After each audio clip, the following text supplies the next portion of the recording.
comm cap? Yes, so it's a little bit for protection of his, of his head there, but also you can see the mic. So it's a little bit for protection of his, the head there, but also you can see the mic protection. It's a little bit for protection of his, head there, but also you can see the mic protection. It's a little bit for protection. Put the helmet on over that comm cap. That comm cap will also connect into the suit, which then eventually connects into the capsule through an umbilical there. So there's a lot of cords and wires. You can see them tuck in that cord under his chin right now. And so the suits they're wearing, they're called the Orion Crew Survival Suits, or OX suits. And so they're worn for launch and reentry or during high-risk or emergency situations. And I think a lot of people, especially if they have been following NASA for all these decades now, they're kind of thinking, hey, these look like the suits that our shuttle astronauts used to wear. There is a lot of resemblance here. That's true. Yeah, they are very similar. NASA does a great job of leveraging the lessons that we learn from previous missions. So dating all the way back to Apollo, some of our first spaceflight missions, we learned lessons about the suits and how to make them better, and we just continued to carry that through all the way into the Artemis mission. Time now to introduce you to some of our teams today. We have Gary Jordan at NASA's Johnson Space Center in Houston. He's going to be inside with the mission control teams, which will take over from Kennedy's launch control team right at liftoff. And then back here at Florida, there's Megan Carter inside Kennedy Space Center's visitor complex, Jasmine Hopkins at a launch viewing location, and then finally Daryl Nail inside the Launch Control Center with the launch team. Now, each is going to provide a very unique experience today, starting first with Daryl, who has been closely monitoring the launch countdown for us. Yeah, and welcome into Firing Room 1, a historic firing room here at the Kennedy Space Center in Florida. It's a pleasure and an honor to be here reporting what's happening as we lead up to countdown and liftoff of Artemis II. So far, looking pretty good. You see the rocket out there on the pad. It is launch day, and we just got that crew weather brief that you were talking about from Launch Director Charlie Blackwell-Thompson to the crew. It looks like a countdown at this point is in good shape, and that's great news. Fueling continues to track well. We just reached all stages replenish. And while we're talking about the fueling, let's talk about that tanking. Pull up the tanking graphic if we could now. That will give us an indication of where we are with tanking, and I can just tell you, as you see from this board right here, we are all stages replenish. So all tanks on board the SLS, the 2 liquid hydrogen, lower stage and upper stage, and 2 liquid oxygen, lower stage and upper stage, are at 100%, and that's exactly where we want to be. This kicked off at 7:30 this morning with a go for cryo load, and here we are roughly about 5 hours later, and we're fully tanked and now in replenish. The amount of propellant on board, roughly 733,000 gallons. That's about an Olympic-sized pool and a half. Huge amount of propellant. It's all flowed in there. The great news there, no leaks, no issues, and we're looking good at this point. So let's talk weather now.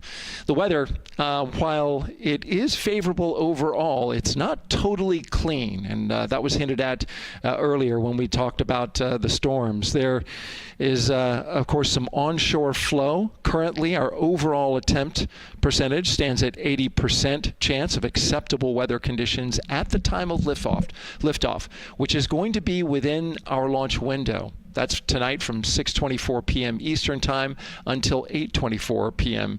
Eastern Time. Winds are good. The lightning risk is low. But scattered showers still remain possible around the Cape and including near the pad. So the expectation is that there'll be some more active weather coming our way, but we're expecting it to push to the west.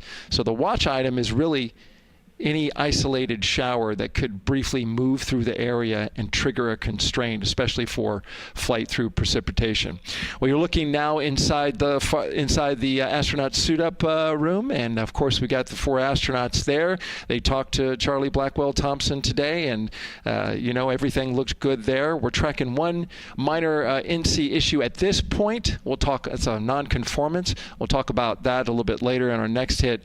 But for now, again, looking good. And of course, our administrator for NASA, is here in the firing room. He checked in with the launch director, chatted with her for several minutes, and he's here in the firing room, which is a good positive sign, of course, for the day. That's it for the firing room. We'll send it back now to Megan and Nicole. Daryl, thank you so much. Yeah, let's get back into the suit-up room here, where we now have a shot of all 4 astronauts, and it appears all of them are undergoing their suit leak checks. Can you talk to us about what that is, Nicole? Sure. Yeah, you can see, as the suit expands, that we're going to pressurize those suits. So in the case that we need it, if we lose pressure in the capsule, those suits will protect the astronauts and keep them pressurized and keep them survivable. So these guys are going to hold their breath for about 10 seconds. Any movement in the suit could cause changes in the pressure, and so we want to get a really nice, precise, accurate measurement on the leak check. And so they'll hold their breath. Even just their heartbeat could potentially make some differences in those super sensitive sensors there. So you can see the red and blue valves there, the air in and air out, and it looks like Victor just had a good leak check. Yeah, and actually they do 3 leak checks, again, just to get an average reading to say, hey, we have confidence that these suits are holding the right pressure. As Nicole said, that tube that's going in, that's putting air into their suits, and then there was that gold instrument that you saw on their other side. That's how they can control how much pressure is being released in order to do these checks. Yep, and they will do the leak checks here in the suit room, and then they'll do more actually in the capsule as well. They'll do another leak check. So we're going to make sure the suits are ready to go before we even step out the door, and then we'll check them with the entire system on the capsule once they get out to the rocket. And you might also notice that some of the astronauts, while they're doing their suit leak checks, you might have seen Victor gave an okay sign. You might also see a thumbs up, and that's because concurrently, while they're doing these suit leak checks, they're also doing comm checks. Yes, yeah, we talked about the comm cap earlier and the umbilical and how they plug in. So yeah, they're going to test the comm, they're going to test the suit, make sure everything. They're actually probably testing the cooling system as well right now. They're going to plug into the portable cooling system and make sure that all of that is working. So like I said, we want to make sure that we've got 4 healthy suits before we go out. Yeah, this suit, 3 layers, so obviously it can get hot. Yes. So one of the layers is a cooling undergarment, and basically they flow cold liquid through that undergarment to keep the astronauts cool and comfortable before liftoff today. Yeah, it's like a onesie with a bunch of tubes running around it, and the water flows through there to cool you down. All right, lots of information to share with you all today. If you have any questions, we'd love to hear from you. All you have to do is send your questions our way by tagging @NASA Artemis, and we'll try to answer as many of your questions live. And we'll also have some questions for you throughout the broadcast, so we hope you can participate in those opportunities as well.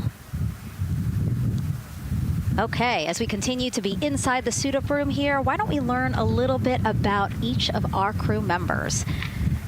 Right now, we are looking at pilot Victor Glover, but hopefully we can get a shot here of our commander, Reed Wiseman.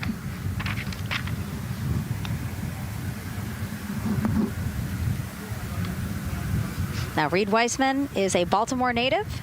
He's been in space once before as flight engineer for Expedition 41 aboard the International Space Station from May through November 2014. During the 165-day mission, Reed and his crewmates completed, get this, more than 300 science experiments in areas like human physiology, medicine, physical science, earth science, and also astrophysics. They actually set a milestone for station science by completing a record 82 research hours in a single week. He also served as chief of NASA's astronaut office from December 2020 to November 2022, and Reed has 2 daughters. Yeah, I love Reed is such a great leader. He was the chief of the astronaut office when they hired our class of astronauts. And so, I think I have to publicly thank him for my job here today. But yeah, he's a family man. He's a good leader. And he's a great pick for the commander of this mission. Yeah, I think, in talking through some of his other accomplishments, obviously he has leadership qualities that makes him prepared for commander of Artemis II. Yes, he does.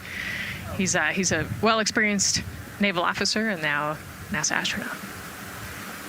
And so now here we are, pilot Victor Glover. NASA selected the California native as an astronaut in 2013. At the time, he was actually serving as a legislative fellow in the United States Senate. His first trip to space was in November 2020 when he launched as pilot of NASA's SpaceX Crew 1 mission. That was the first operational mission of NASA's Commercial Crew program, which resumed launching American rockets from American soil to the International Space Station at the end of the shuttle program. Victor is a U.S. Navy captain and naval aviator who served as a test pilot, racking up more than 3,500 flight hours in more than 40 different aircraft. He and his wife, Deanna, have 4 children. Yeah, 4 children, a lot of energy, but that checks, right? Because when I think of Victor Glover, I think of a lot of energy, smart guy who's always excited and ready to go. And there you go, he's smiling in the suit room this morning. Oh, yeah, he's a great guy. All of them are. This whole entire crew, they're just a good group of human beings, of leaders, of friends, family. You know, I have never heard anybody say anything bad about any of these 4. They're all so well accomplished, and they're also deserving of this opportunity to return to the moon. Yeah, and they're also humble, right? They're just standard humans going to the moon, but you would never know that when you talk to them in a normal conversation. And so it looks like Christina here has completed her suit leak checks as well, her communication checks too. Yep, they've already got her gloves off. They're getting ready to kind of hang out and relax a little bit, I think, before they walk out. She is a mission specialist for this mission, native of Grand Rapids, Michigan, was selected to the astronaut corps in 2013, so actually same class as Victor. She served as flight engineer on the International Space Station from March 2019 to February 2020. And during that time, Cook set a record for the longest single space flight by a woman with a total of 328 consecutive days in space. She also participated in the first ever all-female spacewalk. And before becoming an astronaut, Christina helped build space science instruments and led scientific field work in some of the most remote environments on the planet. Her hobbies include surfing, rock climbing, community service, yoga, travel, and photography. Again, so much. When does she find the time? That's a great question. You know, one of the things I love about Christina is that she's broken records and she's achieved all these milestones. But one of the things that she talks about is, you know, she just wants people to set goals and go work hard and do something that's meaningful to you. And she really hopes that her records are broken as soon as possible. She does it for her family, and she'll talk about all of her nieces and nephews quite a bit. So just, again, another example of just a humble human who's got a great support system in her family and excited for the mission. Yeah, she's always saying that she just wants the opportunity to push people farther, to push humanity farther, see what we can accomplish together. So, yeah. Again, all 4 of them say that. They're really in tune on what they think or what they feel like their role is in this mission.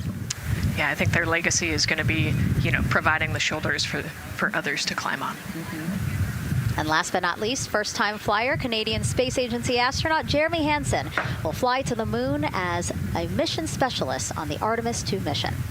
The London, Ontario native was selected as an astronaut in 2009. After that, he worked as Capcom at NASA's Mission Control Center in Houston. Capcom stands for Capsule Communicator, and that's the sole direct voice communicating with astronauts in space. He also participated in training exercises such as living on the ocean floor off the coast of Florida to simulate deep space exploration for 7 days. In 2017, he became the first Canadian to lead a NASA astronaut class. He also enjoys getting out on a sailboat, rock climbing, and mountain biking. Jeremy and his wife, Catherine, have 3 children, and he actually got to hang out with them over the weekend. So the crew arrived here for launch at Kennedy Space Center on Friday, and then their family members arrived Saturday. Yes, yeah. As long as their family can quarantine with them, then they will stay, quarantined in Houston, and then they all fly down to Kennedy Space Center, and then you get to spend the last few days with your close family and friends. We actually do a behind-the-glass visit with some of those other maybe extended family members that couldn't quarantine with you. But it's a quaint time here once you get to Kennedy Space Center. A great sign here, all 4 astronauts have removed their helmets. And that indicates, again, that all 4 have completed suit leak checks. And so, Nicole, what they're doing now is they have these pockets on their forearms. That's just somewhere where they can put personal items that they might want, right? Yeah, just kind of stowage pockets. There's always something that you might need or want while you're in the capsule, and then also last-minute personal items if you want to put a couple things in there. So everybody kind of has their own unique stash in their pockets. And then another pocket has emergency equipment that they might need, right? Like a signaling mirror, things like that. Right, yeah, the suit is basically all in one. You know, it's got the oxygen bottles there on their right legs. You'll see in a different shot, they've got pockets with survival gear in it, and that is to keep them safe. So if they had to egress the capsule, either from the launch pad or from the water, then they will have all of the survival gear with them. They'll have about 10 minutes of oxygen as well from that bottle so that they can get to safety quickly and safely. We are now 5 hours, 3 minutes and counting from the opening of our 2-hour launch window, and we have our first questions from social media.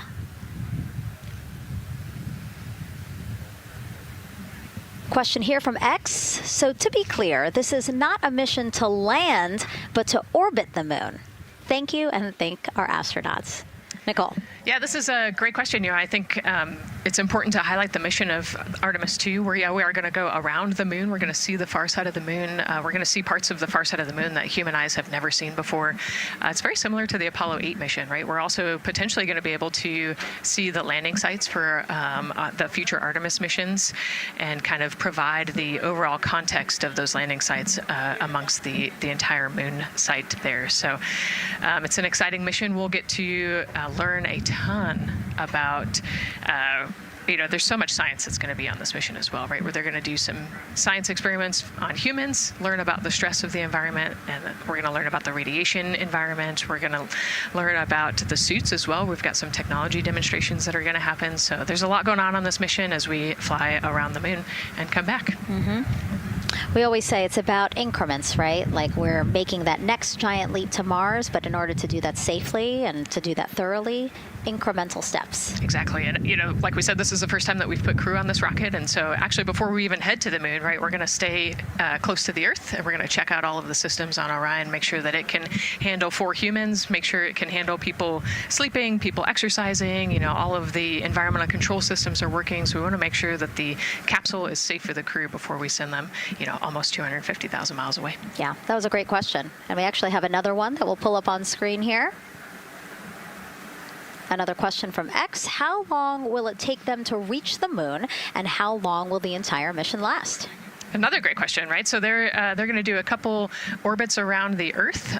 They'll do a perigee and an apogee raise burn. What that means is that they're going to accelerate to get further away from the Earth, and they'll get into a really highly elliptical orbit first.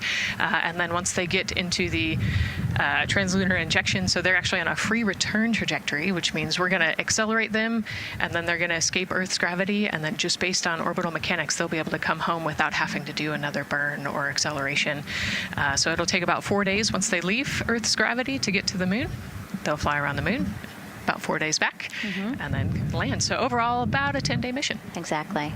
Yeah, these are really great questions, guys. We know that, again, we are sharing a lot of information today, so please do not hesitate to reach out. Obviously, Nicole, very smart here, and we're happy to answer any of your questions. Again, tag @NASA Artemis wherever you're watching this coverage.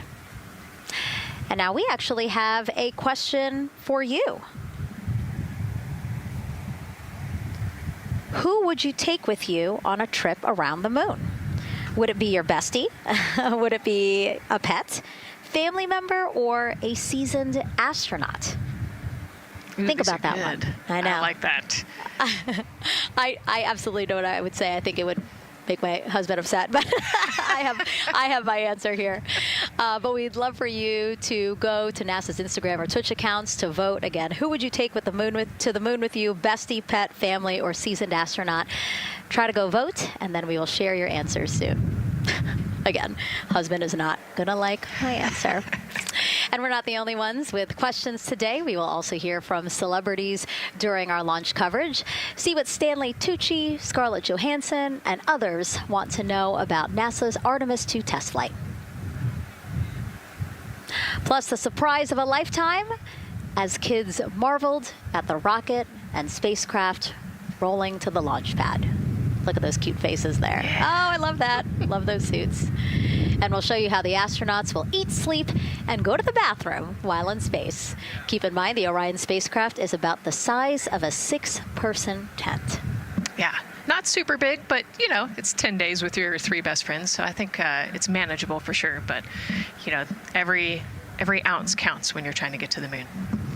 And as we continue to look into the suit-up room here, a fist pump for some of the folks in the crowd there by Victor. Why don't we take a look around the center here? We know that there are some folks who are already getting ready to check out the team here as they drive across KSC to their launch pad. Look at that. Oh, that's so awesome. That's a great crowd. They're waiting there in front of the vehicle assembly building. So actually, they're just down the road from us. This is a good crowd, as Nicole said. Oh, there they are. They just got their cue. Oh, now? Let me wave now. Oh, yeah, they are excited. That's amazing. So all of these folks, content creators that are getting behind-the-scenes access as part of NASA's NASA social experience here. So as you can see, very excited. The crew will get into their convoy and drive past them here pretty shortly. Yeah, what an amazing way to share the Artemis story, right? By inviting these social media experts out to share the story as they drive by. All right, again, let's take a look at the clock. 4 hours, 58 minutes and counting from the opening of today's 2-hour launch window. So why don't we check back in with Daryl with the launch team. Megan and Nicole, and inside Fire Room 1, I'm listening to Launch Director Charlie Blackwell-Thompson greet the Ascent crew who just came on console over there at Johnson Space Center. So good to have the Mission Control team jumping on with us. So far, the launch team here in the firing room has had a really good morning. Really smooth tanking that kicked off at 7:30 a.m. this morning. They got to all stages replenish just before 1 o'clock p.m. Eastern time, and it was an incredibly smooth tanking. That's great as we look here watching the crew and also with an eye on the rocket. Weather, of course, we've talked a little bit about that. It's favorable overall, 80% go for our 2-hour window between 6:24 p.m. and 8:24 p.m. We don't have an exact T0 right now because that's going to come to us closer when we get closer to launch, roughly about 20 minutes before liftoff. But it's going to be within that window and towards the beginning, provided everything continues to go smoothly along the timeline. And so far, that's been the case. I mentioned that there was a small issue in my previous live hit that actually was incorrect. There was no issue. I've gotten the good data now that I'm on the headset and listening into the loops. Avionics engineers are keeping an eye on a display unit inside Orion that's just running a little cooler than normal. It's not going out of limit. It's actually completely fine. But they just were noting the trend and reported that to the NASA test director. So they'll keep their eyes on that. But again, there was no LCC violation. And once they get the cover off Orion out there that's protecting it from the rain, they expect the temperatures inside the Orion crew capsule to stabilize. And with that, we'll send it back to the host desk with Megan and Nicole. Thank you so much, Daryl. Now, Daryl is inside Firing Room 1 in the Launch Control Center, or LCC, as you might hear it referred to, which was built in 1967 to support Apollo missions. In fact, Apollo 11, the mission that landed on the moon in 1969, that was called from the exact same firing room. NASA then upgraded the LCC to support shuttle missions, and now Artemis. You can see there a shot from when we supported shuttle. Now with Artemis, the primary launch team for today is in Firing Room 1, but there is actually support staff in Firing Room 2 as well. And together they will propel this ambitious test flight off Earth.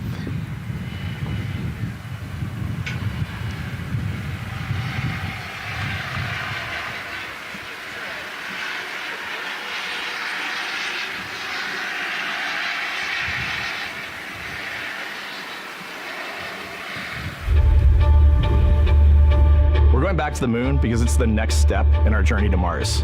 We need to go explore the moon. There's vast regions of unexplored areas with the coldest, darkest places in our solar system.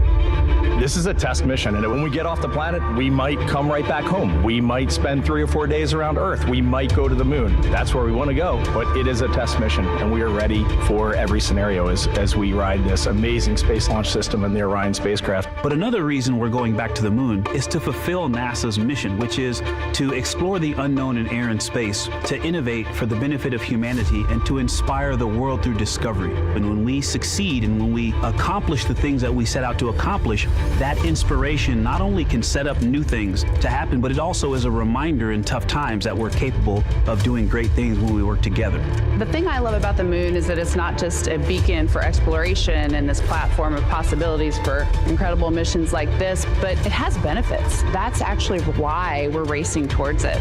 Those benefits are really wide in nature. You have everything from innovation, technology development, not only for future missions going deeper into the solar system, but technologies that come back to Earth. You have inspiration, a whole generation of people starting this pipeline of STEM workers and manufacturers and operators that are excited to see what you can do when you work hard and you come together as a team. When I think about the 4 of us flying around the far side of the moon, seeing that Earth rise, taking images and video and sending them back to you, the feeling that I have inside is hope. We know that Artemis II is not the solution for humanity on planet Earth, but it is a contribution in the positive column. We hope that just for a moment that people will pause and say, wow, it's extraordinary when you look back upon the Earth with over 8 billion people, and you see this concrete example of what humanity can do, this extraordinary thing when we set big goals and we work together to achieve them.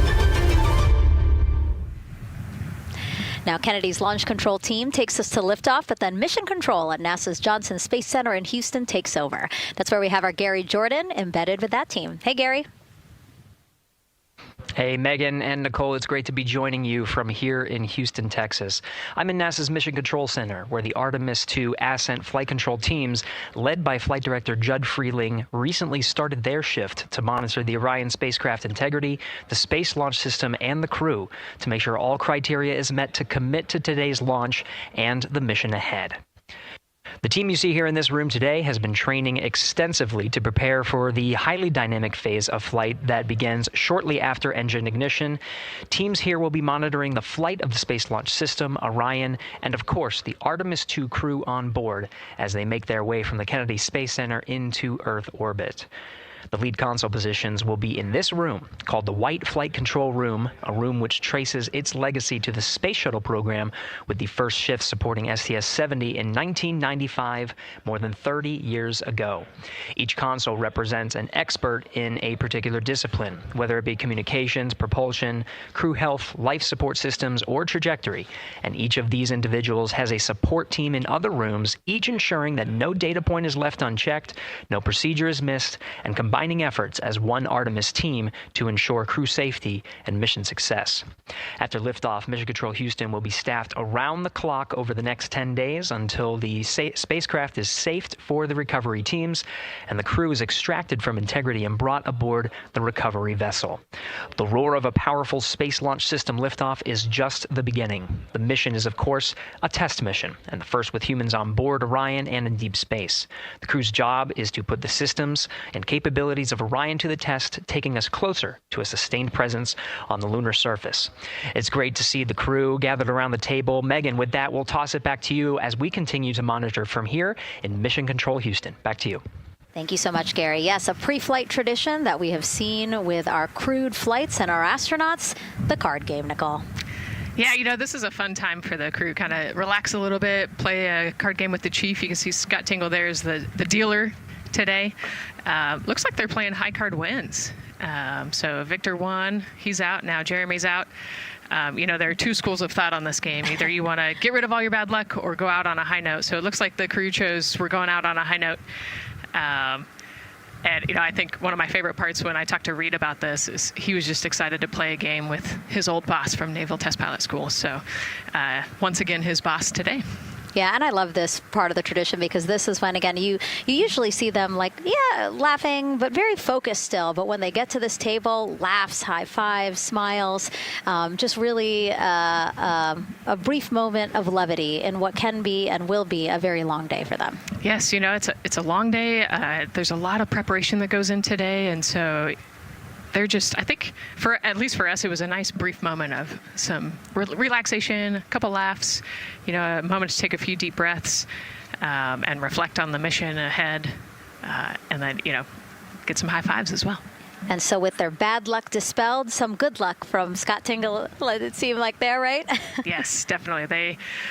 It's actually a really fun tradition. I think that card game is more steeped in tradition than anything else. Every crew has played that same card game.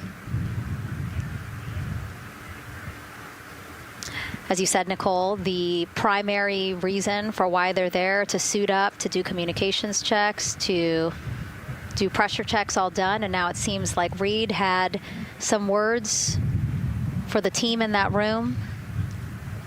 Yeah, this day can't happen without thousands of people, right? And so the suit room is a great example of that. You've got all of the suit techs, and you've got your support team there, everyone who has made this day possible. They've been working with the suit team for years at this point, getting ready. So some fist bumps to the group.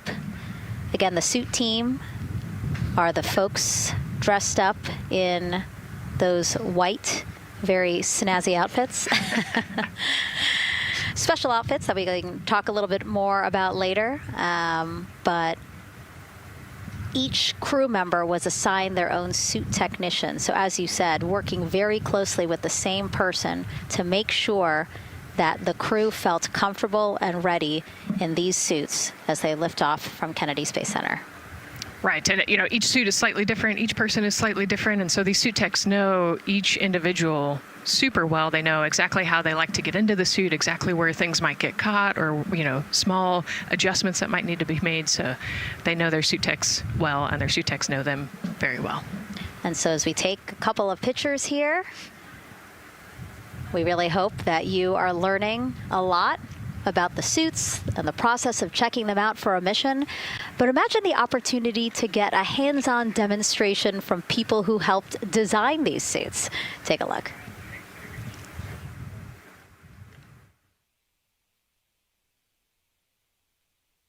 Does anyone want to try on one of the gloves?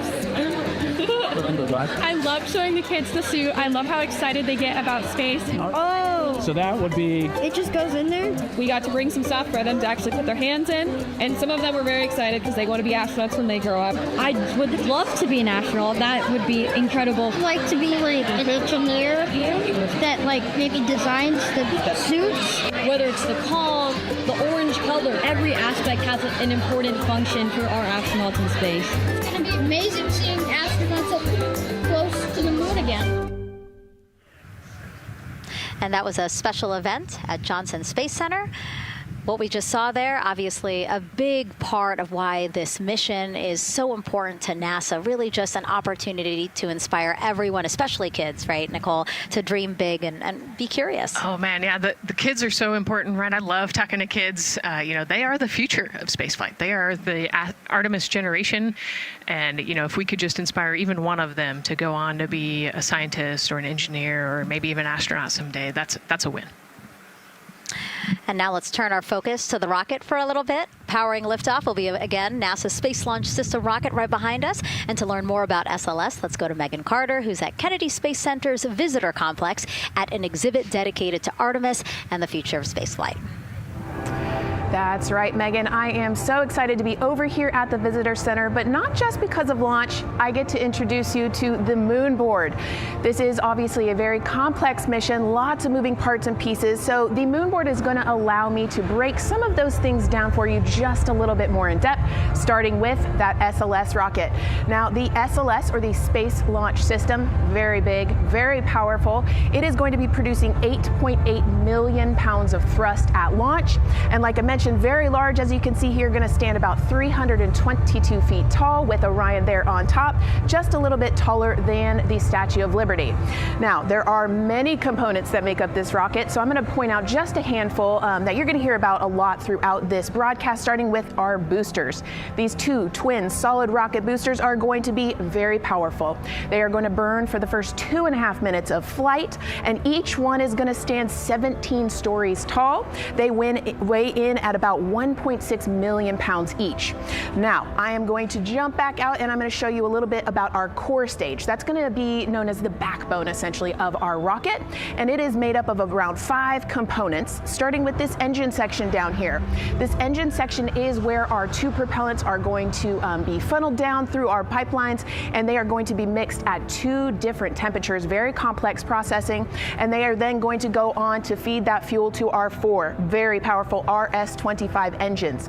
These are going to produce about 500,000 pounds of processing, and they are then going to go on to feed that fuel to our 4 very powerful RS-25 engines.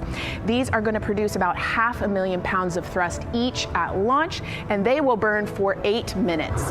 All right, now jumping up here, we are going to take a look, because I just mentioned those propellants. Obviously, we do need fuel, and that is why we have around 535,000 gallons of that liquid hydrogen. That's approximately about the same amount that you could fill an Olympic-sized pool, just to give you an idea. And then we're also going to have that liquid oxygen, and like I mentioned, there's going to be about 200,000 gallons for that one, and they are going to be funneled down through those lines that you see here on the side. All right, jumping up real quick, this is going to be our upper stage. That is where our core avionics are going to be stored, essentially the brains of the spacecraft.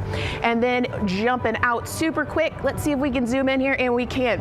Those propellants I talked about are going to be stored at cryogenic temperatures. That means thousands of degrees below Fahrenheit, so they have to be kept very cold. And that all those bumps and ridges there that you see, those are actually going to be an insulation spray that's going to help keep that rocket nice and cool, keep the propellants ready to go, and get us set up for success. Now, obviously, that was a very quick overview of our rocket. I have so much more to show you here on our moon board, but for now, I'm going to turn it back over to you, Megan.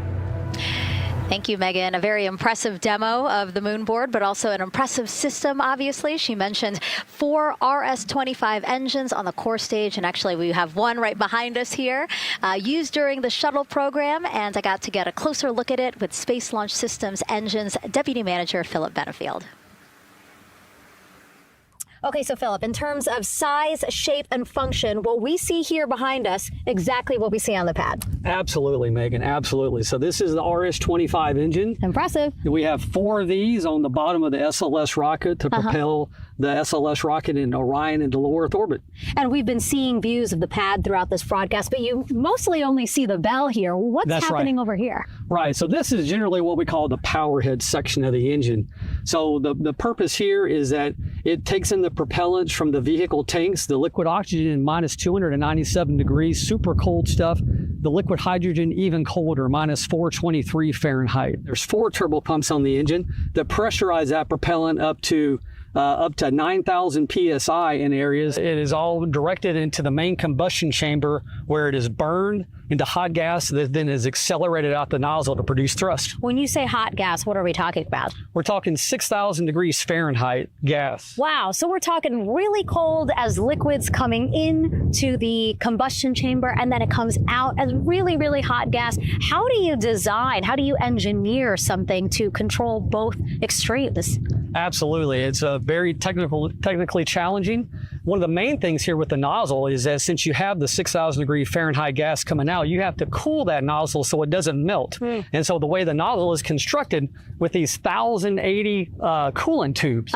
And so each of these coolant tubes flows a small amount of hydrogen. It keeps it cold, and so it doesn't melt during operation. Wow. I mean, all of the science that you're talking about, it is truly amazing that you guys designed this for shuttle, and yet you've reconfigured it, retooled it to be able to now support Artemis. What do you think about that? Yeah, I think that's really amazing, the fact that we were able to use the heritage hardware on the Space Launch System. The engine itself, developed through the Space Shuttle program, many upgrades to make it more reliable and improve the thrust as well. Perfect. Philip, thank you so much. I can't wait to see all 4 function. Same here. Thanks, Megan. Enjoyed it. And again, another idea and way that we are learning from what we've built upon and figured out all into this moment. Yes, with so much more thrust and capability. Like we said, we learn all those lessons from previous missions, and we get to involve them here today. And here we are, the closeout crew in the White Room, getting ready for the astronauts who have just left crew suit up and are now walking down a hallway to greet some family and friends downstairs. Commander Reed Weissman, Pilot Victor Glover, Mission Specialist Christina Cook, and Jeremy Hansen. Looking excited, ready. Now in that elevator to take them 3 floors down. Thumbs up, one more photo, one more photo. Oh, nope, a couple more people in that elevator. Those are important folks. They're going with them to the pad. Yeah, Bye, Reed. This is a fun elevator ride. Yeah. And, actually you couldn't see them because they're off camera, but the support crew that's actually in crew quarters with us is right there waving goodbye and saying goodbye to you. So it's a really special moment to say thank you and say goodbye to the support crew at crew quarters. That's amazing. And so again, they will ride down 3 floors, and then soon we'll walk out the doors that you see underneath the banner there that says their names. These doors, the same doors that astronauts who have launched from Kennedy Space Center have walked out of since the Apollo program. Yes, and you can see another tradition is putting your patch on that archway as well. So I'm sure they did that over the last couple days. They did. It's actually it's so hard to see because there's so many of them, which is also great. But it's on the door frame on the right-hand side, the very, very bottom. Awesome. Great crowd here. A shot now of everyone who is waiting to greet the crew as they walk out of the operations and checkout building here at Kennedy Space Center and will board their ride to the launch pad. Yeah, this is a really great shot, right? Because you get to see a little bit of what goes on there. So you've got the close family that were in quarantine with them up close. They get a wave goodbye one last time. You've got a little bit of media in the background, and then you've got some NASA employees and a lot of the program managers off to the side as well to wave goodbye one last time and wish them luck. Yeah, it's a really nice moment. Again, they have had some quality time with family, but this is their final opportunity to say, see ya in 10 days. Yep, the last wave. And so there are different pens of people, again, as Nicole was alluding to, specific to the quarantine rules that you followed in order to be able to have that access, have that closeness with the crew. And then on the bottom left-hand side of your screen, the Astrovan. And that is going to be the crew's ride out to the launch pad. This modified Airstream motorhome can seat up to 8 people inside. It has a TV and sound system, and we know they plan to watch a video during their trip out, right, Nicole? Yes. So I think Top Gun is on the menu, yes. And then also Point Break because Christina surfs. So I think they've got a pretty decent entertainment planned. So I love that. It gets them in the headspace, the right headspace to really just enjoy the ride to space.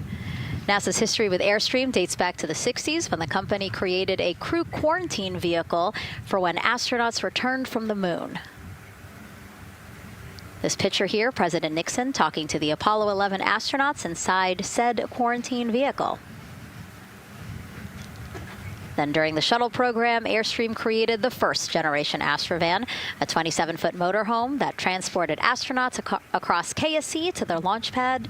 And again, that is what we're going to see today. A very similar picture. Again, the orange suits, the Astrovan, very reminiscent of what we have done before and how we got to where we are now. Yeah, and it's a pretty cool ride. You get about 20 minutes to get out to the launch pad and watch a movie, listen to some music. It's kind of an interesting, and then along the whole way here at KSC, all of the employees from Kennedy Space Center come out. You can see in the background of the shot you're looking at right now, all of those employees and everybody lining the streets, waving and wishing them luck. I think this is an emotional moment for a lot of people because this is the last time where a lot of people will be with the crew, because once they get to the pad, there's only a handful of folks with them before launch. Yeah, definitely. This can be emotional for the crew, can be emotional for the families, of course. I mean, you know, I got to wave goodbye one last time to my sister, and when we walked out those doors, and yeah, it's surreal. You know, it starts to become much more real the closer and closer you get to the launch pad. 20 seconds now from when we expect the crew to walk out those doors. It must be really hard for them to patiently wait for these very specific milestones. You've got a whole group back there that's telling jokes and keeping it light. So.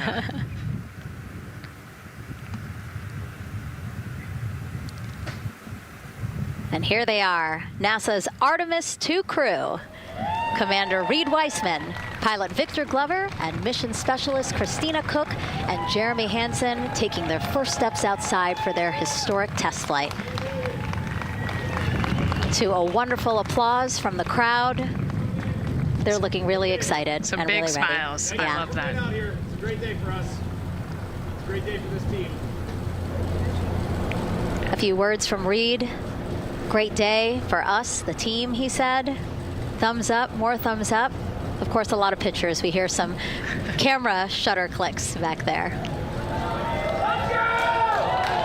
I love the energy of this crowd. Let's go.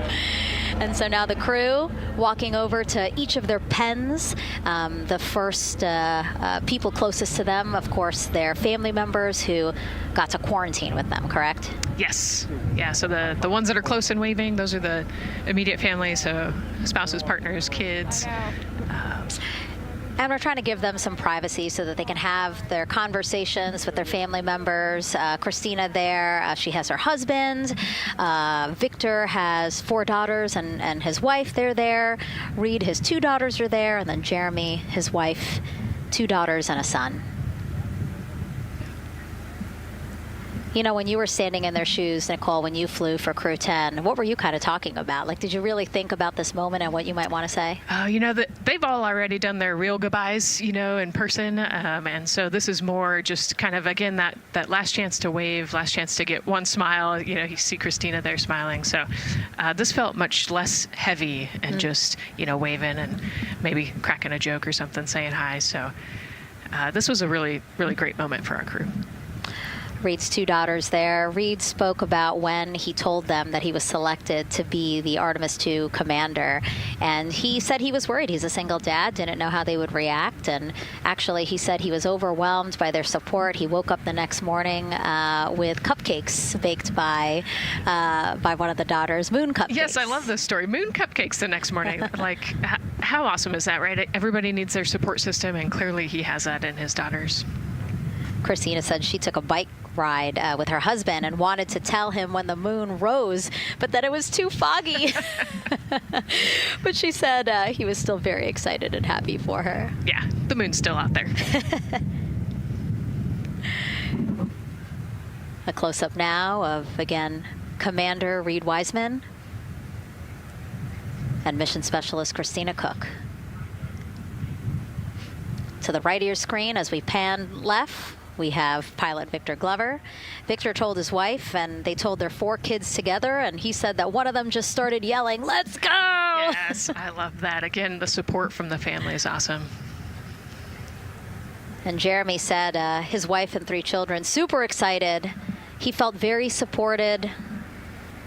You know, he did have that tough conversation, obviously, of talking about the realities of this being a test flight, but he said they were super supportive. And now as he walks away, some kisses from Victor Glover to his family, hearts to Christina. Jeremy being a gentleman, pausing so that Christina can take a nice photo without him. Hearts too from Reed there.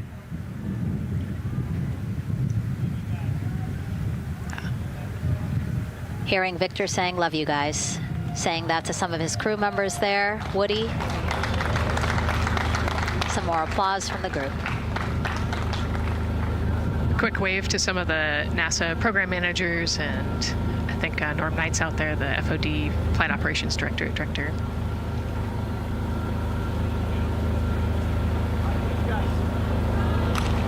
You heard Reed there saying, "Thank you guys," as the crowd picks up again with their applause And the 4 of them step into their Astrovan. Looking at the clock, very on schedule right now.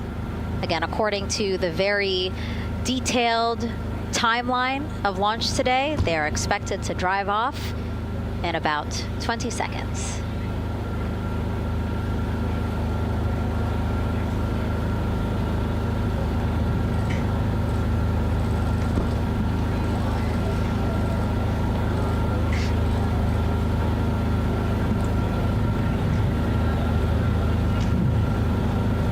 So far, we're marching toward the launch smoothly.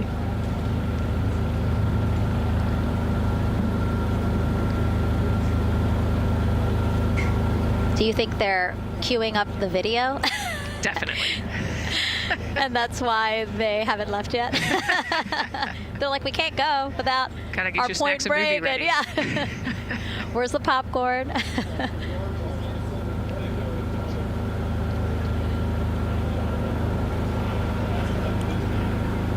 Again, good on the timeline. Of course, they do have these very specific milestones, but this is not one that has to be completely stuck to the second and the minute. Yeah, we will make up that time easily. They will get a full security escorted ride out to the launch pad. It's a quick trip, 15, 20 minutes.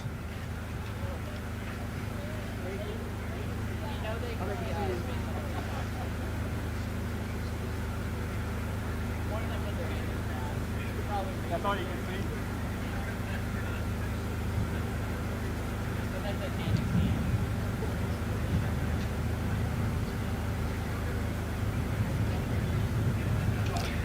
The closeout crew at the pad still just getting everything ready for their arrival. Configuring Orion, right, Nicole? Yes, so they're probably laying out the seat restraints and getting all of the umbilicals set and ready to go so that when the crew gets there, they can ingress and start getting strapped in and connected to the capsule. And in our smaller box there, we have a shot of our administrator, Jared Isaacman. Bouncing around quite a lot today, was in the firing room right after the crew weather brief, saying to the crew that they are good for them to start suiting up, and now here to wish them well as they drive out to the pad. Yes, he's so invested in this mission. I love it. You know, he's been an active participant today, and exciting to see him there at the walkout.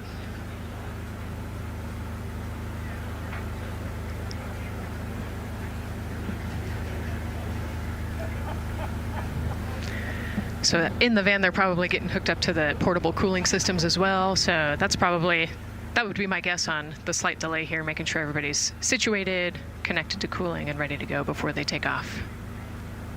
Right, because the orange boxes, we didn't talk about it when we were in the suit-up room, but if anybody noticed, there are these orange boxes, and that's what provides the cooling to those thermal garments. And so those boxes have been staged inside of the Astrovan so that once they got there, they can connect up again so that they're cool and comfortable on the way out. Right, so they were off cooling from the walkout, you know, said hello to their families and the 80-degree weather here in Florida today. So it can get really warm in the suit quickly if you're not careful. So you want to make sure everybody's comfortable before we drive off.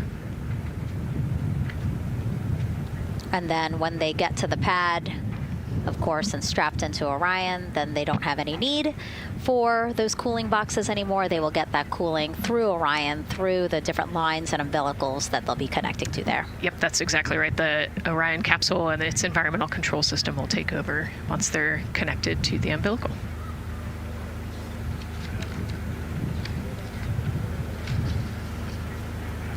And so when we were watching them get into the elevator, I said, oh, there's a couple more people going in there. And they were, again, those folks in the white suits that we saw. Again, suit technicians. Yep. And there they go. And off they go. Reed, Victor, Christina, and Jeremy now on their way to launch pad 39B, where they will fly to the moon. Something no human has done in over 50 years. They may also set a new record as the farthest humans have ever been from Earth, a record set by the Apollo 13 crew almost 56 years ago today. We still hear cheers as they drive away from the operations and checkout building here at Kennedy Space Center. Now, while the crew make their way to the pad, let's get to know each of them even better. First, Commander Reed Wiseman. The moon, to me, it's the thing that connects me together with all the other humans in my life. I remember being a little kid lying in bed at night and just looking out at the moon in whatever phase it was in, and I was thinking, man, my friends that live like 20 miles away, they can probably look out and see that same exact moon. And then when I was in the Navy and I would look out at the moon and I'd be halfway around the planet, I would think, man, my brother can see that moon where he is and he's halfway around the planet from where I am. To me, it's a connection of life on Earth. We can all look up and see that moon, and it's always changing. The moon is never the same 2 days in a row. I love that. My name is Reed Wiseman. I'm the commander of NASA's Artemis II mission around the moon. I grew up in a little town just north of Baltimore, Maryland, about 20 miles north of the city.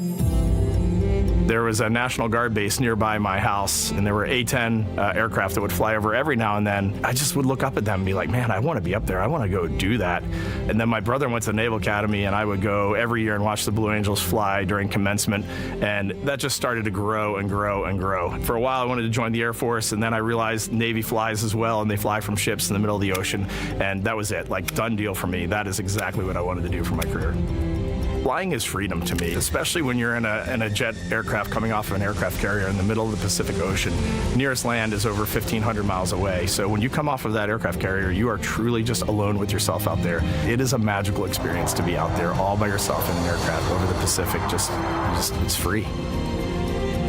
I think anybody who accomplishes something that they set their mind out to, there's no one thing that does it for them. It's a combination of everything. I mean, the way my parents raised me, the way my brother and I, the way our relationship developed over time, my friends, being in the marching band, going to college, setting my own course, learning how to live on my own, being mentored along the way, being, kept on the path to success, but being given the freedom to, make excursions and fail every now and then and regroup and carry on. I think all those things come together in the end to get you where you are.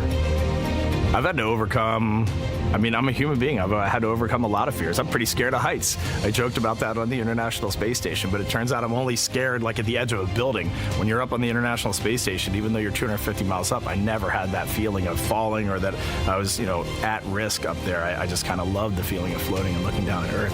There have been challenges all throughout my life. By far, the biggest challenge was losing my wife in 2020 to cancer and now raising two daughters who are grown up now, but that's been the biggest challenge by far I've ever had to face. It is not easy. Being an only parent, trying to work a full-time job, and raising two kids is something that I think about every single day. I'm very proud of the work I've done. I haven't always done it well, but I've always shown up and tried as hard as I possibly can. And now Artemis II pilot Victor Glover and his journey to this history-making moment. I do wonder what it's going to be like when we are really far from Earth and can see it. The sensation of being so far away from everything that you know. I had that sensation on the space station the first time I got to sit in the cupola for a really long time. So I can only imagine what that's going to be like from 200,000 plus miles away. My name is Victor Glover, and I'm the pilot for NASA's Artemis II mission around the moon.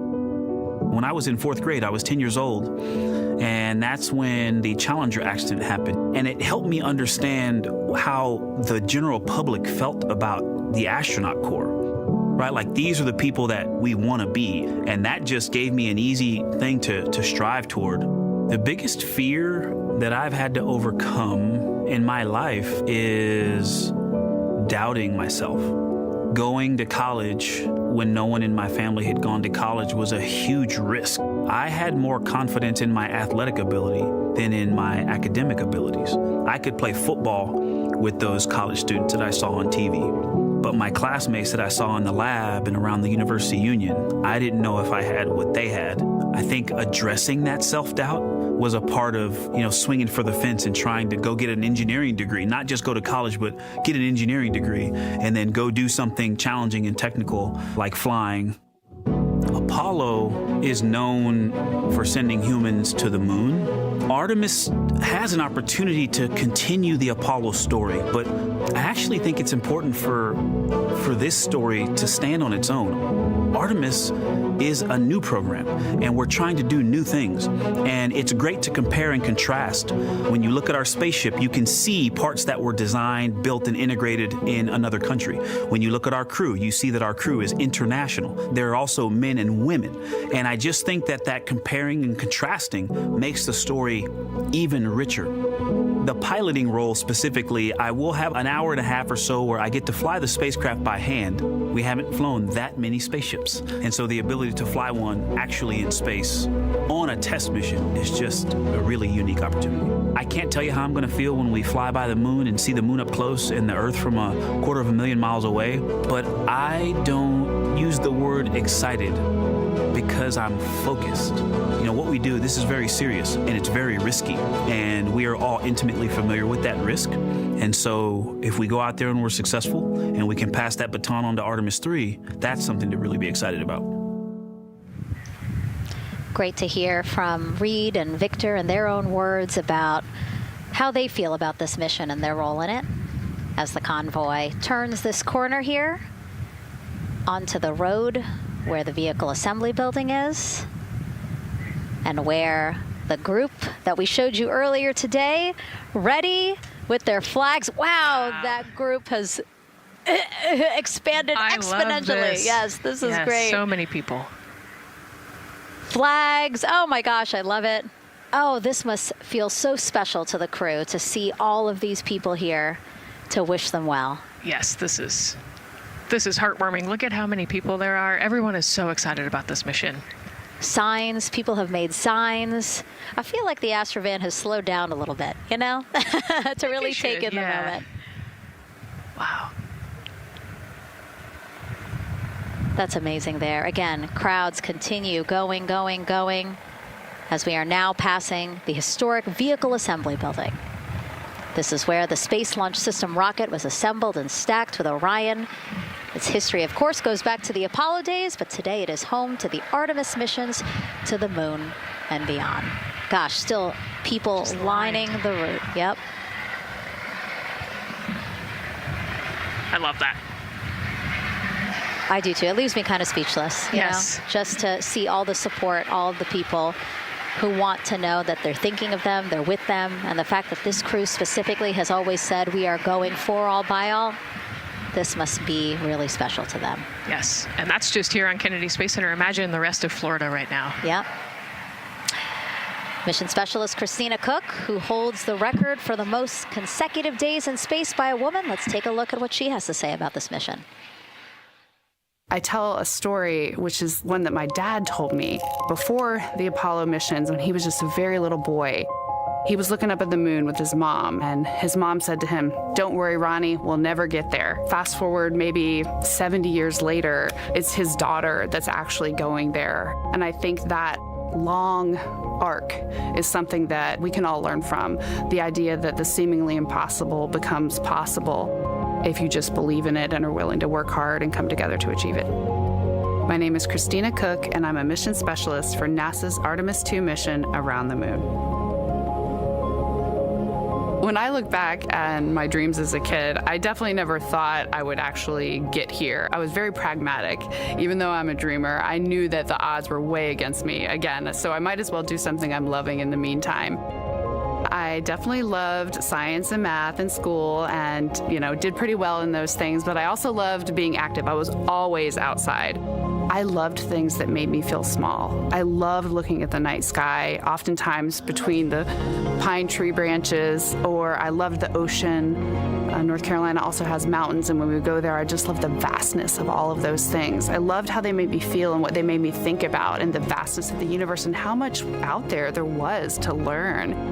I'm drawn to exploring. I'm drawn to challenges that involve both mental and physical, and I'd much rather be solving problems wearing a whole lot of equipment and in a harsh environment, and that's just something I've carried with me ever since I was a kid.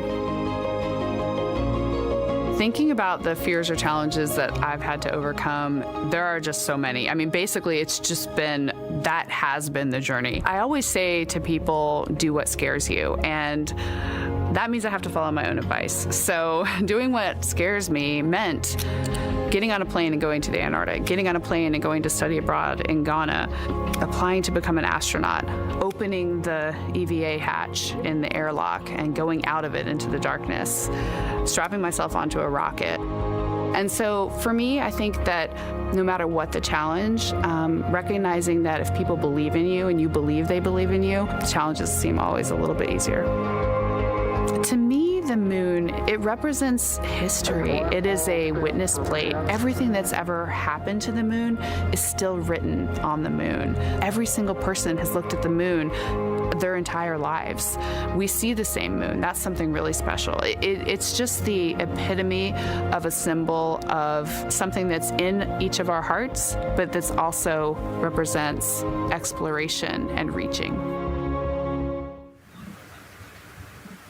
And as we continue to watch the convoy, almost at the pad, mission specialist and first-time flyer, Canadian astronaut Jeremy Hansen.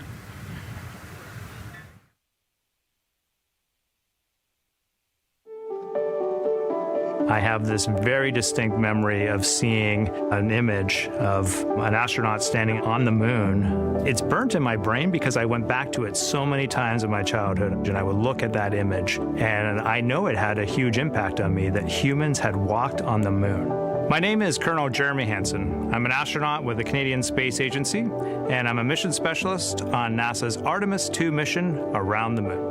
My elementary school years, I grew up on a farm outside of London, Ontario. I spent as much time as I could with my dad on the farm. I learned the value of hard work, for example.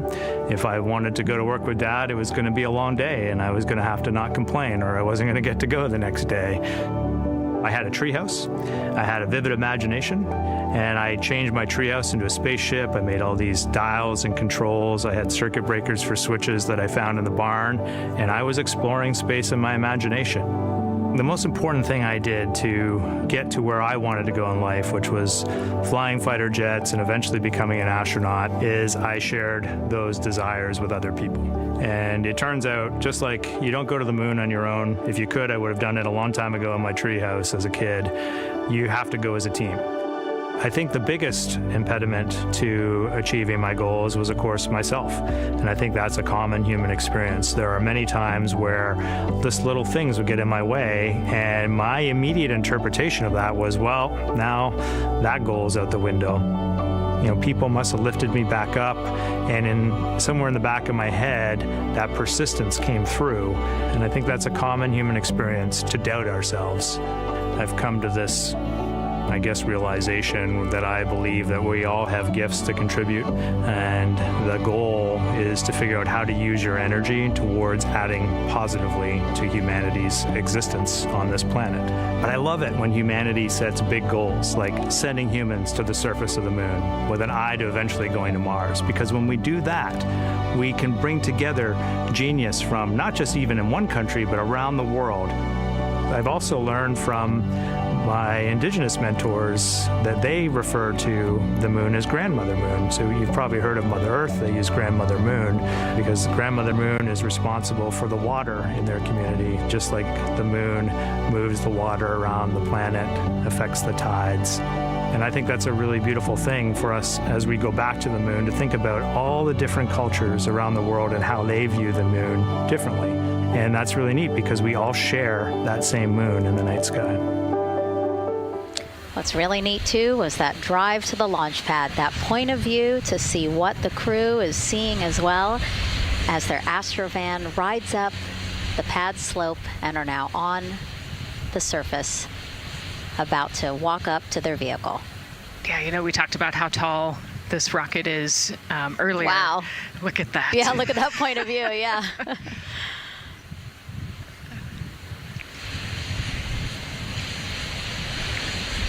Pad 39B, another historic place here at Kennedy Space Center. Construction began in 1964, finished 3 years later. Apollo 10, the full dress rehearsal for the moon landing, that was the first mission to launch from this pad. Yeah, you know, we've used this pad for a lot of missions. You know, we modified the pad in the 70s and 80s, and then the shuttle missions actually launched from here as well. And then, of course, Artemis I took off from this launch pad November 2022. And now here we are about to see the Artemis II crew get out of the Astrovan and make their way up the mobile launcher to the 274-foot level, where they will embark on their first crewed test flight of the Artemis program. You know, I think that button in the elevator actually says space when you hit does? it. Yeah. Really? At least on 39 Alpha it does. So I imagine it says something similar here. Again, let's take a look at the clock as we wait for the crew to get out. 4 hours, 10 minutes and counting until the top of our 2-hour launch window today. Let's head back across the street to Daryl, who's following the launch team every step of the way. All right, thank you, Megan and Nicole. And here inside Firing Room 1, we had a nice moment. The launch director, Charlie Blackwell-Thompson, NASA's first female launch director, standing up from her console, taking her cell phone and snapping photos as the Artemis II crew that she had just given the go to leave the astronaut crew quarters, driving by and, of course, going up the causeway until they got there to the pad. And now we see them coming out of the Astro van there and getting ready to ascend the launch tower. Well, we got a weather brief before they went out to the pad, and of course LWO gave a go. There could be some rain out there at the pad. It's already rained out there already. If you're in the area and you're watching right now, well, certainly you know that there's some rain in the area. There's going to be spotty showers that are going to be coming ashore here, and we expect that throughout our rest of our countdown. But we also are getting forecasts that there'll be some clearing as we get closer to our launch window. Big wave from Reed Wiseman there, and a thumbs up as the crew goes into the elevator to ascend the launch tower to go up to the level where they'll walk across the crew access arm and get into the white room.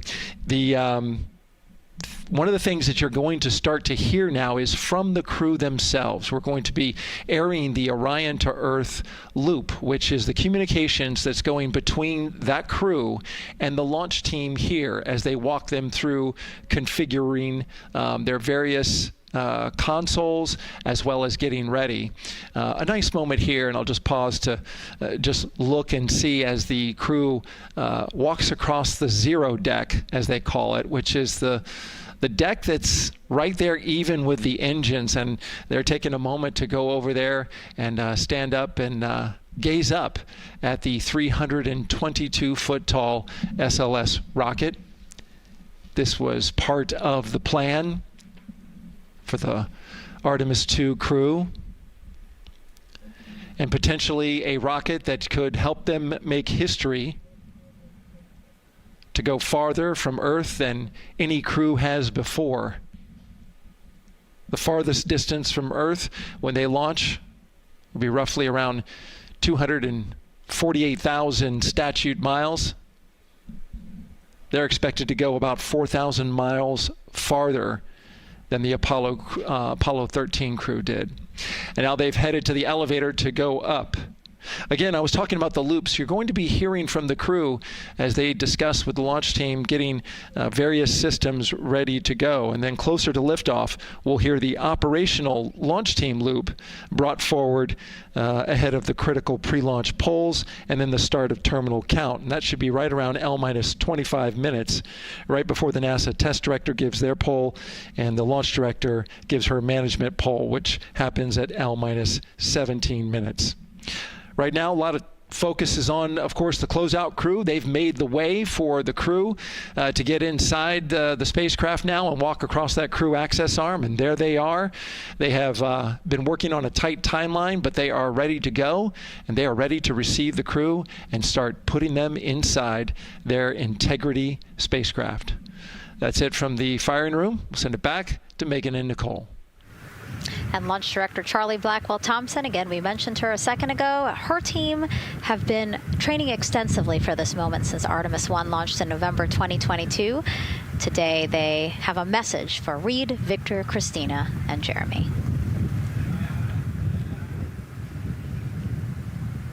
Today, you carry the work of thousands and the hopes of millions. Every test, every simulation, every long day and night have led to this moment. This team is ready. The vehicle is ready, and you are ready.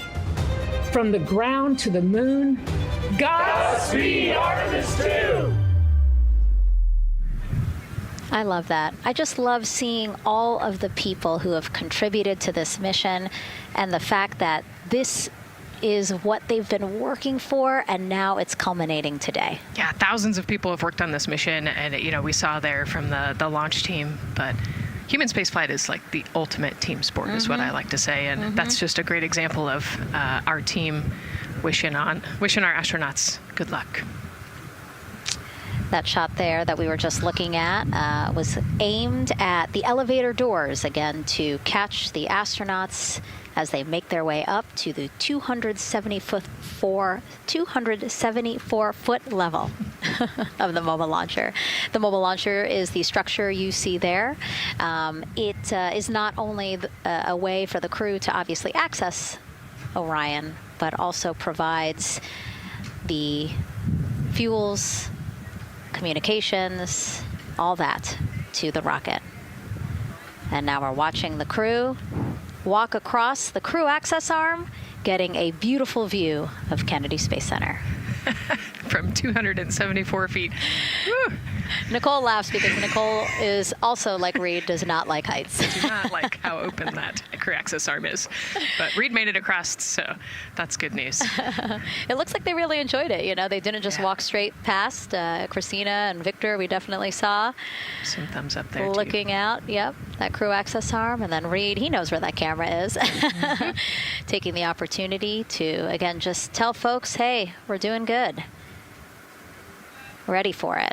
Yeah. And it looks like they're actually probably signing their patch.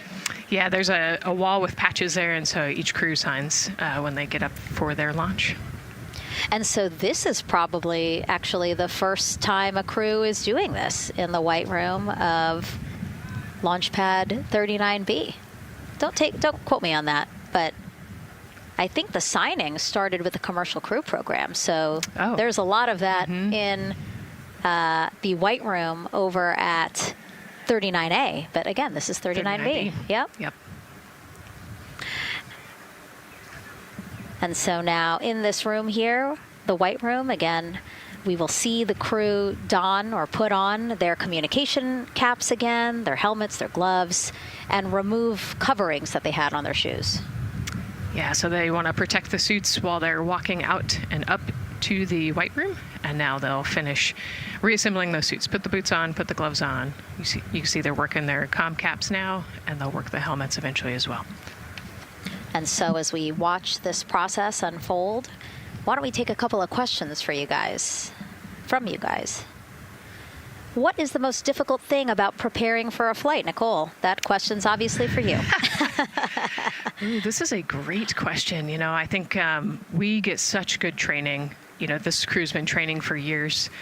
And so they know this rocket and this capsule inside and out. They know all the dangers. They know how to react to anything. So I actually think, you know, preparing your support system and your family, I think launch day is actually tougher for your family than it is for you. And you know, we've heard the crew talk about the difficult conversations that they've had with their family to prepare for this historic test flight. And so I think, you know, the closer and closer you get to the rocket, the fewer and fewer things from Earth you keep. You know, they left their suitcases at crew quarters this morning. They left their cell phones, their laptops, everything. And so you are just a human in a spacesuit about to get on a rocket with all of your loved ones watching. And I think that can be probably one of the most difficult parts about today. And while you were answering that question, Nicole, we did get a chance to check. Yes, this is the first time crew has signed the wall of the White Room, again, here at Pad 39B. Let's take another social question now. All launch windows happen to be in the evening. How come? Obviously referring to the April opportunities specific to Artemis II. Right. You know, this is a complicated answer. I don't know that I would have the exact mechanics behind it, but it has a lot to do with orbital mechanics and where we are in terms of the Earth and the Moon relationship. And, you know, like we said, we're trying to get on that free return trajectory. And so it has a lot to do with when we can do the perigee and apogee raised burns and the translunar injection. So there's a lot of math that goes behind these launch windows and why they shift and move and why we just so happen to be in the evening for the April launch windows. Yep. You did answer it well. All right. And before we asked you guys a question. Who would you take to the moon with you? Would that be a bestie, a pet, family member, or seasoned astronaut? Overwhelmingly seasoned astronaut. So, Nicole, you and I are going to the moon. Was that your answer as well? That was totally my answer. Again, like I thought my husband would not like that answer because he'd want to come along too. But I think if asked, he would also say seasoned astronaut. So that's fair. Like we said, there's a lot of training that goes behind it. These guys can react to anything that comes their way. And so, yeah, if you don't have all that training, maybe you do want someone that's a little bit more experienced. Yep. So correct answer, everyone. And now we have another question for you. What do you want to know about living in Orion? What the crew eats, how the crew sleeps, how to fly the vehicle, or how free time is spent? Another great question. Yes, I'm excited to see what they say. Yeah, so head to NASA's Instagram or Twitch accounts to vote, and we'll share the results as soon as possible.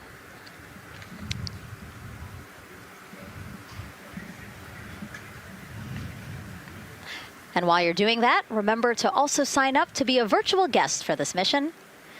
Just go to the link we'll pull up on your screen. As a virtual guest, you will get mission-specific information, notifications of any schedule changes, and curated resources straight to your inbox. You will also receive commemorative stamps for your virtual passport after launch and splashdown. Again, we really, really want you guys to engage with us, engage with this mission, come along with us for the ride. So yeah, take advantage of these opportunities to be a part of it. Yes, it's a mission for all. And so back in the suit, no, not the suit-up room, the white room. Well, they're suiting up. You can see why I might have slipped that up. So they are continuing to put on gloves. Reed and Jeremy look like they've been checked. Again, they've put on their gloves, their helmets. They've taken off those coverings on their shoes now that they're about to get into Orion. And then suit technicians are also helping Christina and Victor. And they're in this particular order, actually, because this is the order in which they're going to ingress into Orion. Again, we have Reed, Jeremy, then Victor, last Christina. Yeah, and that just has to do, like you said, with the seat orientation. So as the astronauts sit down and lay back in the capsule, the left side will be Reed, and then below him will be Jeremy. So that's why they're going to get in first, to create space for then Victor and Christina to get in. And let's talk a little bit now about the closeout team. We saw a few of these folks also in the suit-up room. Suit technicians were in there, again, to make sure that they get into the suits properly. And then a couple of them came out to the pad here to, again, do the same thing. Hey, are you comfortable in these suits? Is everything is as you expected? And then these folks here will help them get into Orion, buckle up. And so we were talking a little bit about their attire, specially made for what they're doing right now. Yeah, so these, they almost look like, the equivalent of a flight suit, right? They're fire resistant. They've got the straps on the back for emergencies that mimic the same straps that the astronauts have on their suits, so that you can use the same exact equipment in an emergency egress from the pad, for example. So we can use the same equipment to get everybody safely away from the pad as required or if needed. Yeah, always thinking about those contingencies, how to very quickly, if there were an emergency, get everyone out, not just the astronauts, but also the closeout crew if an emergency was happening while they were still at the pad. And so those suits, flame retardant. Also, when we see them crawl into Orion, you will notice that they are on their knees quite a bit, so built-in knee pads. Really a thoughtful design for the purpose that they're serving today. Yeah, they're functional, which is exactly what we want, but also they're pretty classy looking. So we did a good job with the design. I was going to say, they actually look like, the outfits that car racers wear, right? Yeah. And then when I said that to the lead of the closeout crew, he's number one if we do see him, Taylor Hose, he said, well, actually, we are kind of like a pit crew, like they're very quickly moving through the operations so that not a lot of time, not more time is spent at the pad than is needed, because this is a fully fueled rocket, Nicole. Right. Yeah, we want to minimize the time that we have more humans up in the White Room, but also safely and efficiently get the astronauts ingressed into the capsule. And so that's their main job. That's so yeah, I like the pit crew analogy. Works great.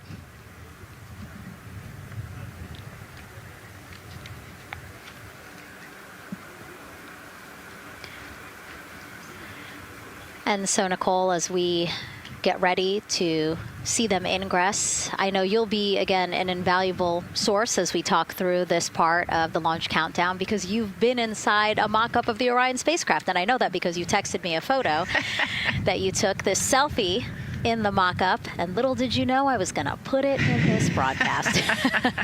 Yeah, this was actually a really wonderful opportunity. Last week, our flight control team at Johnson Space Center hosted an open house of the Orion mock-up there in the space vehicle mock-up facility. And so I got to spend some time in the capsule with some of the flight controllers who are actually sitting on console right now, and talk to them about everything inside the mock-up. So you can see I've got a bump cap on. It's like a small hard hat. There are a lot of, metal corners and things, and we are still squishy humans at the end of the day. And so they want you to be careful while you're moving around in there. But I got to see, how the crew will ingress. I got to look at the umbilical and the seat straps, and I got to see, the emergency equipment and the stowage and the toilet. I got to see it all. Got to talk about everything. It was pretty cool. It was a really great time. Michael and Bruce were great with me. They answered all of my questions. Yeah, because it's really good to be able to give that perspective because, and as you guys will see, yes, we do have cameras inside Orion and we'll, of course, take you in, but it doesn't give you a true feeling or idea of how big the space is, how things are configured. Again, like when we see them go in, they're actually on their backs. Yep. So, again, it's just hard to really get a sense of the inside there, but Nicole is going to really help walk us through that. Yeah, you said they're on their backs, and, you have to somehow get there, and so they're actually going to almost barrel roll onto their shoulder to get onto their backs and their feet up on those leg rests. Actually, Andre's holding on to right there. You can see Andre number 2's inside getting everything ready for them. And actually, those leg rests for the pilot and commander seat will come off once they get into orbit to create some more space for them. And it looks like we're getting ready to ingress here. Yep, thumbs up from Reed. Everybody configured with their suits, and so in we go. They actually get inside by walking backwards. That's the easiest way to get in, right, Nicole? Yeah, so he will step down right over the flywheel or the exercise equipment that they've got in there. We'll talk to that in a second. And then you actually step down right on top of the toilet area backwards. You can see him going now. Oh, and he's already turned around and walking in. You can see Dre's protecting his helmet and his visor there from all that metal. Yeah. It's a tight squeeze. But they've done this a lot, so Reed's already all the way across the capsule. Yeah, that was fast. Impressive, Reed. Impressive. That's why you're the commander. Oh, a heart there from Jeremy again. Yep, Canada. Yeah. Canada is about to get into Orion. And so you mentioned Dre. Why don't we talk a little bit about him? So that was NASA astronaut Andre Douglas. And he is actually one of the backup crew members for the Artemis II mission. He trained alongside the primary crew and will step in if any of the 3 astronauts are unable to fly. Yeah, Dre's actually a classmate of mine, so fellow fly. Oh, yeah. Yeah, so we've worked very closely together. It's exciting to see him in this role. Yeah, Virginia native, selected as an astronaut candidate in December 2021. He completed his training in March 2024 and was subsequently named as the Artemis II backup crew member just months later in July. Before joining NASA, Andre worked at the Johns Hopkins University Applied Physics Laboratory, where he specialized in spacecraft systems engineering. His work focused on the systems that help spacecraft know where they are and how to get where they need to go. So obviously critical for missions to the moon. Yeah, he's a wicked smart guy. He's got like 15 degrees, I think, or something. Oh, my. So. And so now here we are back inside Orion, where the closeout crew, each one with either Reed or Jeremy. So it looks like Andre is with Reed, And this is a camera shot of behind Reed's head. So Reed, while Andre is buckling him in, it's a 5-point harness, Reed was configuring his control panel. Yeah, the displays. We're getting the displays ready so that they can monitor all of the systems and monitor the launch as they go. Christina there signing the wall.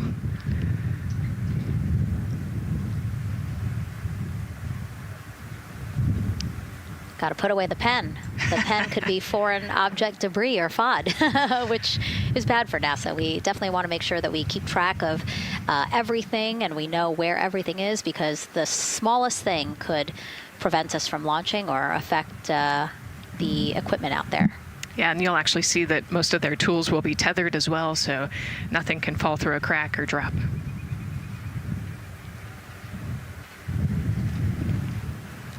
And so as soon as Jeremy and Reed are good to go in their seats and connected to their communication umbilicals, as Daryl had said before, we will start hearing the loops, the audio mission loops, specifically Orion to Earth 1, which is the communication loop that the crew communicate on to the different teams supporting launch today.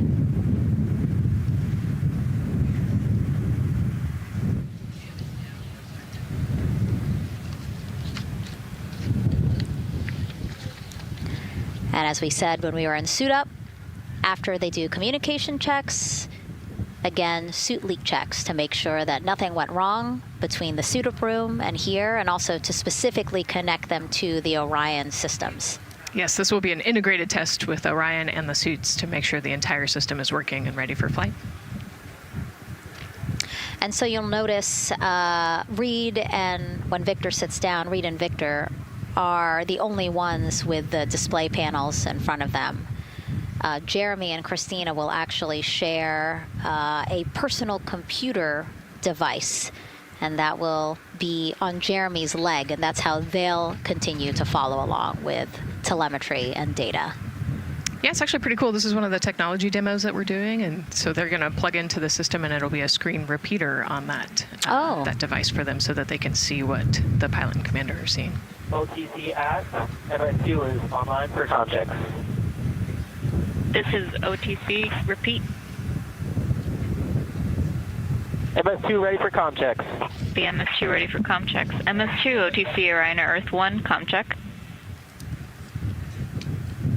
OTC, it's MS2. Have you loud and clear on 1. You're welcome, sir.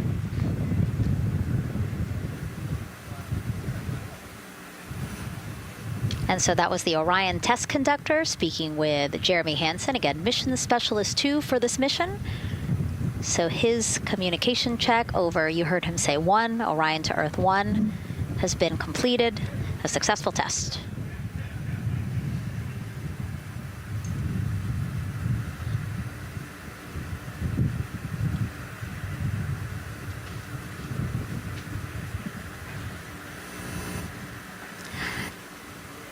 The rest of the crew here waiting in the white room. Again, as Nicole was saying, a little tight there for all of those folks. So Christina and Victor will wait until Reed and Jeremy are done getting buckled in. Yeah, I think 4 astronauts and 4 suit techs would be a tight fit in that capsule. Yeah, I mean, take a look at Bill. He's number 3 there, the suit technician there. He is kneeling where Christina will be in order to get Jeremy situated.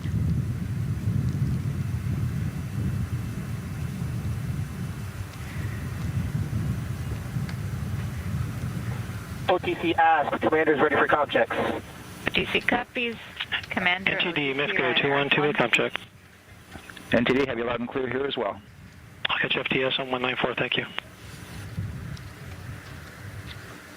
Commander, OTC Orion Earth 1. OTC, CDR has you loud and clear. Good comm, welcome, sir. And there you have it, a successful comm check with Commander Reed Wiseman. And so... And CDR, NTD on Orion Earth 1 for comm check. CDR, I got you loud and clear, NTD. And good to have you on board. Good luck today.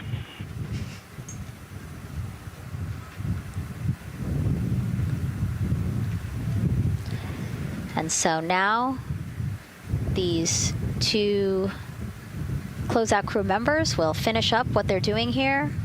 Again, Nicole, walk us through what is happening here. They're connecting umbilicals, is what we said. Yeah, they're strapping them in, so they're getting their restraints connected. It's a 5-point harness with a quick release, and then they're connecting the umbilical, which has actually 4 different connections. So it's got the air in, air out, the water for cooling, and then the comm as well, the communication cable. So they're going to make sure that all of those connections are good to go, make sure the crew's receiving the cooling and the air, and then we heard the comm check as well. So they're just making sure the umbilical connection was good to go, getting them strapped in and ready, and then they will move on to Victor and Christina. And so while we wait for that to happen, why don't we get another check of the launch countdown milestones with Daryl and the launch team?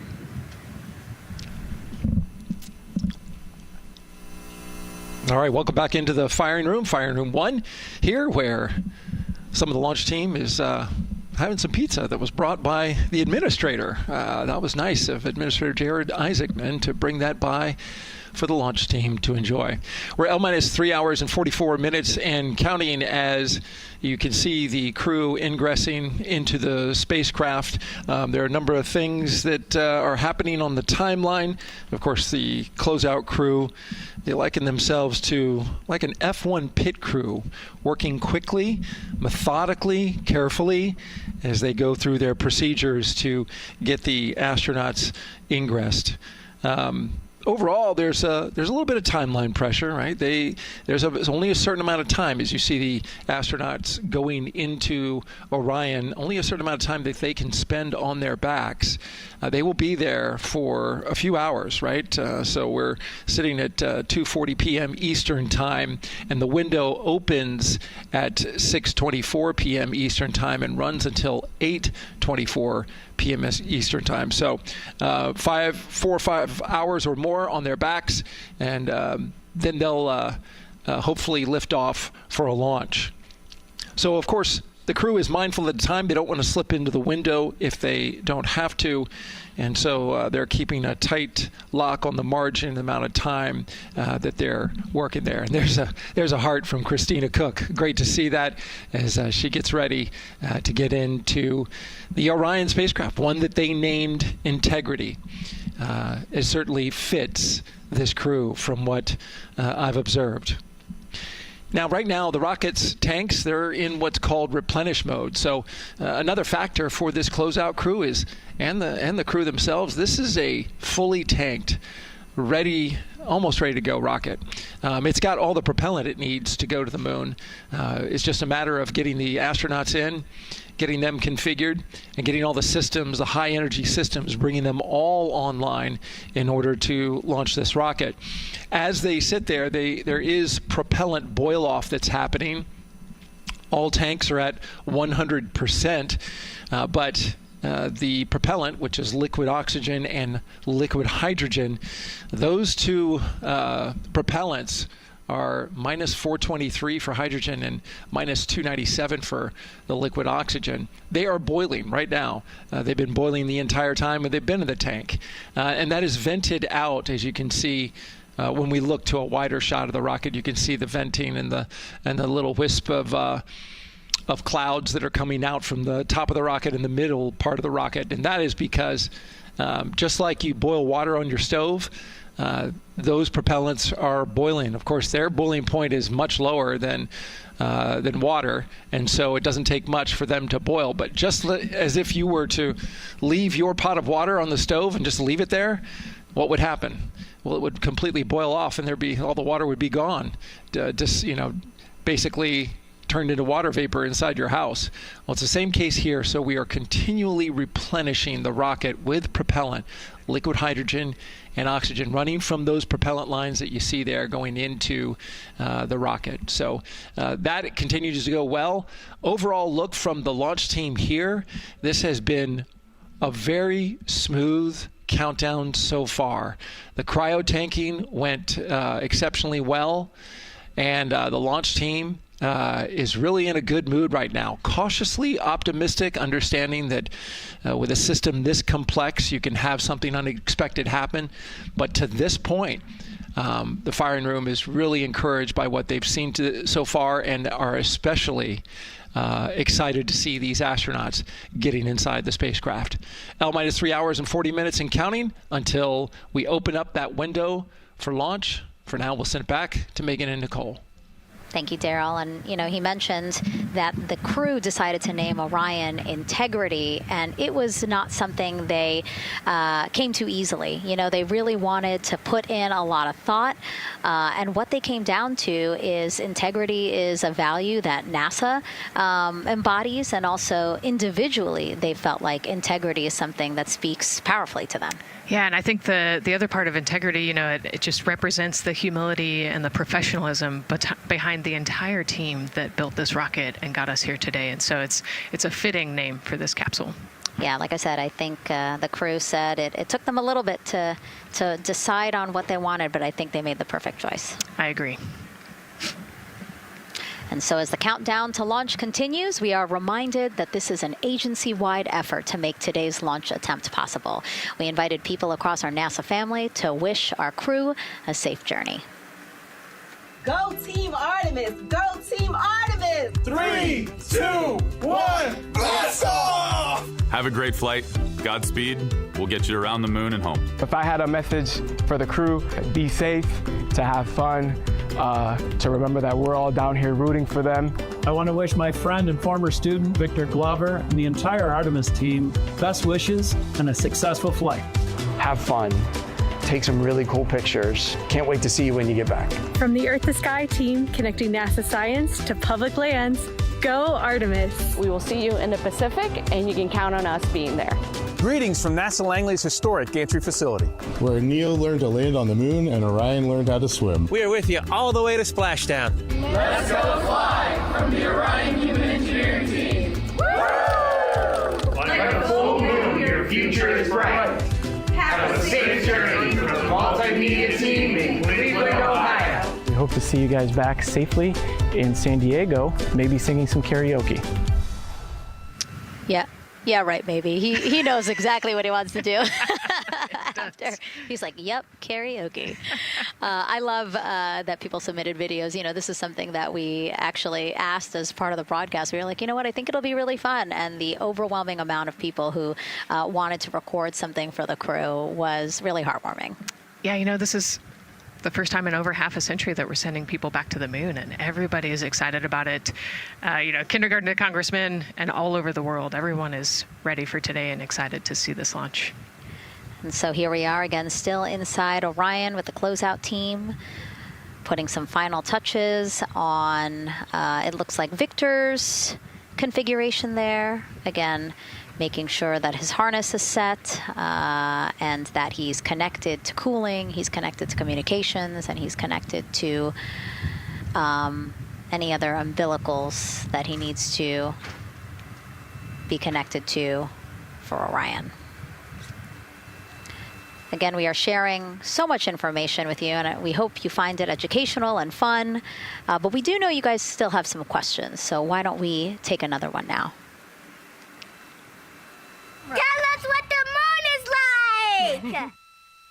So cute. That wasn't a question. That was a demand. Nicole, you tell her what the moon is like. Oh, man, that was so cute. Oh, man, the moon is really cool, right? So it's a lot of like gray and white and kind of shades of gray. It is something that doesn't have wind or rain or rivers or an atmosphere. And so we like to say Christina said it earlier, it's the witness plate to the universe. And, it has all these impact craters because it's not protected. Things hit it all the time. Mm-hmm. Meteoroids, asteroids, all sorts of things hit the moon and create these impact craters. That's part of what we want to go and look at and learn about on the moon. Can tell us a lot about the age of the universe and the age of the moon. It's 4.5 billion years old, and we can learn a lot from just looking at the regolith or the dirt that is on the moon. Well, thank you for that question, and thank you for that answer. She was cuter, Nicole. I agree. And then earlier today, we wanted to ask you, what do you want to know about living in Orion? And we told you to pick between what the crew eats, how they sleep, how they fly the vehicle, and how free time is spent. And the winner, most of you wanted to know how to fly the vehicle. And we are going to be doing that. Yes, we are. That's a great question, and actually, part of what we're going to go do. So the rocket is fairly automated, right? There's a countdown, and the whole system knows when it needs to ignite the engines. But we are going to do some manual piloting throughout this mission. Once they launch and they separate from the ICPS, they're actually going to do a rendezvous and proximity operations demonstration. So what does that mean? They're going to take that portion of the rocket and they're going to try to fly closely to it. And so they will actually take manual control of the Orion spacecraft and try to get nice and close to the other portion of the rocket that had just separated. And so you can see actually a little bit in the view that you have right now. So for Reed, the left-hand person, his right hand, there's a kind of a joystick, if you will, on the right side, and then on the left side there's something similar. And so they've got translational and rotational hand controllers in order to command the rocket in different axes. Yeah, it's really exciting. I mean, Victor said it himself, like one thing that he's really looking forward to is piloting Orion manually. So we'll get to see that during our continuous coverage. Again, we are covering this entire mission. We started with tanking, and we will go all the way through splashdown, so you will see what Nicole was just talking about, that proximity ops demonstration, where the crew will pilot Orion manually. And so, speaking of their 10-day mission, why don't we take a closer look at the crew's home away from home for the next 10 days. Here's Megan Carter again from the KSC Visitor Complex. All right, thanks, Megan. Yeah, it's getting real out there, so I am going to bring you back to the moon board so I can show you just a few things about the Orion. Obviously, it is going to be very compact, sitting up there on top of the SLS rocket. Very compact, like I mentioned, over 355,000 pieces. So let me show you a couple key components, starting with these three fairing panels right there. When the rocket blasts off, obviously it is going to get very fast. MS1, it's going to get on Orion Earth 1 for windy, and so we have these three fairing panels in place to help protect our astronauts. I am also going to take you into a little bit closer look and talk about the LAS, or the Launch Abort System. This is the one piece that is going to be in place to protect the astronauts should something happen to go wrong in the first few minutes of launch. They can actually hit those abort motors, and these can activate within milliseconds, basically faster than you can even blink, and that is going to pull the crew and the crew capsule away from any danger. Now, obviously, we hope that those are not needed, and if that is the case, then about 3.5 minutes into flight, the LAS and those fairing panels will actually activate and jettison away. They'll fall away from the rocket, because at that point, the crew can actually abort the spacecraft safely by themselves. Now, we've talked a lot about the crew capsule right here. This is where they are going to spend the duration of their flight. We're going to talk a lot more about that one in just a little bit, but for now, let me jump down here to the service module. This is the one, we're going to think of this as the powerhouse for the spacecraft. It's pretty much going to provide them with almost everything that they need for the entire mission. Temperature control, removing the carbon dioxide, providing them with oxygen, so much more. You can also do course corrections and things like that. So, super quick breakdown, but as you can see, all of these components together are going to make the spacecraft one that is built not just to fly, but to protect, sustain, and bring those astronauts home. All right, lots more to come, but let's see where we are with the crew. Back over to you, Megan. Hey, thanks so much, Megan. A lot of useful information there, and we did want to point out that you did hear over and the PLT NTD on Orion Earth 1 for comm check.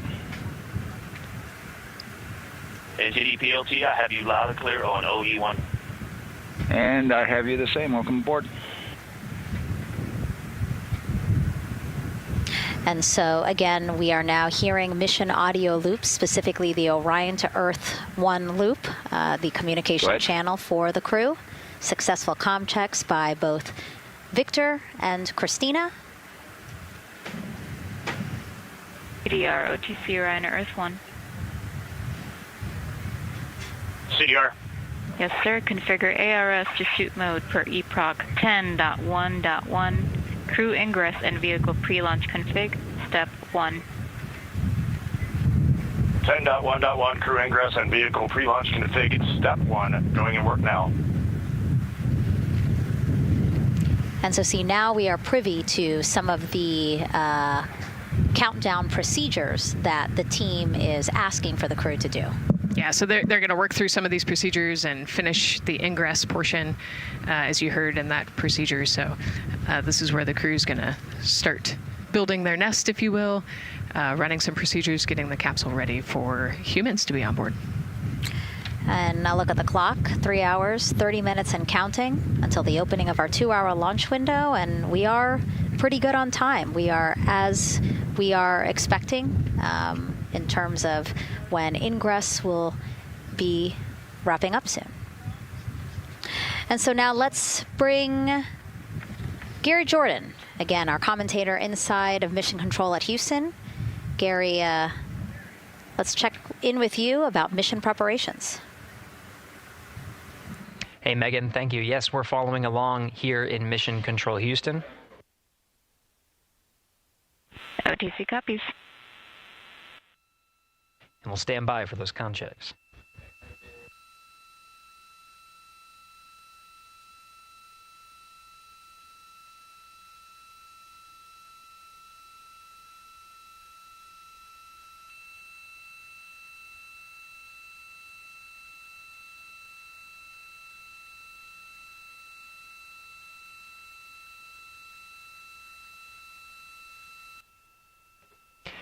And again, we're waiting for those comm checks. We did confirm from our IVA officer here in Mission Control Houston that all 4 suits have plugged in umbilicals. And CDR, NTD. Go ahead, NTD. Yeah, Reed, we're ready to proceed with the voice checks if you and everyone else is.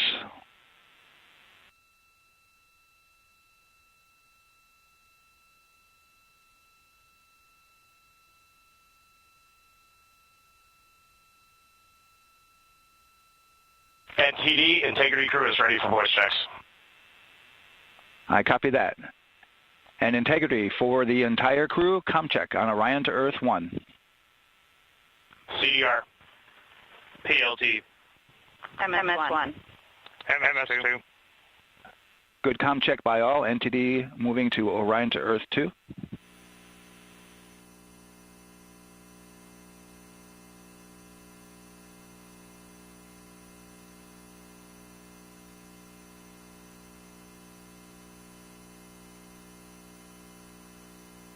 CDR. PLT. MS1. MS2.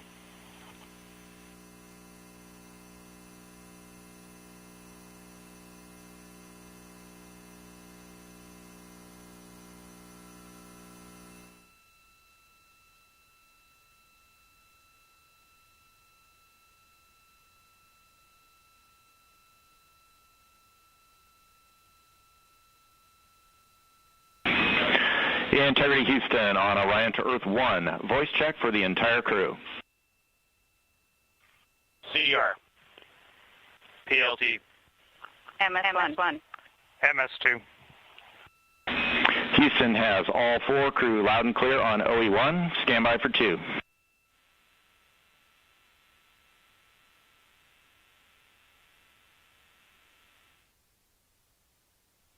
Your initial word was broken, Stan?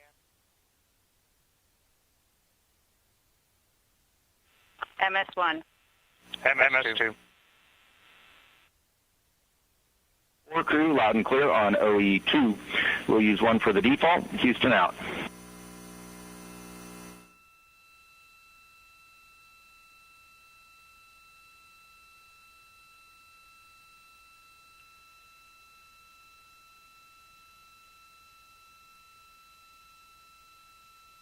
And CDR, NTD? CDR. Yeah, we're going to go ahead and we're going to clear a couple of those messages on your screen here. Just want to give you a heads up that you'll see that. Copy all.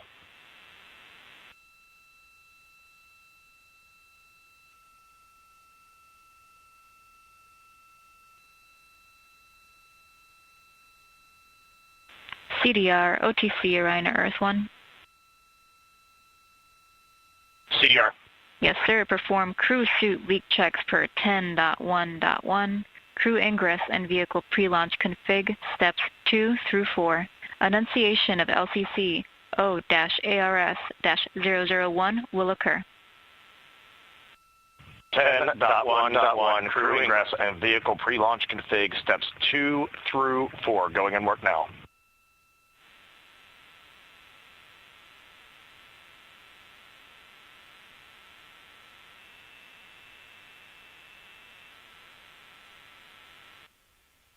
This is Mission Control Houston. We are following along as the 4 crew members of Artemis II work through their voice checks, then the umbilical connections and various pathways to get communications from all of the... Refresh on your screen. CDR. Yes, sir. We're going to look to do a quick refresh on your screen if you guys are okay with that. Hey, firm, just let us know when we can continue in 10.1.1. We'll go hands off.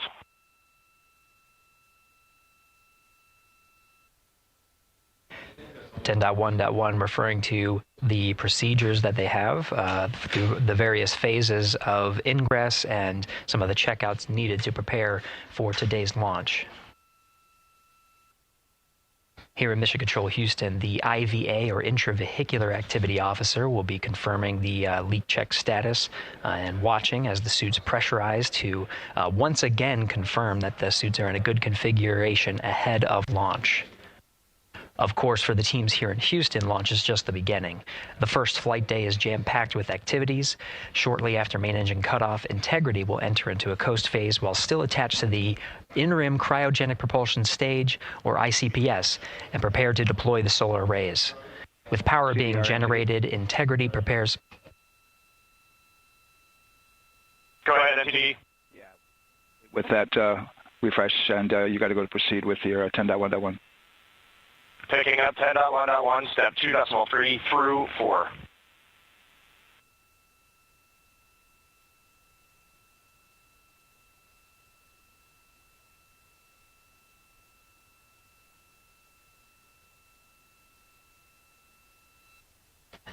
Picking up the procedures, the crew again working through the various steps to prepare for launch, standing by for suit.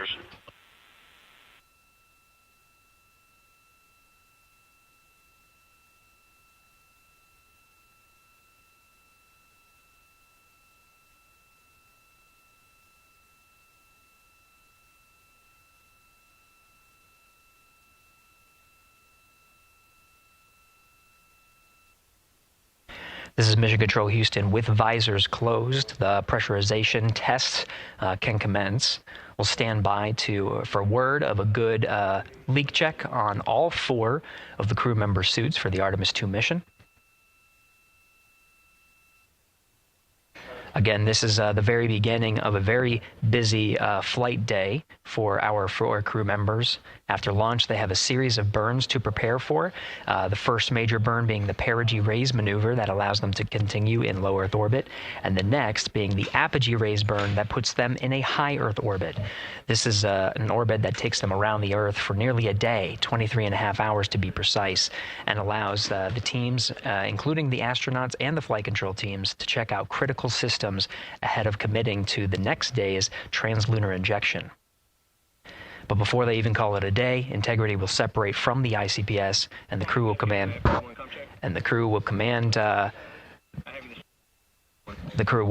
Command the Orion capsule to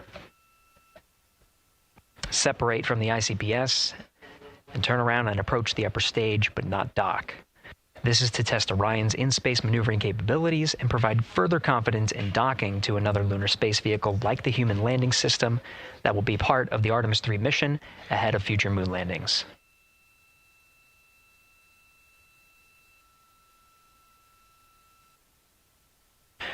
These are just a few of the highlights of the very first of 10 flight days as we await for confirmation of good leak checks inside the capsule integrity. And there's a lot more to this mission. A reminder that this is, of course, a test flight. The purpose here is to demonstrate procedures, systems, and life inside Orion on a mission around the moon for the first time, and give further confidence in the capabilities that are charting a return to the lunar surface.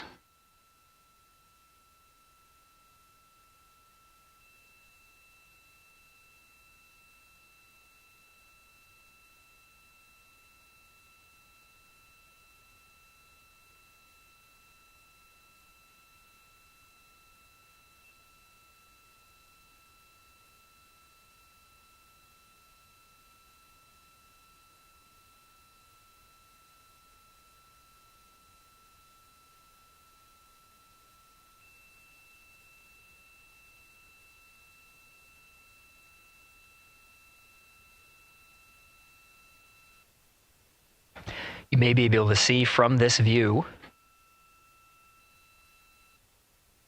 the suits themselves inflating. This is, again, a pressure check, verifying that the suits are leak-free ahead of the ascent portion of today's flight. How you see the crew now with visors down will be the configuration of their ascent all the way through core stage separation, about a little more than 8 minutes after booster ignition.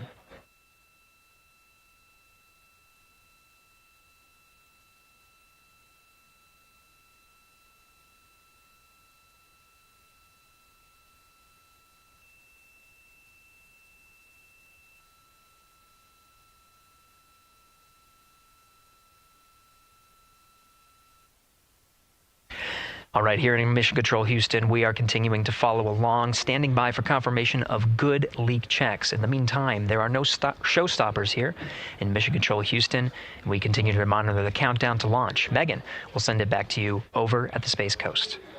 Hey, Gary, thank you so much. Yeah, as we wait for confirmation of a successful leak check for all 4 astronauts, why don't we go back to Daryl, again, who has been following along with the launch countdown as we inch closer to the opening of our 2-hour launch window.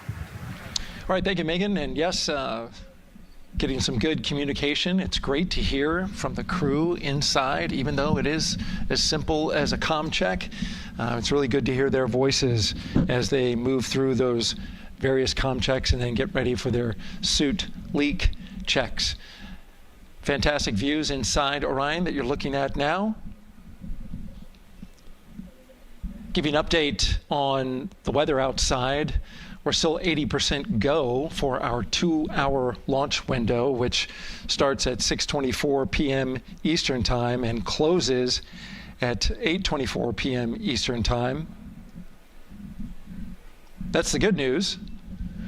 The bad news is that we've got some rain showers that are starting to head in. Looks like it may miss the pad. Wouldn't matter if it rained on it or not, though. It's received some rain earlier today. Water isn't going to hurt anything out there at this point.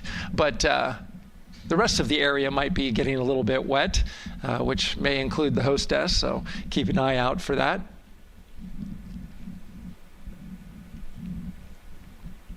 As we're watching with the astronauts inside the Orion Integrity spacecraft, you'll be hearing more and more from them, especially Christina Cook, who is Mission Specialist number 1.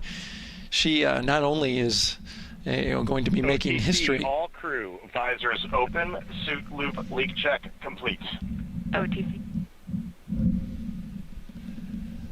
Okay, there you heard the suit leak check complete. They check those suits for leaks in astronaut crew quarters. They check them again inside the spacecraft. As you can see, the closeout crew, our astronaut support person moving around, turned off the camera, and so now we're looking from outside the Orion spacecraft, looking towards, oh no, let's see, get oriented here. Well, there we go. Back inside, we've got the view. But basically what I was saying about Christina Cook is that she will have the role of reading. CM is ready for closeout, performing video sweep using drag-on camera. OD.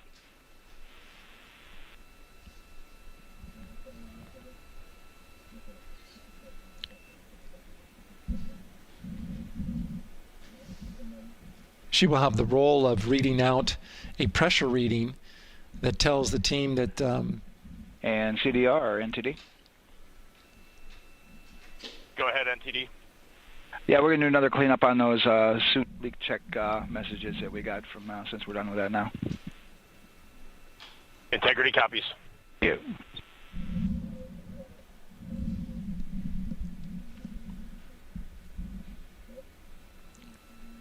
And that's communication going between Orion Commander Reed Wiseman and NASA Test Director Jeff Spaulding.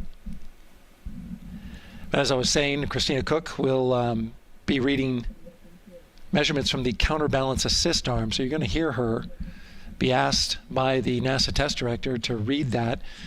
That CBA, counterbalance assist arm, it's mechanically latched by the closeout crew using tools, but there's a hydraulic assist. It's pneumatically opened and closed rather with a pressure assist that helps open it up. Not only that hatch, but also the last hatch. There's 2 hatches there that we'll see that will be closed.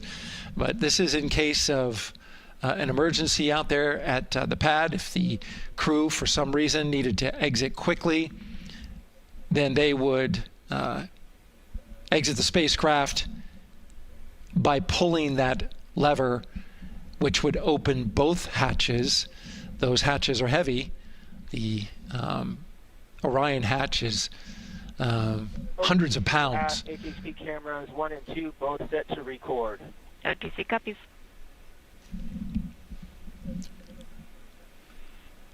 And just an update on the launch countdown, continuing to monitor the team's communications here in Firing Room 1. Everything going really smoothly so far. We don't have any significant open constraints to launch at this time, so we continue counting down. And for now, we'll send it back to the host desk with Megan and Nicole. Thank you so much, Daryl. And so we heard some of the communications over Orion to Earth 1, and it sounds like we are now moving into the hatch prep and closure phase. We will now start to see the closeout crew getting out of Orion soon so that they can start getting ready to, again, close up Orion, close the 2 hatches, and then get out of the pad.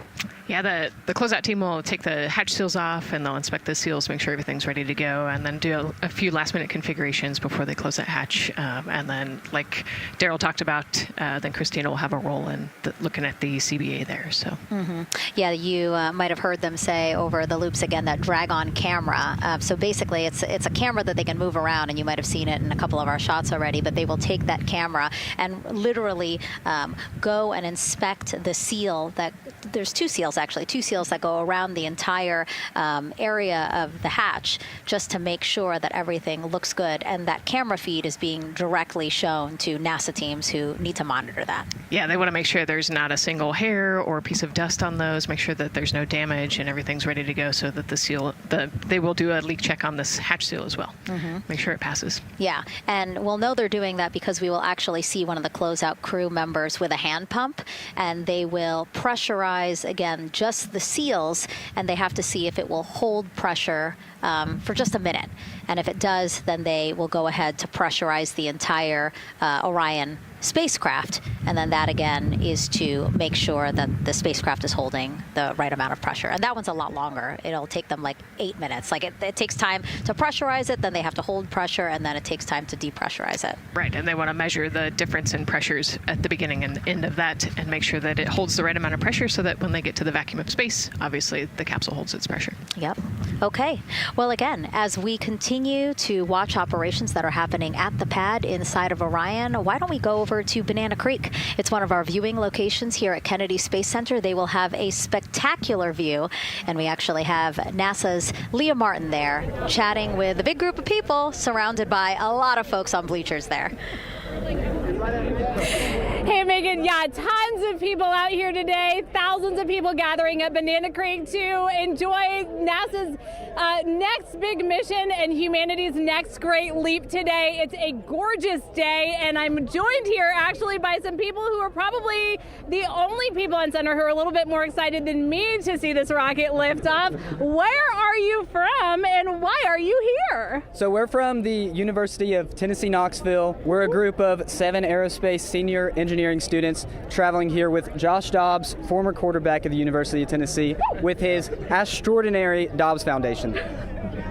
Now, you were actually telling me a little bit earlier, you're here local, you're from Orlando. What's it like being an aerospace engineer and then having the opportunity to come back here to the Space Coast and see this mission lift off today? It is absolutely amazing. I feel like the little 9-year-old girl inside me is so excited. Like, I'm from around here. I grew up watching launches in my backyard, and so this seems like such a full circle happy moment for me. Now, you are an aerospace engineer looking hopefully to join the workforce in the future. How does it feel to be here and see firsthand what that work does? It's just so cool to see what I've been working for the last 4 years and then 12 years before that just actually be physically happening in front of me. It's something I never dreamed of as a kid. And I'm actually joined here by the astronaut himself, Mr. Josh Dobbs. Now, you have a history with NASA as well. You did an externship here. And how did that kind of play into your passion for aerospace and then the foundation that actually provided this opportunity for these students today? 100%. So I spent a month here around the Artemis I mission, which was a tremendous opportunity to learn about the space program and also what's next. And so to be back here for Artemis II, and unfortunately, Artemis I went in the middle of the season, so it's surreal to be here for Artemis II. And with my foundation, like, the goal is to be able to take advantage of the opportunities that I've had and pass them along to the future of the industry and give them the opportunity to see what all their hard work can accumulate into. So it's an honor to be here. We're really appreciative of all the engineers and all the hard work that's gone into this moment, and we're excited to watch history happen today. Absolutely. And as a group, I think if you guys had one well wish for the team today, what would you say? I think we can all join together and maybe say, go Artemis. Go Artemis. That was a fun interview, and again, just so neat to see all the people who are here. I mean, still hours before liftoff. Not even hours before liftoff, but hours before a 2-hour launch window. So people just really committed to being here and seeing it in person. Yeah, you can see the Banana Creek is already buzzing. Yeah. There behind Leah. You could hear the chatter in the background. It's an exciting time. Yeah, you could tell that it's a lot louder than we noticed because we just have very good mics. But, you know, she's obviously yelling over a huge crowd there. So super fun, super exciting. And yes, I hope that we all get to see liftoff here shortly. Okay, so as we know, Victor, Reed, Christina, and Jeremy will have their hands full during their mission. So for some of their test flight objectives, let's go back to Megan Carter at the moon board. All right, as we have seen from those camera views, their capsule is very compact, obviously. So let me show you a few cool things about this piece.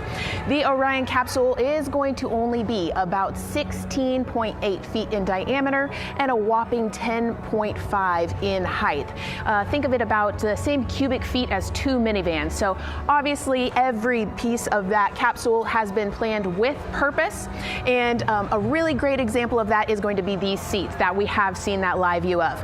Now, these seats are going to be out for launch, re-entry, and splashdown, but in between, they are stored in between to give them more room for daily activities and things like that.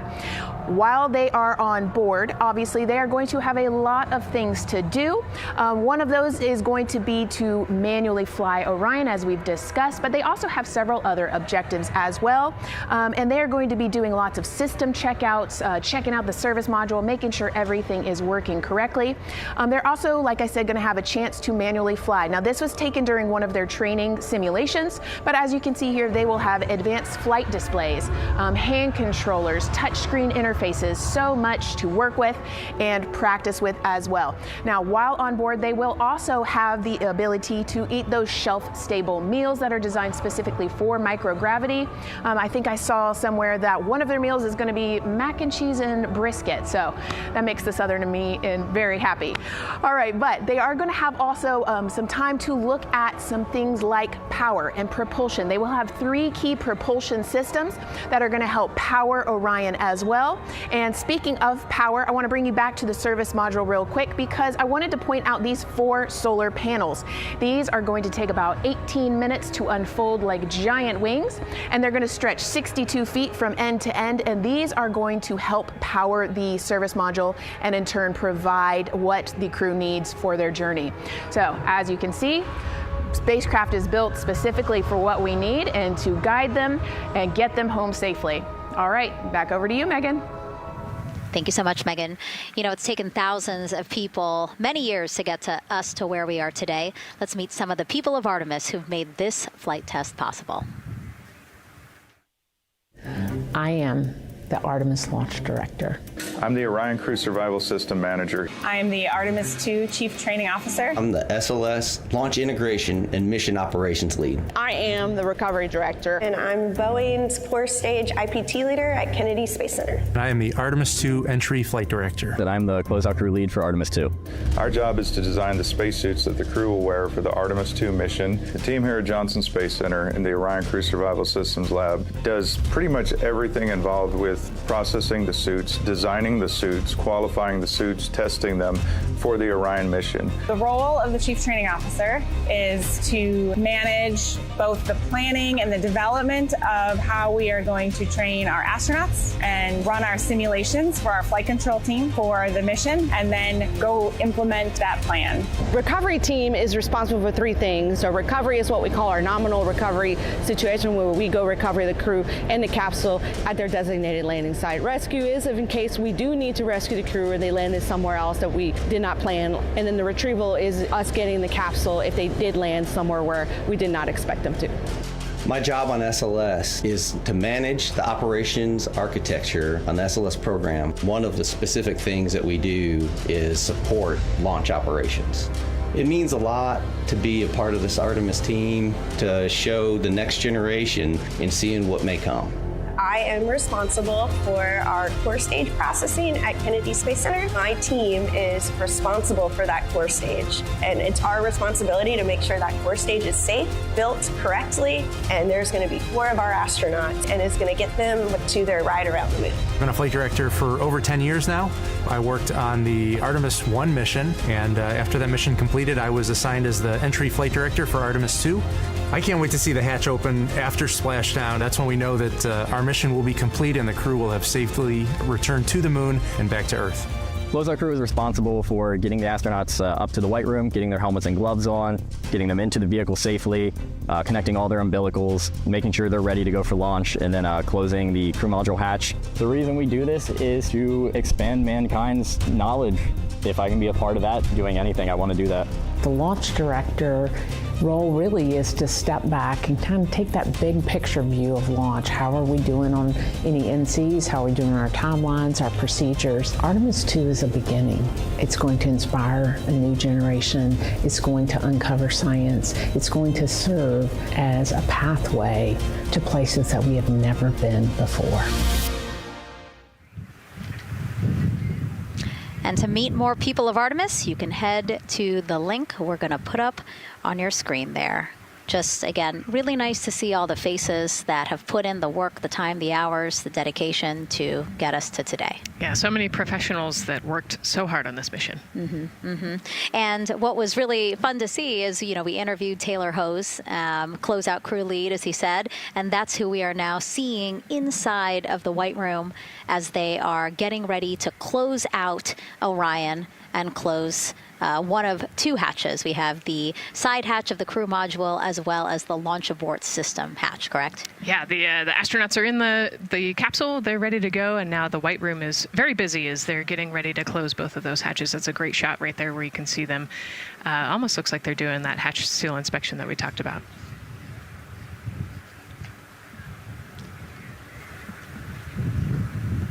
And so, Nicole, as we continue to see them get ready to close that smaller hatch, again, the crew module side hatch, let's take some questions now. Sounds good. A lot has changed since Apollo, and I have a few questions about what's next. What part of the moon are we exploring through Artemis, and what are some of the key points that NASA needs to consider when planning missions like this? Were you expecting to see Scarlett Johansson? I think that took you. Yeah, I mean, took you aback. We've talked about this, but everybody has an interest in this mission. You know, it's humanity trying to explore and go back to the moon. And I love this question. You know, what part of the moon are we going to? You know, eventually we want to get to the polar regions, the South Pole specifically. We think that there are volatiles there, so water ice, something that can be harnessed as a resource as we create the permanent base on the moon and then try to get onto Mars. But getting to the moon is a tricky mission. You know, we're going further than we have in a long time. And, you know, on the International Space Station, we're 250 miles from the Earth. And so we're pretty close. We resupply that spacecraft pretty often with cargo missions. But the further and further you get away from Earth, the more you have to think about the lack of cargo, the comm delay. You know, there's a communication delay the further away you get. And so there are different and unique problems as we continue to explore further and further out into the solar system. And there is so much to learn about the moon. So it's no surprise that, yes, even though our goal is to have a moon base at the lunar South Pole, the lunar South Pole is not the main focus of this lunar flyby. So instead, the crew is going to be focused on observing the far side of the moon. So this is actually an animation of what teams expect the moon to look like if the crew launches today. So this is, of course, the side that faces the moon, and this is the far side of the moon, which when, again, the crew does their lunar flyby on flight day 6, we are expecting this will be their view. What an amazing view and an opportunity. Yeah, you know, there's so much to learn from this particular mission, because obviously we're not landing with this mission. And so they actually potentially could see the South Pole and kind of scope out what our landing regions look like in the context of the entire moon. But also they're going to see parts of the lunar surface that have never been seen before by the human eye. And so they're going to take these detailed notes. They're going to record themselves talking about what they see. You know, we do a ton of geology training as astronauts, especially this Artemis II crew. They did a ton of geology training working with scientists to learn how to pick out the unique portions that we want to go study. You know, what is the context of the moon? What parts of the moon look interesting and look different? You know, the impact craters that we talked about earlier. So really trying to take all the pictures, take all the observations, write down, talk about their observations, and record as much data as we possibly can for the researchers back here on Earth. Yeah, it's so important to, yes, we're all talking about what they hope to do during this 10-day mission, but you really do have to think about all the training that goes into this. I mean, you have 4 crew members who won't you know, have the support the way that they've been having the support. I mean, they'll be talking through communications, but you know what I mean? It's just them and the moon, right? So they need to be fully aware and equipped with everything that they'll need to do to be able to accomplish the objectives that we hope to accomplish during this mission. Right, and their specific flyby around the moon, you know, the lighting will be different and the path will be different depending on when we launch. If we launch today, it would be different from tomorrow. And so, you know, they actually had to learn the geography of the moon so that they can orient themselves when they're on the backside of the moon, because they're not going to have communication. You know, they're just going to have a, I think, 45+ minute comm blackout while they're while they're on the far side of the moon. And so they themselves have to know what things look like on the moon, how to orient themselves, and how to get the data that we're looking for. Yeah, really ambitious mission. Excited to be here at the start of it. All right, so another check of the clock, 2 hours, 57 minutes and counting to the opening of our 2-hour launch window for Artemis II. This pivotal test flight comes 250 years after America began its journey as a nation. As we celebrate that milestone, a special live performance now of our national anthem by singer Ann Wilson.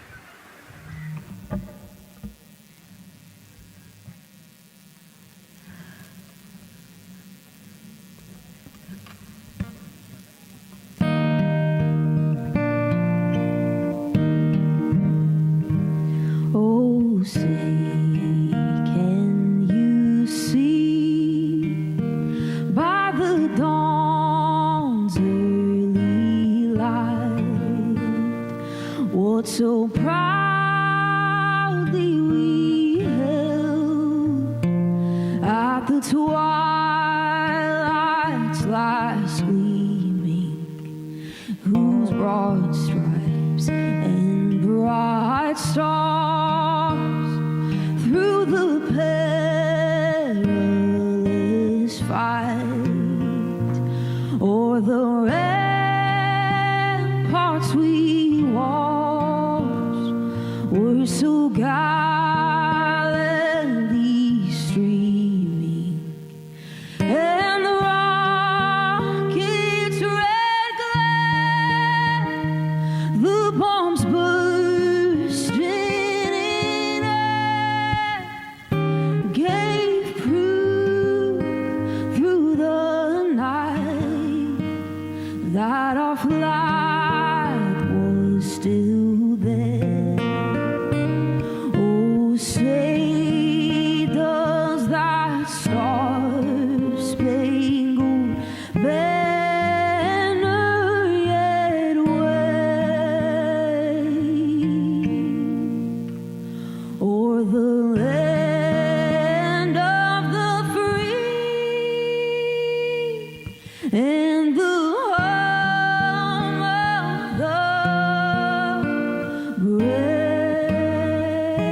A beautiful rendition. Honestly, I'm a little emotional, a little speechless. Yeah, that was gorgeous. Yeah. I mean, again, we are a nation of explorers, a nation of curious minds, and to see us again 250 years after our Declaration of Independence was signed to when we are trying to return to the moon for the first time in more than 50 years, really powerful. Yeah, leading the way back to the moon. It's exciting. Mm-hmm. And that's so important to us. You know, we do want to be the leaders in exploration, but we definitely know we can't do that alone. You know, we often hear NASA leadership say that, you know, this is not something one nation can do. This is something that is a collaboration of nations, and that's why we have European countries. We also have Canada, again, joining us on this ambitious test flight. Yeah, of course, you know, it goes back to the old proverb, if you want to go fast, you go alone. If you want to go far, you go together. And we want to go far. We want to get onto Mars eventually, and so we're going to get to the moon first, and you can't do that alone. So thank you again, singer Ann Wilson, for that beautiful rendition, again reminding us of what it is we are trying to accomplish for all, by all. We are now back inside the White Room with the closeout crew. Again, backup astronaut Andre Douglas, number 2 there, just outside in the White Room, which is right outside Orion there, with the crew seated comfortably inside. As you can see, they've dimmed the lights a little bit. The crew has the opportunity to set the ambiance, if you will. They were given the opportunity to adjust the lighting as they see fit, again, just so that they can get comfortable. It's kind of like when we are on a plane and you get the opportunity to... Sure, yeah, you don't want the bright lights in your eyes. Also, you want to be able to see the screens well, or see the, you know, the tablet on Jeremy's knee well, so they're going to adjust the lighting to what makes sense for the mission. And we saw in that very quick shot there, our best camera view of the 2 hatches is actually that drag-on camera, like we were saying, that kind of moves around. So sometimes it's hard to show that. So there you have it. You can see that the closeout crew has closed the side hatch. And so right now, that's a panel that they have to close out in order to then close the next hatch, which is the launch abort system hatch. And so, Nicole, can you just quickly, again, talk to people about the 2 hatches, again, crew module first, and then the launch abort system hatch? Yeah, so the crew module hatch is the one they're working on right now. They just got closed. You can see he's torquing those bolts down. And that is the hatch that completes the Orion capsule. And then you have the launch abort system, which actually is kind of almost a shell that goes around the capsule and holds onto the capsule during launch. And it has its own separate engines that can pull the capsule away from the rocket safely in the case of an off-nominal data point. So it's actually looking at roll rates and attitude and thrust and all sorts of different data in order to make sure the launch is safe. And if it's not, then the launch abort system will pull the crew module away and get them into a splashdown zone safely.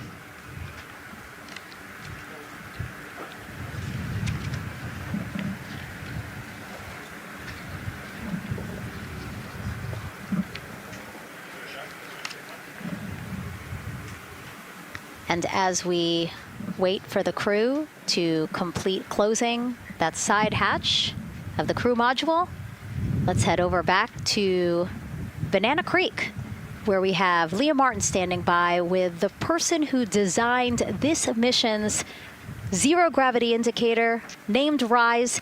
It was 2nd grader Lucas Yee from California. Hey, Leah. Hey, Megan. Yes, of the many special guests we have with us today, I think one of our most exciting guests is Lucas, who's joining us, like you said, all the way from California. He and his family actually worked this as a group project to design the zero gravity indicator. Lucas, can you tell us a little bit about your design? Yeah. So you named him RISE. Can you tell me why you picked that name? It was very remote, representing the Artemis II launch and Earthrise. And yeah, that's pretty much it. So were you really excited to find out that you won the competition and that your zero gravity indicator would be going to space? Yeah. So how does it feel? We're actually just across the river right now from Artemis. We can see it from where we're standing. How does it feel to know that design you created is actually currently on that rocket just a couple hours away from going to space? Really, really, really, really, really, really, really surprised and very happy. Now, Mom, you were telling me on the way over here that it was kind of hitting you what was happening. Tell me a little bit about that. It's definitely very surreal to be here in person. That Commander Weissman said that it's for all and by all, that we couldn't have said it better. We're just very grateful to be here. Super, super excited. And we're so excited to have you here too. Now, Oliver, this is your first launch too, is that right? Yeah, that's right. And how does it feel to be here just a little bit away from watching the first group of astronauts in your lifetime on their way to the moon? It feels like very, very happy and surprised. So if you had one word of encouragement or something to say to the crew who's sitting on that rocket right now, what would you say?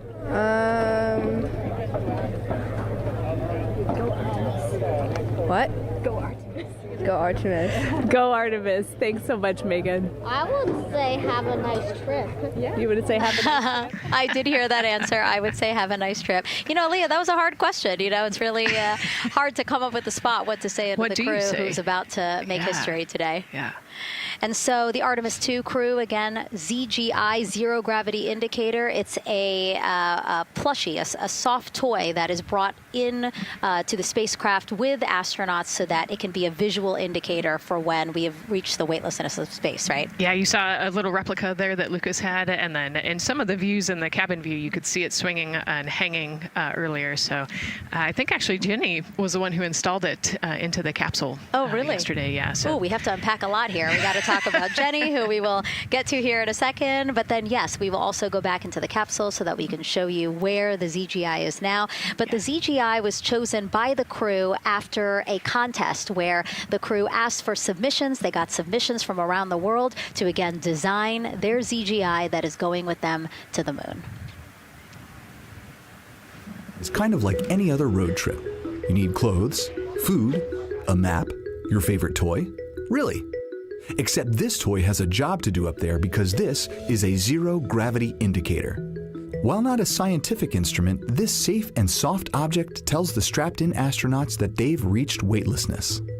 For Artemis II, the crew wanted a one-of-a-kind ZGI, so we asked you to come up with it.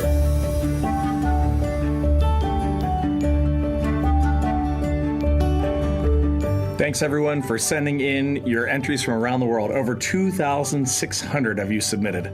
And we loved seeing all of your contributions. It was a really difficult decision because each design had a unique quality that stood out to our crew. In the end, we were able to narrow it down to a top 5 from Finland, Canada, Peru, and 2 from the United States, Kansas and California. In the end, we went with one called Rise. It was a design inspired by the Earthrise photo taken on Apollo 8, which is very special to our crew.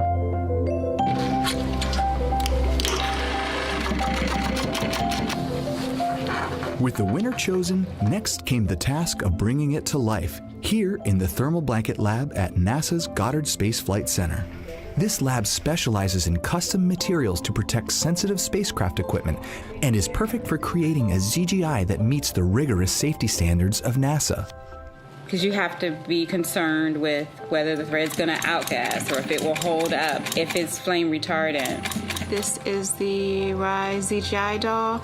All I have left to do is to close the opening here and hand sew the hat on, make sure its stuffing is stuffed in there, and we have our pocket here for the SD card. And on that tiny SD card will be millions of names submitted to virtually join the crew aboard Orion. Got Rise. Not the real one, obviously, but this is a replica. I mean, so clever for Lucas and his family to design.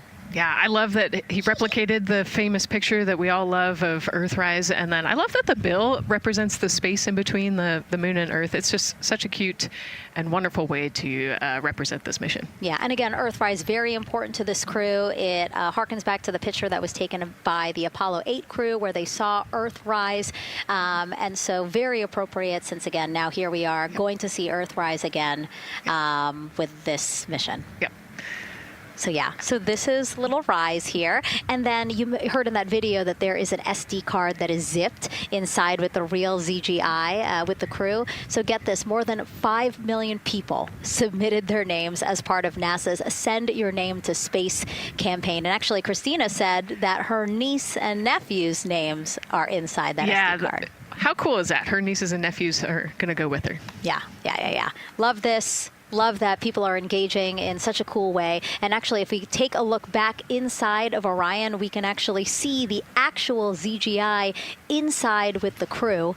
As we said, the purpose of zero gravity indicator is to show when we've reached the weightlessness of space. Now, I know that it's probably dark in there because, as we said, the crew decided to just dim it a little bit for them. But here again, as we see, Reed on your left, Victor on your right. Below Victor, or next to Victor, again, because they're on their back, it's a little weird. It's a little hard to explain the orientation. But between basically Victor and Christina is where Jenny Gibbons has placed the zero gravity indicator. And Jenny, who, again, Nicole just brought up, Jenny is one of the backup crew members. So we mentioned how Andre is the backup crew member for the NASA astronauts. Jenny is the backup crew member for Jeremy. Yeah, Jenny's one of our Canadian astronauts. And yeah, so she's been also helping with preparations for today and helping get the White Room ready, get the capsule ready. And she's actually going to be a Capcom for Artemis II as well. Yeah, she's from Calgary, Alberta, completed astronaut training in 2020, mechanical engineer, combustion scientist, and actually before becoming an astronaut, she was an assistant professor. So again, another very well-accomplished person on the team. And I know the Artemis II crew has really enjoyed working alongside both Andre and Jenny. Yeah, actually, Jenny was our EBQ mentor when I went through our AskCanner initial training, so she helped us with all of our spacewalk training, which was kind of cool as well.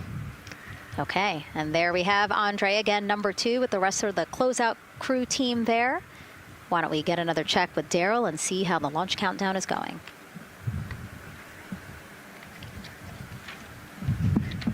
Still going quite smoothly here from Firing Room 1 here at the Kennedy Space Center. Launch team working no major constraints to launch, which is great news. We did get an update on a weather balloon that the launch weather officer and his team released. This is an important weather balloon released at right around the 3-hour mark. And what it told us is that winds are around 10 to 11 knots in the upper parts of the atmosphere. That's important information for the launch abort system should the astronauts need the LAS.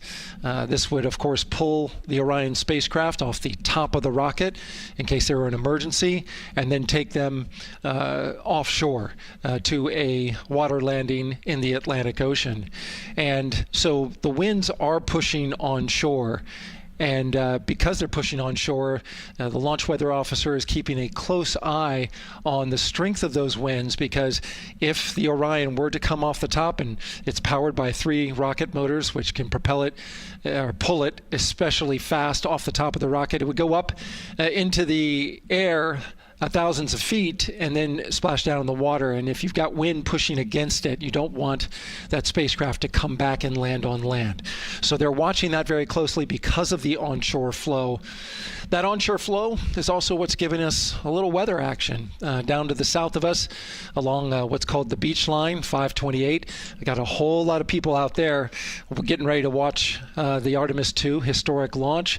Well, they just got a good soaking. Line of rain showers, I should say, passed through that area and soaked the place.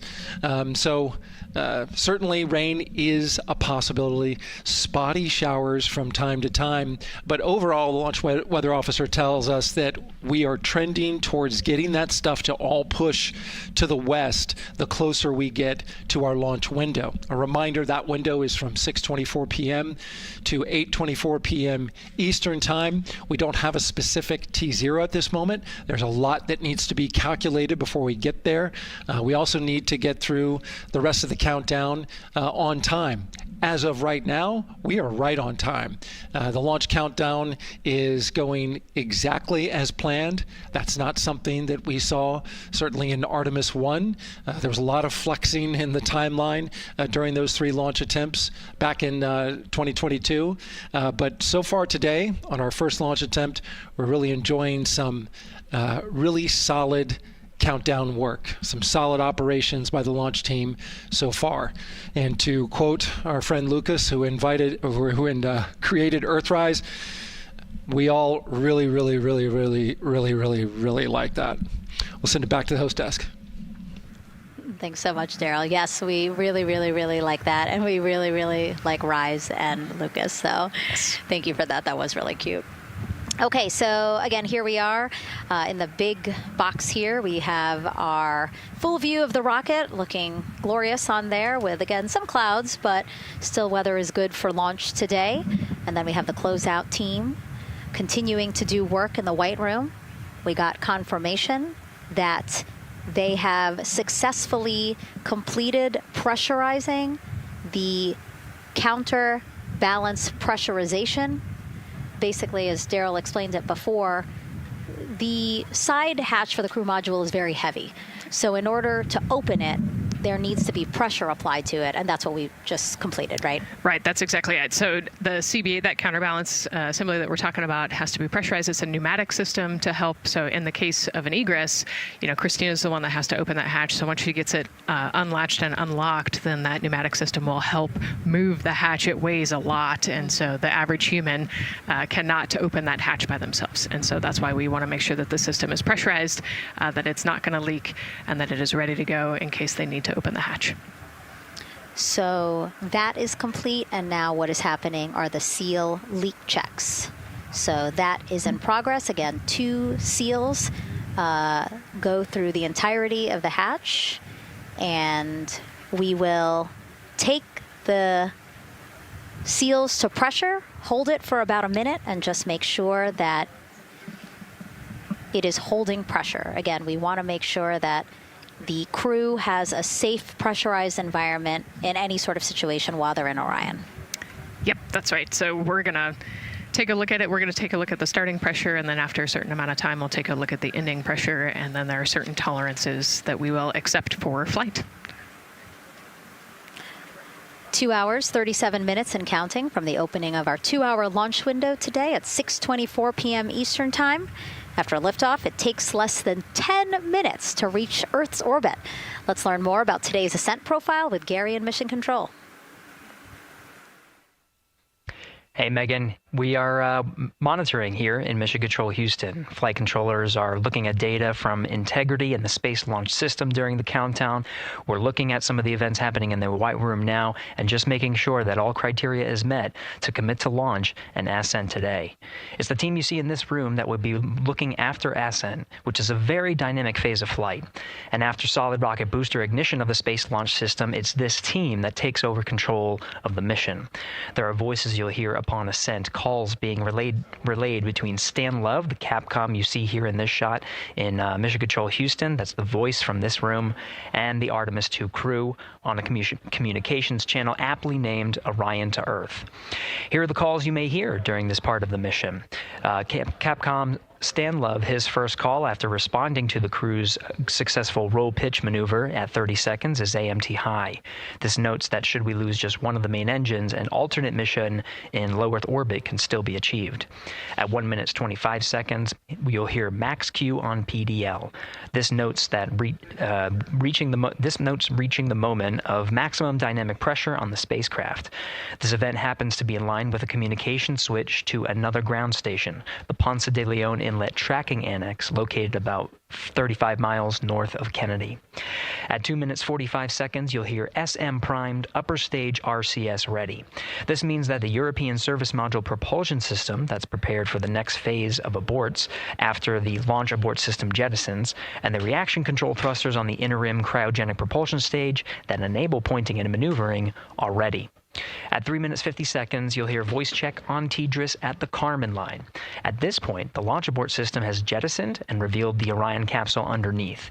This check verifies that the now exposed Orion antennas have a good signal over the tracking and data relay annex, tracking and data relay satellites, which is part of a geosynchronous satellite network and the same assets that are used aboard the International Space Station.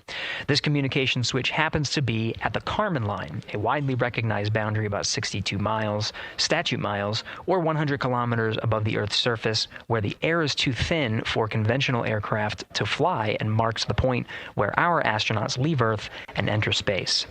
At 5 minutes 16 seconds, you'll hear the call 3-engine press. This notes that if one of the 4 main engines on the SLS core stage were to fail, 3 engines can carry the crew to a nominal main engine cutoff and proceed with the expected mission timeline. This is an important call that gives more assurance of continuing today's moon mission. At 7 minutes, you'll hear expect nominal shutdown.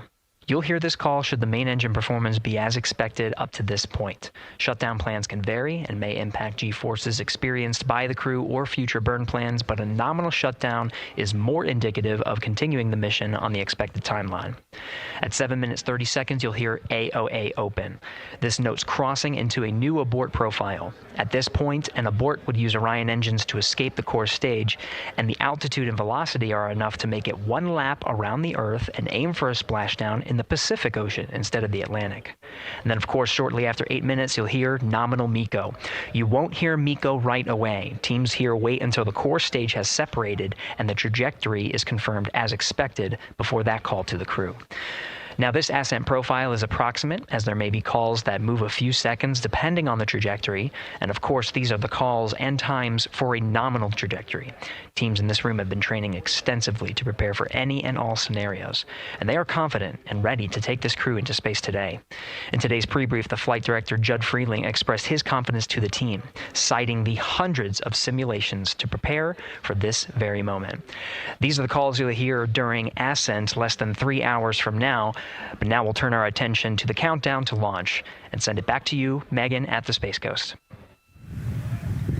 Thanks so much, Gary. Now, one of today's 4 astronauts, of course, Canadian Space Agency astronaut Jeremy Hansen. Let's go now to Jasmine with her next guest. Thanks so much, Megan. Yeah, we're joining you live now from the Operations Support Building here at Kennedy, where crowds are starting to gather, and we're honored to have Lisa Campbell of the Canadian Space Agency joining us. Lisa, Jeremy Hansen is about to make history as the first Canadian to venture to the moon. What does that milestone mean for your agency? Thanks so much, Jasmine. It's wonderful to be here. It's such a special moment, both for our astronaut colleague Jeremy Hansen, but also for Canada. We're here because of decades of public investment in space robotics, in space collaboration, and so for our country, we're very proud. He's so ready. He's been waiting for this his whole life, preparing, training, and he's a wonderful example of Canada. Yeah, and that's a perfect way to capture Jeremy. He really has been prepping for this his whole life. This will be his first space flight. So what has it been like watching him become part of this Artemis II crew? Well, as I mentioned to you, I've known Jeremy since 2020, and he's a colonel, a fighter pilot, a father, and he really is a very dedicated, passionate human being. So both for him to realize this goal of being an astronaut and flying, he also is hopeful that witnessing that will raise awareness about the value of a space program, of the benefits here on Earth, of exploring the universe and our place in it. Wow, that's beautifully said. And really, this international collaboration has been going on for quite some time now. We've worked together in low Earth orbit and now going into deep space together. So why is it so important that we have these international partnerships? It makes us stronger. We can go faster and further together. Canada is one of the original signatories of the Artemis Accords, and Canada and the United States have been partnered for more than 60 years in space. Wow, that is phenomenal, Lisa. And this really is a team effort in many ways. We also have Jenny Gibbons. Yes. She'll be listening in on Capcom. What is her role going to be like? So Dr. Jenny Gibbons has been training all along as the Canadian backup with the Prime crew. Last night, she was in the Orion capsule checking out all of the communications, making sure all of the systems test out and work perfectly. And then she will be among the first lunar Capcom, helping the astronauts navigate during their mission. Wow, Lisa, that is so exciting. Any final words for the nation of Canada before today's mission? Just, we are so proud, so excited, and we can't wait to welcome Jeremy home. Fantastic. Lisa Campbell, thank you so much for being here today. Thank you, Jasmine. Of course. And with that, let's get back to NASA's Megan Cruz.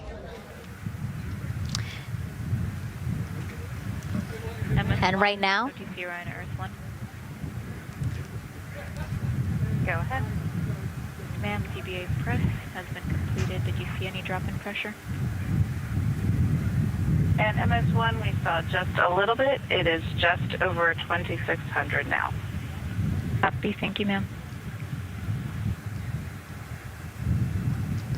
again, a call out to mission specialist Christina Cook. Again, it was her responsibility to monitor the pressure on the counterbalance system that will help open the side hatch. And she did report a drop in pressure, but it seems like it's within nominal limits. Right. They might have had a small drop, but we have a starting pressure and an ending pressure, and as long as the difference isn't too high, then we will take that. And the engineers know exactly what they're looking for in terms of that delta pressure.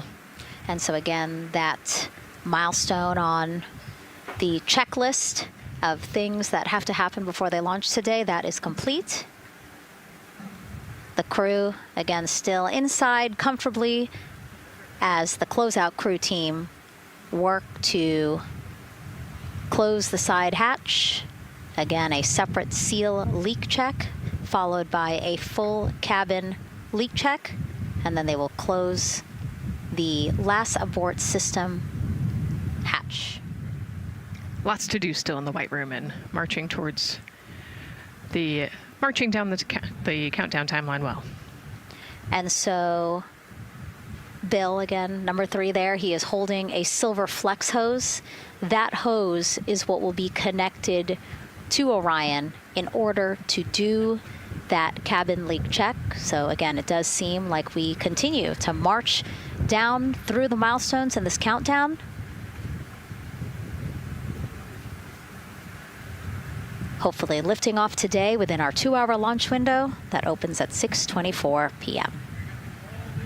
Now, right now, people inside the Kennedy Space Center Visitors Complex are learning about this mission. There are great exhibits there about the rocket and Orion, and of course, our Megan Carter with the Moonboard. All right, Megan and Nicole, yeah, you mentioned that checklist before launch. That checklist is going to continue during the mission as well, as there are several vital objectives that we are hoping to accomplish with this mission. So we've talked about the rocket. We've talked a little bit about Orion. Obviously, during Artemis 1, we had that test flight, and there were no humans on board. That is our one big difference for this one, and we are going to have that crew this time. So what are they going to be up to during this mission?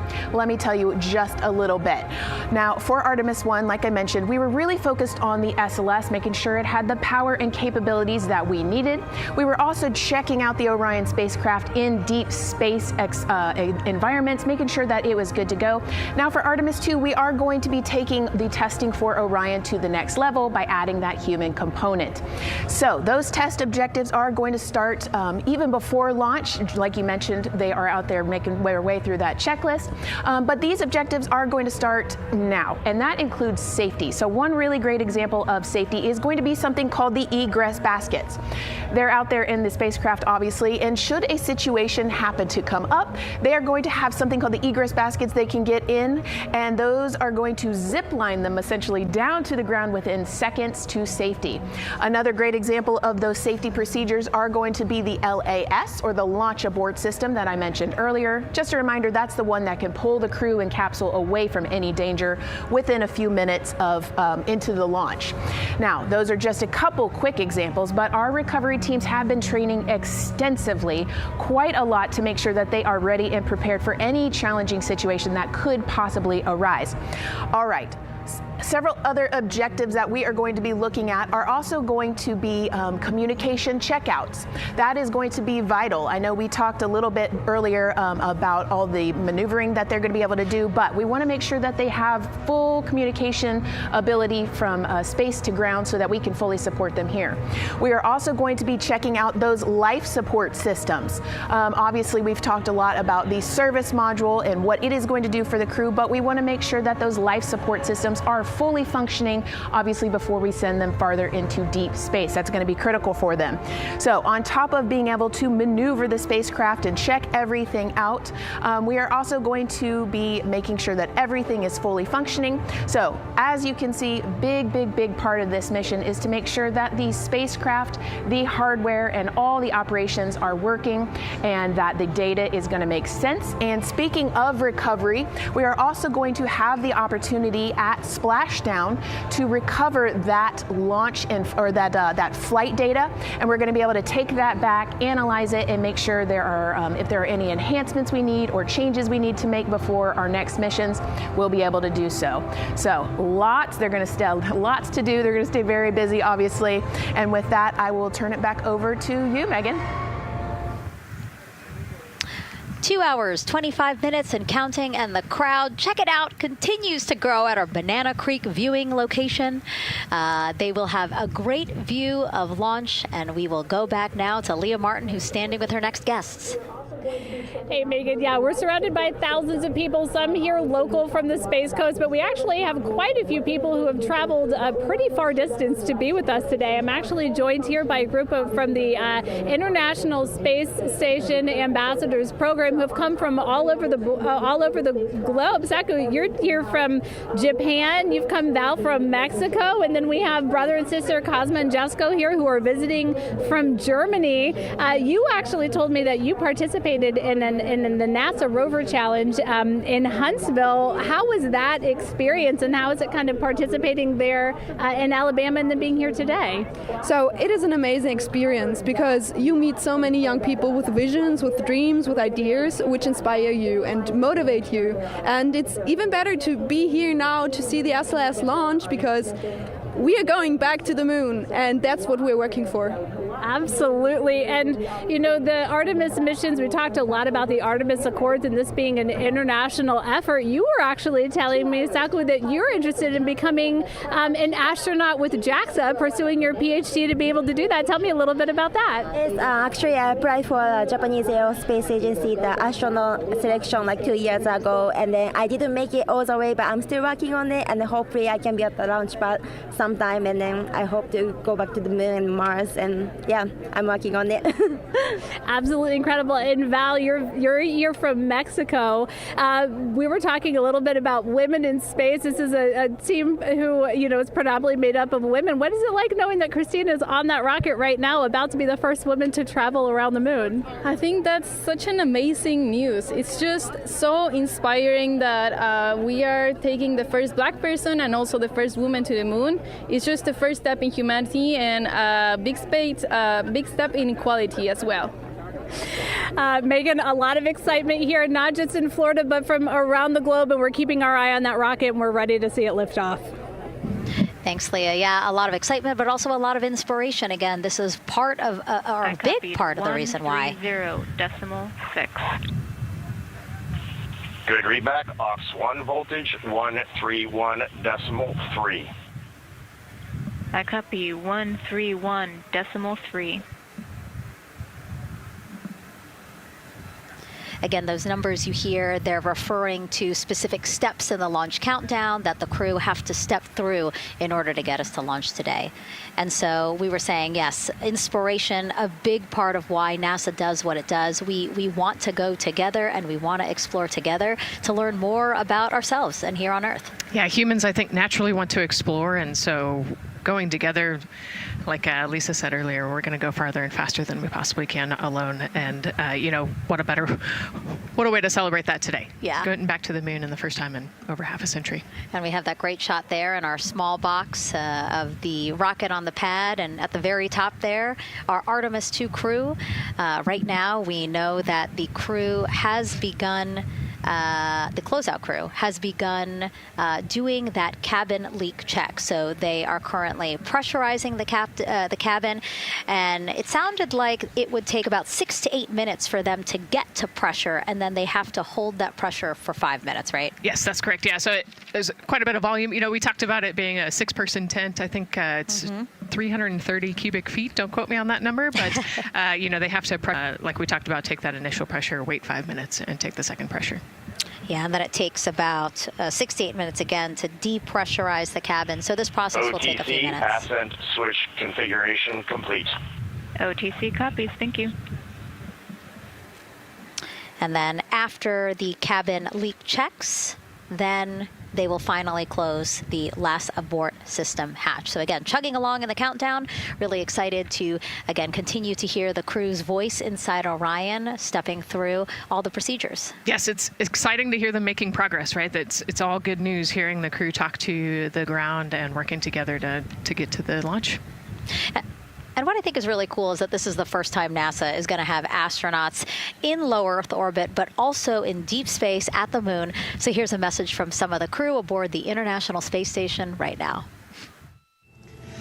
Hello, Megan, and a big hello to everyone around the world counting down together to the launch of this historic flight test. If we weren't in microgravity, we would also be on the edge of our seats. Here on the International Space Station, all of us are honored to have the chance to wish our fellow explorers Godspeed. Throughout human history, the moon has sparked our imagination, curiosity, and wonder. With our return to the moon, we're not only going to be learning about its history, the history of our solar system and of our planet, but also about our place in the cosmos. We are so proud of the Artemis team and so excited for what you will see and learn on behalf of all of humanity during your trip around the moon. As we push the boundaries of exploration and expand our knowledge with scientific discovery, we advance our collective civilization together as one. Test flights are crucial to the mission of exploration. We all learn in test flight schools that the more challenging the missions are, the more incremental the tests should be. This Artemis II mission is one more increment on the way to further exploration. Thank you to the crew, our friends, for your dedication. And from the entire Expedition 74 crew, thank you to all of the teams that had a hand in getting the Artemis II mission to where it is today. Back to you, Megan, as the countdown continues. Oh, I love that so much. I just love seeing them there. And again, you have to remember the International Space Station is an orbiting lab. We learn so much there, and we're going to learn so much more from Artemis II, because this isn't just a test flight. It's an opportunity to learn more about the moon, deep space, and how humans can live and work so far from home. So here are some of the science objectives that NASA hopes to accomplish with Artemis II. Artemis II is our return of humans to the moon, flying around the moon on board Orion. But along with that, we're doing a lot of great science. One of the exciting things about the Artemis missions to the moon is that science is actually a fundamental pillar of why we explore, why we're going, what we're doing in Artemis. I think it's incredibly exciting that not only are we testing the vehicle, but we're testing science on board. Science where the astronauts are conducting experiments, science riding along with the astronauts. We have astronauts looking outside the window and really observing the lunar surface. It will help us understand the deep space environment. It will help us understand how that environment affects our astronauts, our systems, and life in general. So deep space is a challenge for us because you have to leave Earth's protective magnetic field. Here in low Earth orbit, the crew members are protected from some of the harmful radiation. Going to the moon, they'll no longer be protected, so they'll have a higher radiation exposure. Much like Artemis I, we have so many radiation sensors and detectors that are inside the capsule so that we can fully understand and appreciate the radiation environment for protecting our astronauts. In my hand here, I'm holding a tissue chip model. This is the exact design that's going to be flying alongside the astronauts. We'll be collecting samples from each of the crew members, and we can make these organ chips out of the astronauts' astronauts themselves. So every crew member will have their own avatar on board, and then upon return we can evaluate that deep space radiation environment and what that compares to the astronaut themselves. Not only are they going to help change the course of medicine for the astronauts, but revolutionizing that on Earth as well. We're looking at sleep, we're looking at team dynamics, we're looking at how you interact with the environment. We're also looking at the immune system, so what are the biomarkers? We're using saliva as a method to study hormones and different things in your body that may change during a mission like this. And then finally, how do we function after microgravity, being close to the moon, then returning to Earth. Which will ultimately help us achieve our goal of getting humans to Mars. And then on top of that, we have an opportunity to look at the moon from deep space on the far side for the first time in over 50 years. Having human eyeballs and brains back around the moon is going to unlock a new generation of lunar science discovery. The human eyeball is capable of taking in so much data in just a split second. They'll be able to tackle impact history, volcanic history. They'll be able to look at how the albedo, or kind of the shade and hue of the moon and the color of the moon, can tell us something about how that terrain evolved over time. We're integrating science in ways that have never been integrated into human exploration before. We have a front room mission control flight controller position called the Science Officer. We have a brand new science back room where it's basically our brain trust of lunar scientists and geologists supporting the crews of the future. And Artemis II will allow us to really test how this works so that future missions are really set up for success. We'll also be deploying some CubeSats. They're small shoebox-sized spacecraft of their own. They're each provided by another country, one of our partners. As they conduct their research, they'll complement what we are doing at the moon with Orion. It is so incredibly exciting to be a part of this mission. It has been, really one of the privileges of a lifetime. I can see the work I'm doing benefit crew members right now and benefit the crew members in the future. So it's incredibly exciting and it's very rewarding. As this rocket launches humanity off of the Earth, we'll be setting the stage through our science to prepare humanity to leave Earth and explore the solar system. And what we learn during this and future Artemis missions to the moon will eventually get us to Mars. Here's Jasmine Hopkins again, now with Nikki Fox, Associate Administrator of NASA's Science Mission Directorate. Thanks so much, Megan. Yes, we're back on the balcony now, joined by Dr. Nikki Fox. Nikki, in this nearly 10-day mission, we are covering a lot of science, from CubeSats to tissue chips. What are you most looking forward to learning? Oh my goodness. I think for me, the most exciting thing is actually being able to interact with the crew while they are flying, doing this historic journey on the far side of the moon. They are going to be seeing pieces of the moon that no human eyes have seen before, which is really spectacular. It's going to be an interesting trajectory. Some of it is in darkness. Then at the Terminator, so in darkness, they'll be able to look for like impact flashes and things when micrometeorites pummel that poor moon. And then at the Terminator, they can see shadows and interesting things, which kind of gives you depth perception. And then, of course, in the sunlit, picking out everyone's favorite craters. Also, if we launch today or tomorrow, they will see a total solar eclipse from the Orion capsule. How cool is that? That is very cool. We are thrilled for this Artemis II crew to be able to see the moon in a way that we've never seen before. What is so unique about that far side? Why are we going there? I mean, honestly, it's just, it is unique. It's very different to the near side of the moon. The actual sort of terrain, the morphology, it's very, very different. And so it will be very exciting to see that as we're going past that. Absolutely. And Nikki, we are performing a lot of science at the moon this year, actually, not just Artemis II. Can you speak to the commercial lunar landers we're planning to send? Yes, we are very, very proud of our commercial partners as they take our payloads for us to the lunar surface. And very excited. Next one up is Blue Origin's Blue Moon Mark 1 going. It's got some science on it. It's got the scalps that went on the Blue Ghost. So we'll be able to sort of look at that plume as it's coming down onto the lunar surface, and then also the laser retroreflector that will be the array that's up there too. So even on that first test flight, packing it with science as much as we can. Wow, Nikki, so much science. It's hard to keep track of everything. But the unique thing about Artemis II is we're sending crew. Can you speak to the importance of the human element of science? Absolutely. I mean, we can program, like we do with our beautiful rovers on Mars, we can program them to do certain things, and it's what we think we need them to do. When you have an astronaut up there, they can make that sort of like really unique split-second decision. The thing I'm most looking forward to is when they think they're going to be looking here, is hearing one of them say, "Oh my goodness, look over there." And I think that's just incredible about how we do that. Also, flying our tissue chips with the astronauts, our Avatar experiment. Here we go, Avatar. Wow, look at that. And that's got the tissue chips samples matched to the crew, so we'll be able to monitor the effects of microgravity and radiation on that human tissue as we prepare for more and more missions to the moon for longer and longer durations, and then off to Mars. Wow, Nikki, so much science ahead of us, but first we have to launch. Thank you so much for being here today. Thank you so much. Go Artemis. Oh, of course, go Artemis. And with that, let's turn it back over to the countdown with NASA's Megan Cruz.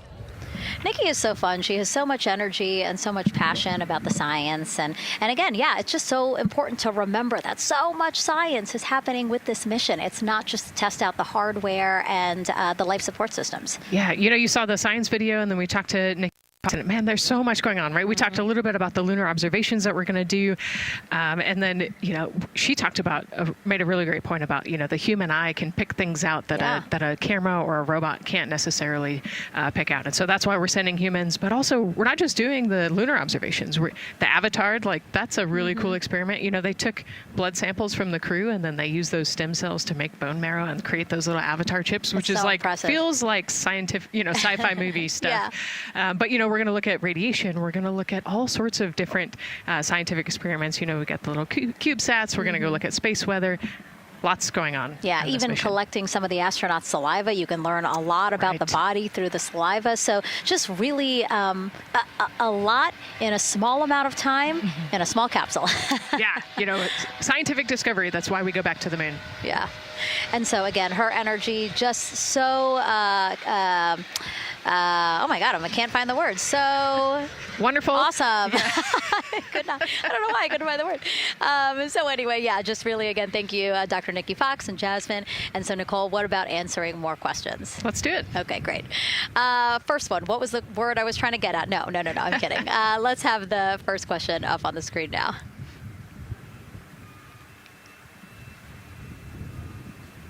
I know we got him. I see him being asked. And CDR OTC are in Earth 1. Go. For your awareness, scrubber cycling is about to be restarted. Integrity copies.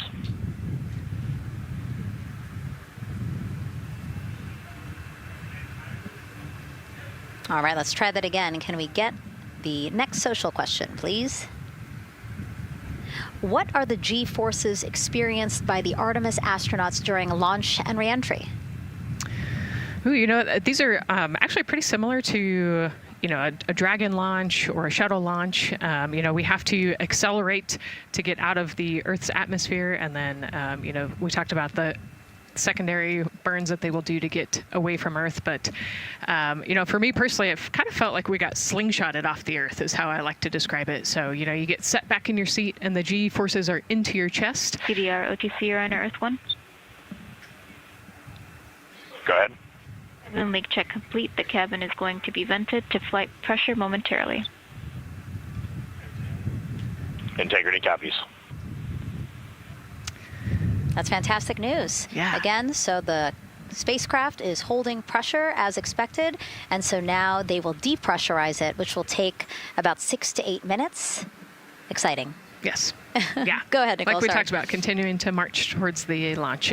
So the G-forces are into your chest, and it's kind of a slow build, and you can get all the way up to 4.5 Gs into the chest during the launch. And often they have to back off on the thrust a little bit so that you don't get too high in the G-forces. And especially as we go through kind of max Q or that max aerodynamic force. So as they get through the thicker parts of the atmosphere. And then very similar G-forces on the way home. So slow, steady build up to about 4.5 Gs as the rocket actually decelerates. You heard in one of the packages, when they come back, they're going to be going 7 miles a second. Gosh, that's and incredible. So you have to slow down somehow, and to do that, you have to actually, when you brake in a car, you feel those G-forces, and so for the astronauts, it'll just be, again, into the chest based on the orientation. Great. Thank you so much for that answer, Nicole, and for that question. We're going to continue to try to take as many as possible. Again, you know how to send them to us at NASA Artemis. But now we again have another question for you, for our audience. We want to know, what part of Artemis II are you most excited for? Liftoff, Earth views from Orion, lunar flyby, or splashdown? Tell us again on NASA's Instagram or Twitch accounts, and we'll share your answers a little later in the broadcast. That's a tough one. I don't know what my answer would be. I know. I don't know either. I'm excited for it all, but that's a cop-out. All right, now let's head back over to Banana Creek. Again, the crowd's there, really excited. People coming from all over the country, from around the world. Why don't we get another check with Leah Martin to see who she's caught up with now? Well, Megan, we were a little while ago talking to some students from around the globe. Today, we're actually talking to some local students who are from right here, locally, Merritt Island in Titusville. We talk a lot about the Artemis generation and about the students who are going to become the next generation of dreamers, of engineers, of scientists and technologists. And I'm actually standing with a group of those students here today. Our local high school has actually implemented a really neat new program in the spirit of being able to create these pipelines for employment and engagement. Can you tell me a little bit about what Merritt Island High School is doing? Sure. Well, this is a new program, first of its kind here at Florida, and basically what we're studying is astronautics and aviation, kind of blended the two together. We have flight simulators in our lab, but students are also learning about engineering, aerospace engineering, and we're trying to make all kinds of pathways available for them, trying to give them opportunities to see which pathway they might want to be interested in. So, yeah, it's just a great opportunity for them to learn about space. We just finished doing a whole model rocket build where the students took CAD software, developed their own rockets, put them together, and launched them right from our school. So it was very exciting. Incredible. And then another local high school, Titusville, you guys also have a similar but slightly different program. Yes, we do space mechatronics with advanced manufacturing, preparing students to build and manufacture things to automate, do automation to build things on Mars and things like that, or locally too. Now, you told me that you're actually trying to figure out a little bit what you want to do when you're done your freshman in high school. What things are you learning in your class here that are really kind of tweaking your interest in the aeronautics field? So we're building a lot of things with like metal and how we're supposed to do it on the rockets. We're also doing computer programming, which would help with NASA and like programming and coding. Absolutely. And you were actually telling me that I think were telling me that you're interested in becoming a pilot. We talked a little bit about the pilot who is on board the rocket right now. How is this program preparing you for your future? I mean, it's teaching me everything that I know about aviation, and it's really inspiring that I get to learn it in a classroom, like locally as well. It's amazing. I love it. And then you were also telling me you're taking this class. What's the most interesting thing you've learned? I really like the whole design part of it, like actually like engineering, like because I want to be an engineer. Engineering the products we use when we build stuff, that's definitely my favorite part, learning how to use those kind of softwares. Absolutely. Well, Megan, when they're seasoned NASA employees, you'll be able to say that you saw them here first when they were still in high school. Back to you at the desk. I can also say that they have fans. Nicole Ayers here. As soon as that girl said that she wants to be a pilot, Nicole went, yeah, why is that something that's so thrilling for you to hear? I mean, I love when kids in high school have goals and they set their goals high and they want to go do something. You know, the kid who wanted to be an engineer or a pilot, like, I love that. You know, find something that you're passionate about, go work hard at it, and go get good at it. Yeah, and speaking of passion, I mean, we definitely have a whole bunch of people here passionate about what NASA is doing here. Again, the lawn behind us just filled with media from around the world, making sure that they can help tell our story to everyone who is interested in hearing it. So back here in Florida, of course, we have NASA leadership also keeping a close eye on launch operations. Let's go now to Jasmine Hopkins, who is standing by with Lori Glaze, Acting Associate Administrator of NASA's Exploration Systems Development. Thanks so much, Megan. Yeah, we're honored to welcome Dr. Lori Glaze to the balcony now. Lori, this is our very first time having crew on an Artemis mission. How does that feel, and how does that change our overall approach to the mission? It's a really good question, and it really came home today when we were watching the crew walk out, and then we saw them get into their van and go out to the pad, and we've been watching them getting into the crew module. And so we've really put an enormous amount of rigor into assuring the safety of our crew. One of the most important things on this mission, different from Artemis I, is we now have environmental controls and life support systems. One of the most important things we're going to do on this mission is test those out and make sure that we can keep our crew healthy and safe throughout their mission. We also on this mission have an activated launch abort system, which we had the system for Artemis I, but it wasn't active. But we definitely had that active on this mission. We want the ability, again, if something goes wrong, to be able to have that ability to abort and get them back to the ground again, safe. Absolutely, Lori. I mean, as you're driving home, safety is paramount here at NASA, and your program is responsible for all of these Artemis elements. We have the Space Launch System, Orion, ground systems. So how do you get everybody cohesively on the same page for a day like launch? And that's a great question, and it's really been wonderful to watch our teams working together. We have the ground systems, which are kind of the bookends of our mission. The ground systems help prepare us to get the rocket ready to take off. They're doing all of the loading of the tanks right now and getting the crew into Orion.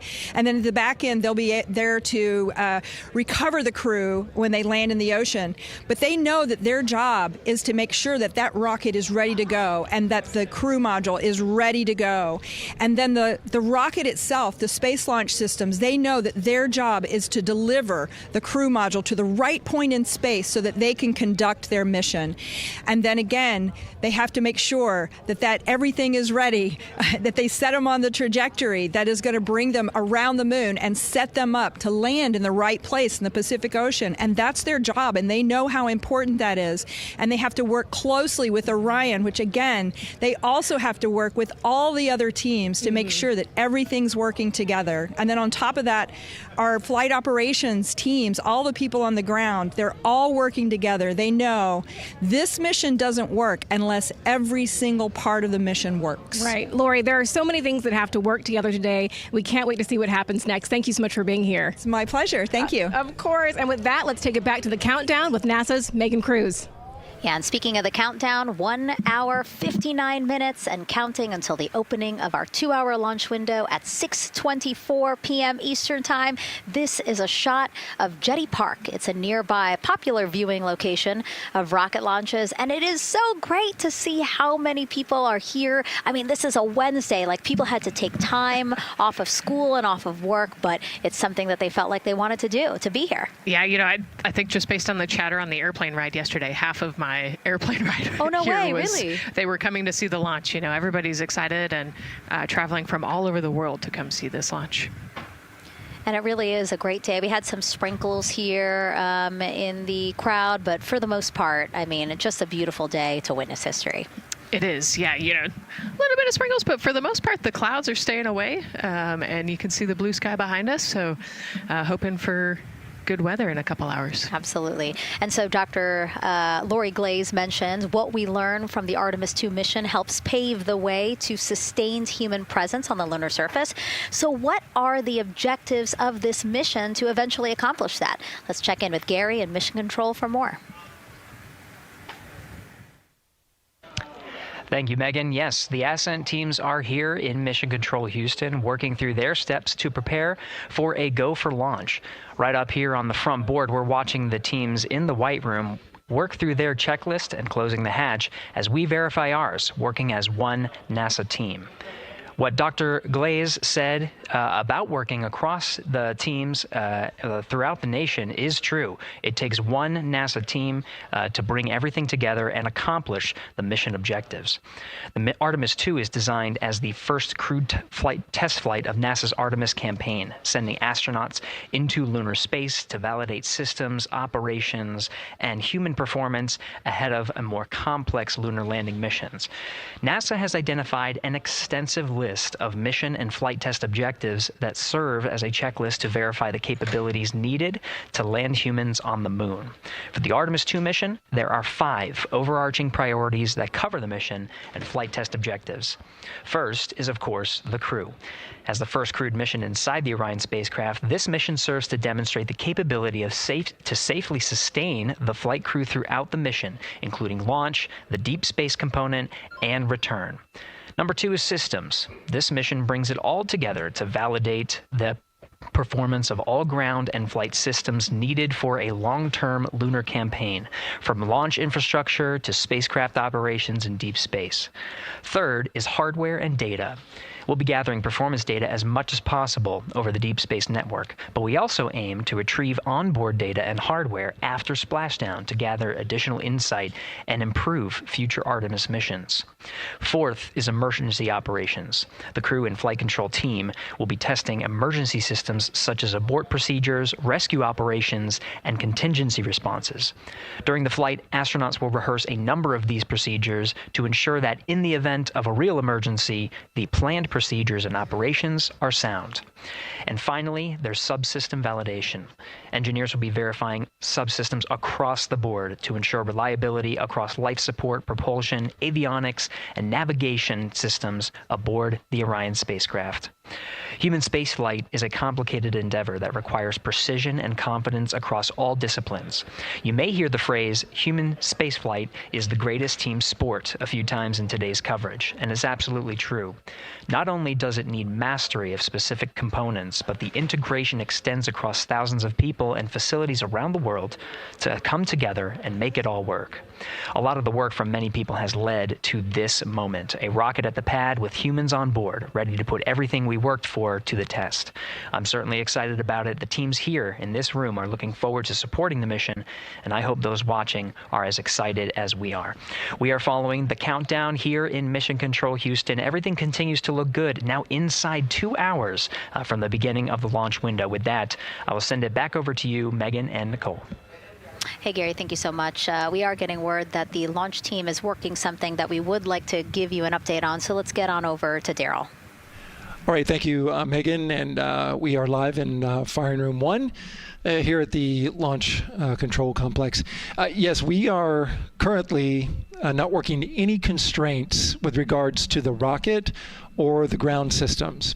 But the launch team has been made aware of an issue that the range is working. And currently they're monitoring that work that is going on over at the range. We understand that that issue is related to the flight termination system. Now, the flight termination system, just to give you a quick explainer, every rocket has a flight termination system. It's the system that the Eastern Range here uses in order to send a destruct signal to a rocket in case it veers off path. So it's a very critical, important safety component in terms of how the range keeps the public safe here. We understand that the flight termination system, they're working an issue. And so as they continue to work that issue, they've asked for some assistance from the launch team to help verify some of the work that they're doing on their FTS system. And this is where it gets a pretty unique situation here. The assistance they've asked for is to verify what's going on with their system. They want to check it to see that the work they're doing is okay. And in order to do that, the FTS console operator inside the firing room has been asked to help them verify it. And the way that they're going to do that, and the solution that he proposed to check and verify the system with the launch director, and she gave the approval, is to go get a piece of heritage equipment from inside the VAB that was used during the space shuttle program. And this equipment is able to receive commands by the range through the flight termination system. And so with this piece of equipment, this console operator who works FTS was granted permission to go go over to the VAB next door and get this equipment that he's very much aware of and used during the space shuttle era. And so that is in work right now. The bottom line of all this is, at this moment, the range is no-go. But that is not stopping us from moving forward in the countdown. We can continue to process and work the countdown. The closeout crew will continue to do their work, and the launch team will continue to do their work as well. But we'll keep you updated on what happens in regards to, as far as my understanding goes, a pretty unique situation here with trying to bring resolution and kind of help out the situation that we're seeing at the range right now. And that's the latest here from the firing room. I'll send it back to Megan and Nicole out the host desk. Thank you, Daryl. Yes, very unique, but I think it speaks to the ingenuity of this team, right? To say, hey, we have this equipment at the VAB. Why don't we leverage it to try to solve this issue and work it? Yeah, what a great example of human creativity, right? We know this thing exists. Let's go solve this problem. We have time, like Daryl said, we're going to continue to march down the countdown.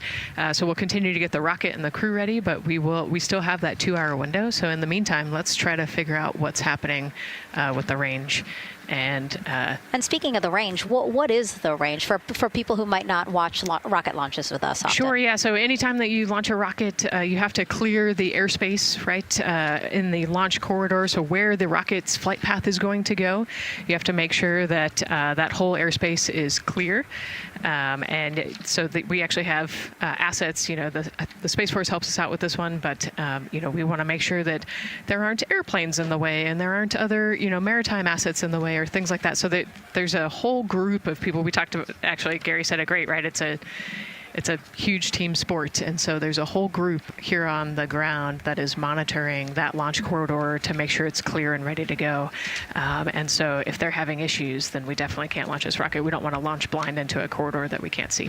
Yeah, because as Daryl said, I mean, it is very important, the flight termination system, needing to activate it in case of an emergency. So yes, something that we will closely be monitoring throughout the countdown, and hopefully again won't be an issue, that they can fix this issue by going to the heritage hardware that's in the vehicle assembly building. Right, what a great idea. Okay, so again, under 2 hours from the opening of our 2-hour launch window, 6:24 p.m. Eastern Time. The crew, as you can see there, inside of Orion, relaxing, getting updates from the team, but also just getting in the right headspace for hopefully launch today. Let's learn a little more about each of them now. The moon, to me, it's the thing that connects me together with all the other humans in my life. I remember being a little kid lying in bed at night and just looking out at the moon in whatever phase it was in, and I was thinking, man, my friends that live like 20 miles away, they can probably look out and see that same exact moon. And then when I was in the Navy and I would look out at the moon and I'd be halfway around the planet, and I would think, man, my brother can see that moon where he is, and he's halfway around the planet from where I am. To me, it's a connection of life on Earth. We can all look up and see that moon, and it's always changing. The moon is never the same 2 days in a row. I love that. My name is Reed Wiseman. I'm the commander of NASA's Artemis II mission around the moon. I grew up in a little town just north of Baltimore, Maryland, about 20 miles north of the city. There was a National Guard base nearby my house, and there were A-10 aircraft that would fly over every now and then. I just would look up at them and be like, man, I want to be up there. I want to go do that. And then my brother went to the Naval Academy, and I would go every year and watch the Blue Angels fly during commencement, and that just started to grow and grow and grow. For a while, I wanted to join the Air Force, and then I realized Navy flies as well, and they fly from ships in the middle of the ocean, and that was it. Like, done deal for me. That is exactly what I wanted to do for my career. Flying is freedom to me, especially when you're in a jet aircraft coming off of an aircraft carrier in the middle of the Pacific Ocean. Nearest land is over 1,500 miles away. So when you come off of that aircraft carrier, you are truly just alone with yourself out there. It is a magical experience to be out there all by yourself in an aircraft over the Pacific. Just it's free. I think anybody who accomplishes something that they set their mind out to, there's no one thing that does it for them. It's a combination of everything. I mean, the way my parents raised me, the way my brother and I, the way our relationship developed over time, my friends, being in the marching band, going to college, setting my own course, learning how to live on my own, being mentored along the way, being, kept on the path to success, but being given the freedom to, make excursions and fail every now and then and regroup and carry on. I think all those things come together in the end to get you where you are. I've had to overcome, I'm a human being. I've had to overcome a lot of fears. I'm pretty scared of heights. I joked about that on the International Space Station, but it turns out I'm only scared like at the edge of a building. When you're up on the International Space Station, even though you're 250 miles up, I never had that feeling of falling or that I was, at risk up there. I just kind of loved the feeling of floating and looking down at Earth. There have been challenges all throughout my life. By far, the biggest challenge was losing my wife in 2020 to cancer and now raising 2 daughters who are grown up now, but that's been the biggest challenge by far I've ever had to face. It is not easy. Being an only parent, trying to work a full-time job, and raising 2 kids is something that I think about every single day. I'm very proud of the work I've done. I haven't always done it well, but I've always shown up and tried as hard as I possibly can. I do wonder what it's going to be like when we are really far from Earth and can see it. The sensation of being so far away from everything that you know. I had that sensation on the space station the first time I got to sit in the cupola for a really long time. So I can only imagine what that's going to be like from 200,000 plus miles away. My name is Victor Glover, and I'm the pilot for NASA's Artemis II mission around the moon.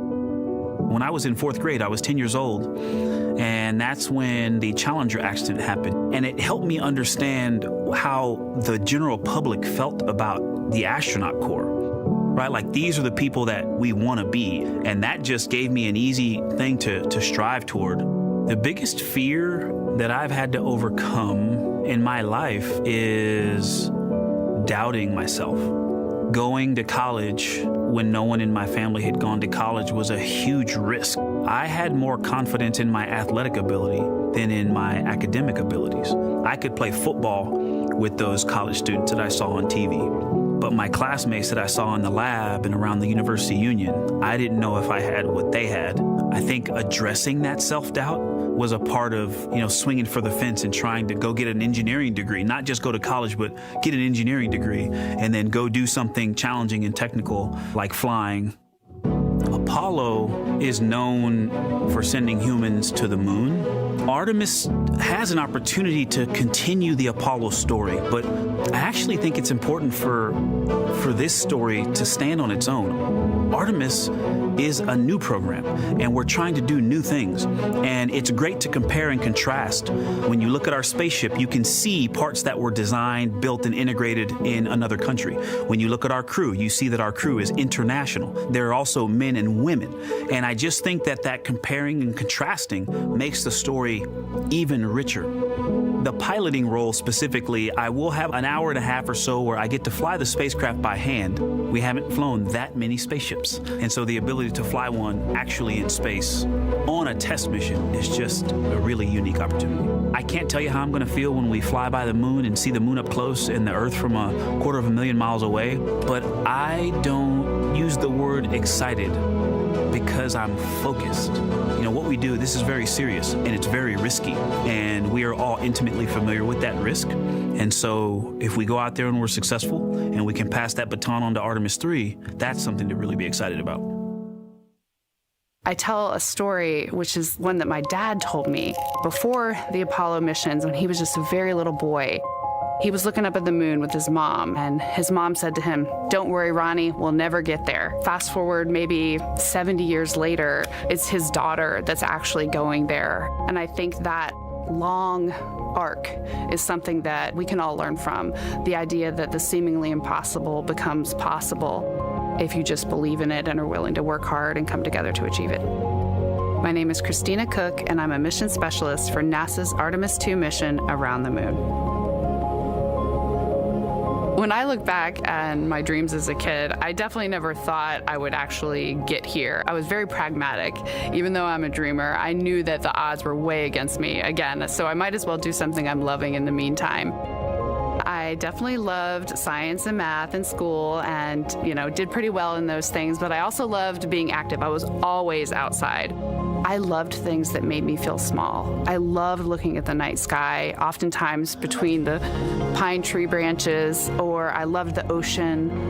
North Carolina also has mountains, and when we go there, I just loved the vastness of all of those things. I loved how they made me feel and what they made me think about, and the vastness of the universe and how much out there was to learn.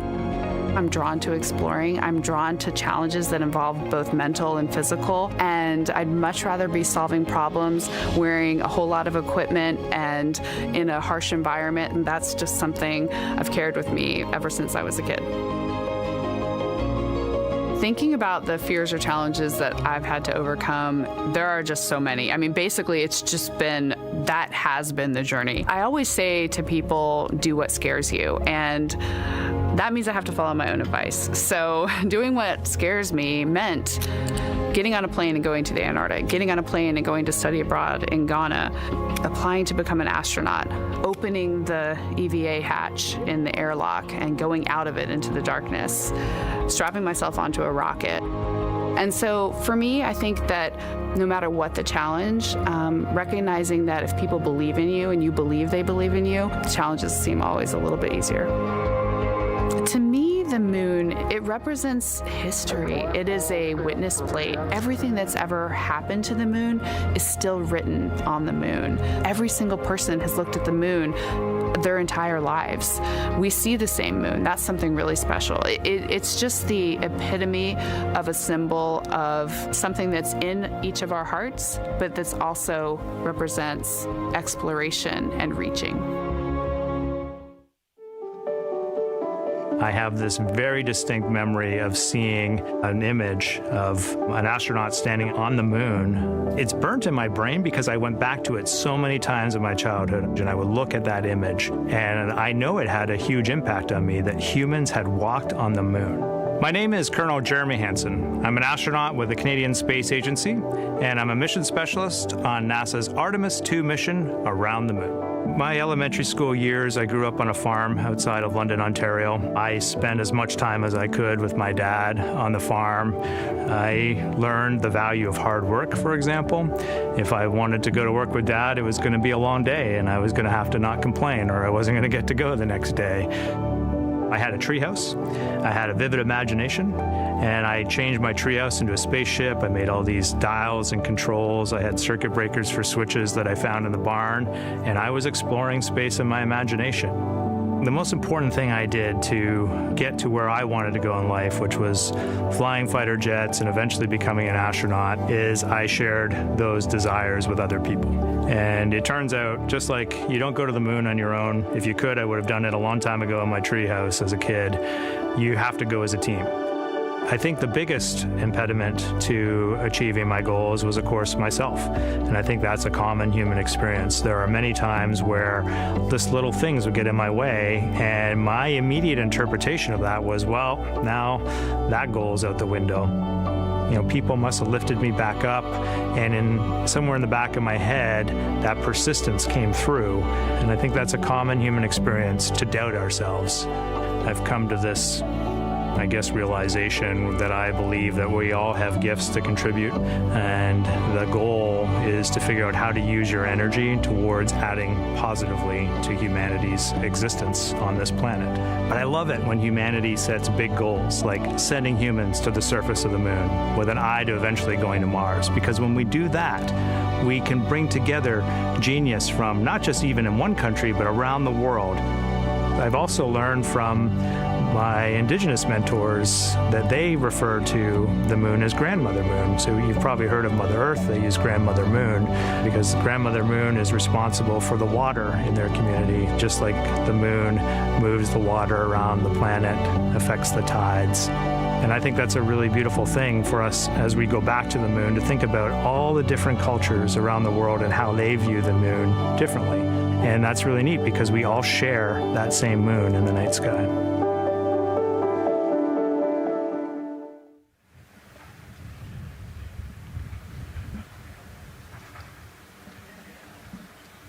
One hour, 38 minutes and counting until the opening of the Artemis II launch window today, 6:24 p.m. Eastern Time.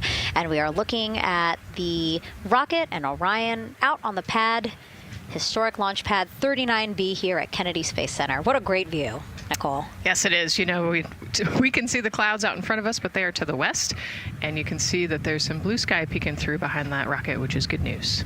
And more people continue to come on center here. About a couple of hours ago, folks with special passes to come on center were allowed to start driving on with family and friends. And of course, we have media growing by the moment here at the press site here at Kennedy Space Center, setting up their cameras, setting up tents, interviewing folks. Again, this great jib shot that we have from our camera here showing all the interest that we have here at the press site. And actually, even to the right of us, so camera left, no, sorry, the right of your screen, left of us, plenty of other people there set up with their own tents, broadcasting to their own viewers. And so again, just really cool to see everybody wanting to share in this moment. Yeah, I mean, how many media tents we can see from here.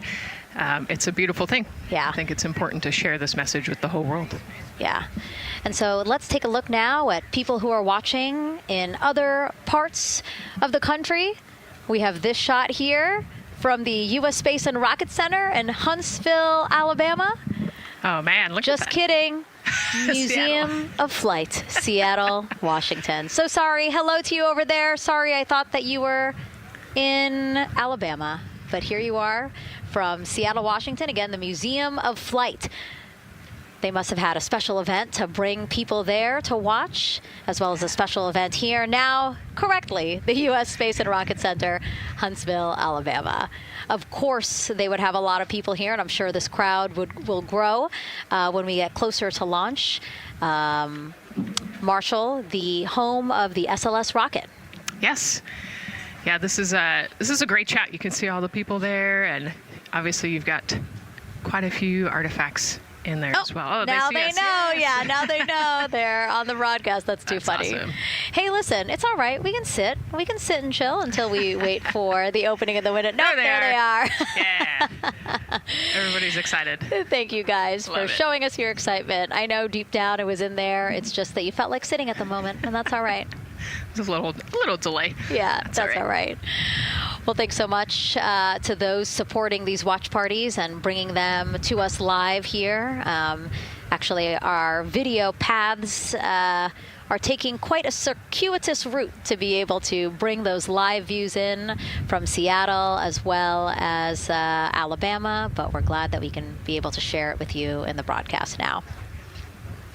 And so why are we going to the moon? Why does NASA want to build a moon base there? Here's Megan Carter again with our moon board. All right, thank you, Megan. Yeah, so we are right around that hour-and-a-half mark, hopefully for that launch. It's going to be very exciting. So they are going to have a few days to be around the low Earth orbit, and then they'll be heading on to the moon. So yes, let's talk what will be happening.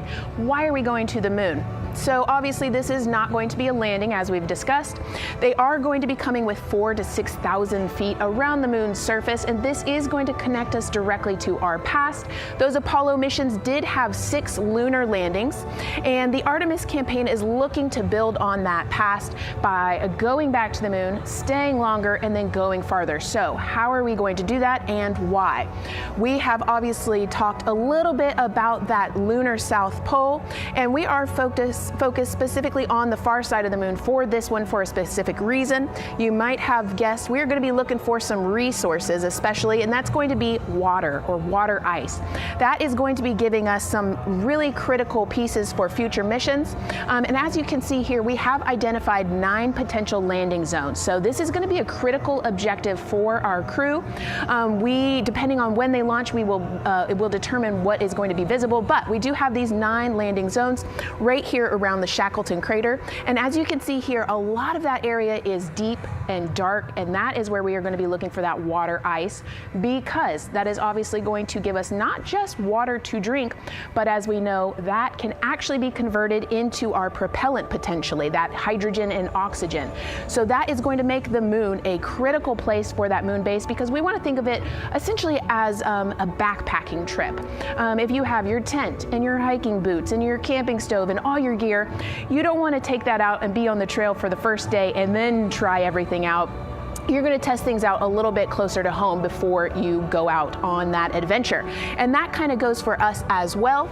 So the moon is going to be critical for us in the future steps towards our lunar landings, and then also for going farther on to Mars in the future. It's going to set us up for that deep space exploration, and we can't wait to see what they see once they get to that flyby. But for now, we are, like I said, getting closer. So I'm going to turn it back over to you, Megan. Exciting stuff. Again, the idea of accomplishing a moon base, like as we've been saying, sometimes things just seem like science fiction, and it's amazing that we're making it science fact. Yes, yeah, we're going back. We're going to scout it out, and then on the future Artemis missions, we're going to put boots back on the moon for the first time in over half a century. But we're going to stay, and we're going to learn from the moon, and we're going to, as Megan talked about, the water ice, and harness that resource, and, not only learn from the moon about Earth and about the solar system, but also figure out how we get to Mars from the moon. And so what we're seeing now back inside the White Room with the closeout team, they are removing basically fixtures that protected the crew module hatch while they did work around it, right, Nicole? Yep.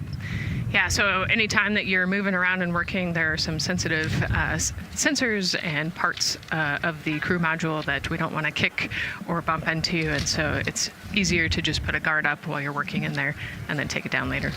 And so this is a visual cue for us that the team is getting ready to close the last hatch, again, the launch abort system hatch. Can you tell us about what the LAS is?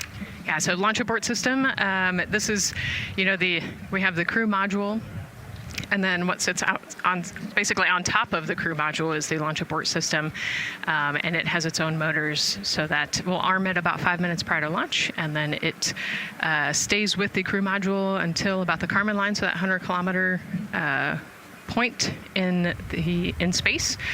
Once the crew could safely get to orbit, it will actually be jettisoned, and the crew module will then be exposed. So this is just a safety mechanism that stays on the outside of the crew module, and then as they monitor the attitude and the thrust and all sorts of the roll, all sorts of different data points to make sure the crew is safely getting to orbit. And once they are safely to orbit, then we will get rid of that launch abort system. And it looks like they're putting all these parts that they're removing from around the crew module hatch into a bag, because they have to take this out with them once they leave the pad, right? Yes, yeah, we don't want anything left up there in the White Room, and especially because that crew access arm will move away from the capsule and the rocket, and so we want an empty White Room, no FOD like we talked about, so that we can have a safe launch. And this orange tube that you see on the right side of your screen, that had been inside the crew module providing breathable air to the crew. And now again, with the crew module closed and them getting ready to close the second hatch, that has been removed and is out of the way. So again, the closeout crew can continue to do their work. Yeah, that's just a duct to provide some cooling air and some breathing air to the crew and the closeout crew while they're in there. That's actually a good point, yeah. And so as we continue to watch the crew prepare to close the launch abort system hatch, why don't we take a look at the crew's mission patch? Now, crews have designed their official mission patches since the Gemini 5 launch in 1965. Reed, Victor, Christina, and Jeremy, they really wanted to play on the abbreviation of Artemis II to all, signifying not only the second major flight of the Artemis program, but also a mission to explore for all, by all. The crew chose the iconic Earthrise photo for a reason. It was taken by the Apollo 8 crew in 1968, the first crew to ever fly around the moon. The mission was to prove teams then were ready to land on the moon the same way Artemis II hopes to fly around the moon ahead of a lunar landing with Artemis IV. This time, as we've been saying throughout the broadcast, to stay on the moon and pave the way to Mars. Yeah, we talk about incremental steps, right? And so Artemis II is very similar to Apollo 8 in terms of that increment. They're going to fly around the moon and set up the rest of the Artemis program for landing on the moon, but also with a nod towards the fact that we do this for all humanity. And I love the thoughtfulness and how much importance they put on their patch design. Another camera angle of inside the Orion spacecraft. I was going to say, we might be able to see Rise, but I think it's right behind Reed's foot there. And so to orient people again, so basically we have Christina in your upper Christina in your upper left-hand corner. Then you have Jeremy below her. And then the feet you're seeing, those are Reed's feet. And then next to him, the upper right-hand corner, that is Victor, who's unfortunately hidden by Reed's feet. But again, that is the orientation of the crew inside Orion right now. Now, earlier this week, the crew got to stick their patch on a wall just outside the suit-up room. You can play that video there now. You can see that crews have been doing this as part of a pre-flight tradition again. Wow, Reed just making sure that thing won't come sure up. It's flat. And so now Victor is signing there, followed by Christina, and then Jeremy.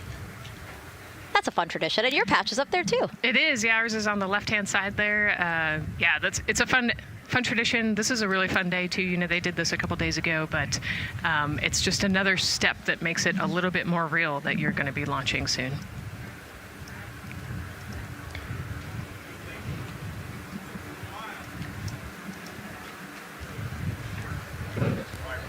Again, we talked a little bit about this before. The basically like a computer there on Jeremy's leg, a way for him to just check out the data, see some of the data that also Reed and Victor are getting to see, but in those much bigger displays for Orion. Right, yeah, it's basically a tablet on his leg, and it's actually plugged into a cord nearby that allows him to have a screen repeater so he can see what they're looking at. And it looks like he's taking notes. Can you talk a little bit about what that is? It's part of, all of them have like a little procedural book, right? Right, yeah, so they have what we call a knee board, and they'll have blank pages to take notes on. They might have a cue card or procedures, or they can be kind of custom built to what each crew member wants for their knee board. This mission, of course, built by people and companies in all 50 states, as we've been saying throughout the broadcast, and with our international partners as well. Let's take a look at some of the people playing such a big role in today's test flight. What we're doing here is a collaborative effort of hundreds of thousands of people. This is about the parts, the hardware, the software, the services, all coming together to make that mission possible. My dream for this space program is that we would not just push the boundaries, but that we push them together. And liftoff of Artemis I. We rise together, back to the moon and beyond. It takes a team to do great things. And Artemis has an incredible team. We have international partners. We have commercial partners and industry partners. It takes unity to accomplish great things, and that's what this mission's all about. We're not sending our money to the moon and lighting it on fire. We're putting that money right back into the economy in ways that benefit everybody. So every dollar that comes out of the Treasury that goes to support this mission goes back into the Treasury 3 times.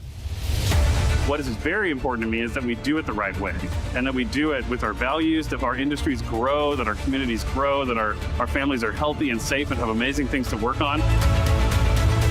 Then we're going to build machines to go even further onto Mars. That is our generation, the Artemis generation, that defines the starting point of our exploration future. I just want to say thank you to all of the hands that have touched a part of this program and the hearts that have moved everyone to this goal, because we're going to the moon and we're going beyond. One team. One team. One team. One dream.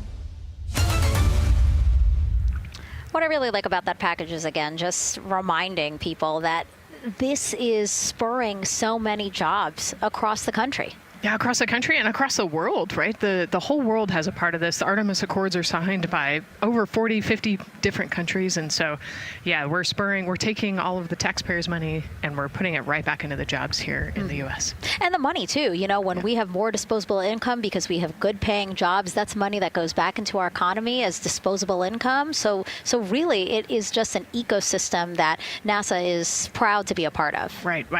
Not only is it about the money and the economy, right, but it's also about the science and what we're going to learn and exploration. You know, we, on top of all of those things, we benefit the economy as well. Obviously, Nicole is a wealth of knowledge. We're very lucky to have her. We're going to be tapping into that knowledge throughout the broadcast, and we have been for now close to 4 hours. So thank you, Nicole. I hope you're holding up okay. Yeah, I'm loving it out here. It's been great. Let's learn a little bit more about Nicole. Her first mission to space was actually last March. She launched from here at Kennedy Space Center as pilot of NASA's SpaceX Crew 10 mission to the International Space Station. And what a beautiful launch that was. She spent 148 days in space conducting science experiments that could benefit us on Earth. For example, one studied the physics of liquids, which could help researchers deliver medicines more effectively. She also conducted an almost 6-hour spacewalk to help upgrade the orbiting lab's power system. Nicole is a lieutenant colonel in the U.S. Air Force and flew one of its most advanced aircraft. She was born in San Diego, California, and is a twin. That's a cute photo of the two of you. Oh, that one too. Young explorers, yeah. Yes. That's so great to just see how far you've come. Again, I think that speaks to what we've been saying. Like, you know, just if you're passionate about something, go for it and see where that takes you. Yeah, I think that's a great example. You know, I was a serious little kid with really high goals and just kept working hard and never got bumped off the path and ended up here. And I think it's a testament to the human, like we talked about, if you're willing to work hard, be a good team player, you can really get anywhere you want in life. And that's what I love to talk about. Christina has mentioned similar things. And so it's been kind of a theme for the day. Yeah, definitely a theme for the day, a theme for the team. The team has said the same, the crew has said the same sort of things. So absolutely, Nicole, thank you so much for being here. And hopefully only a little bit more until launch today. Hopefully. So today's Artemis II test flight will mark only the 7th time NASA astronauts will launch on a new NASA spacecraft designed for crew. And then controlling the flight will be Mission Control in Houston. Our Gary Jordan is inside with flight controllers. Hey, Gary. Hey, Megan, you are right. This is a significant milestone, and we may be putting the names of a few more astronauts in the history books today.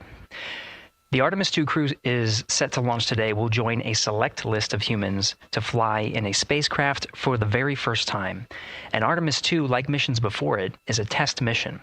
During ascent, the crew and the teams here in the room are prepared for a variety of scenarios.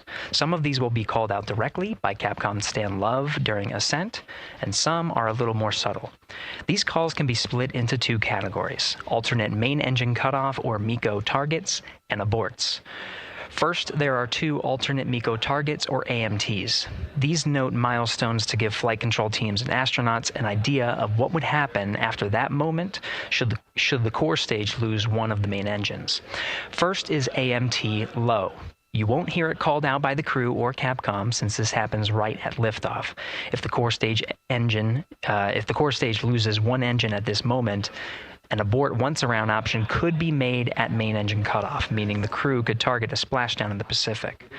The second is AMT high, which would be called out by Capcom's Stan Love around 22 seconds. After this moment, if the core stage loses an engine, we can still pursue an alternate mission in low Earth orbit to accomplish some of the test objectives.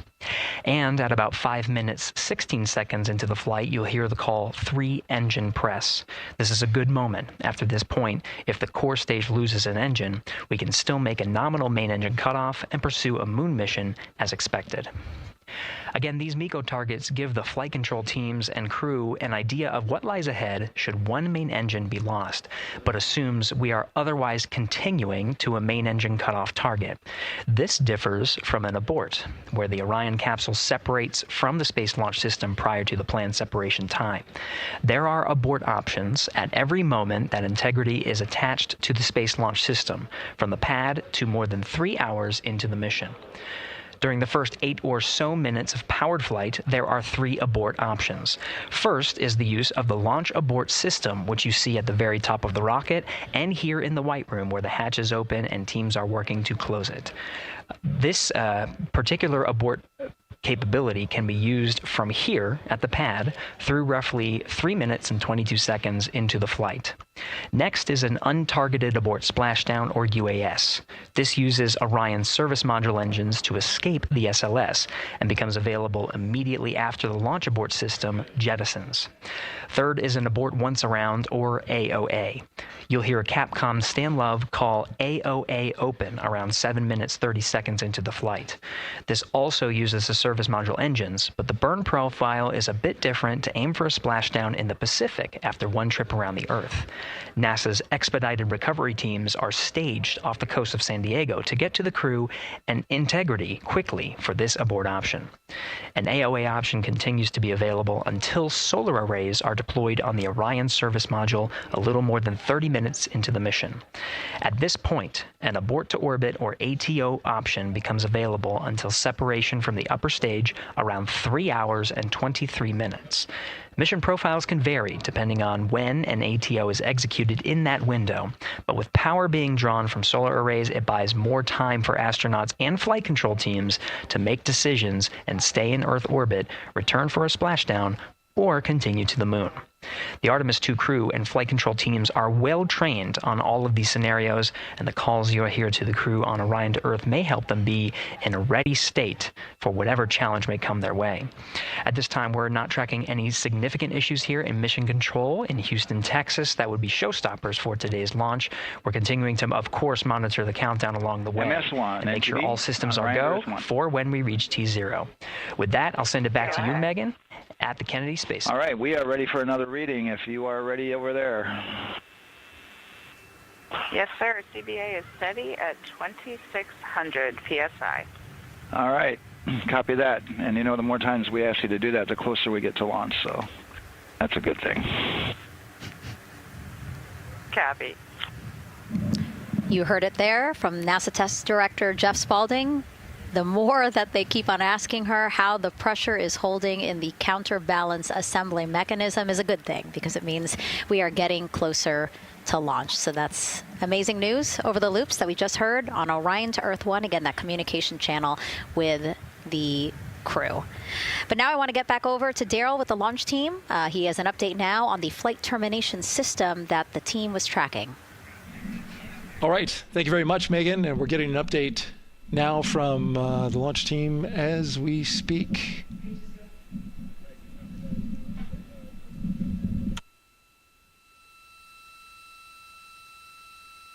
All right, stand by 1 second.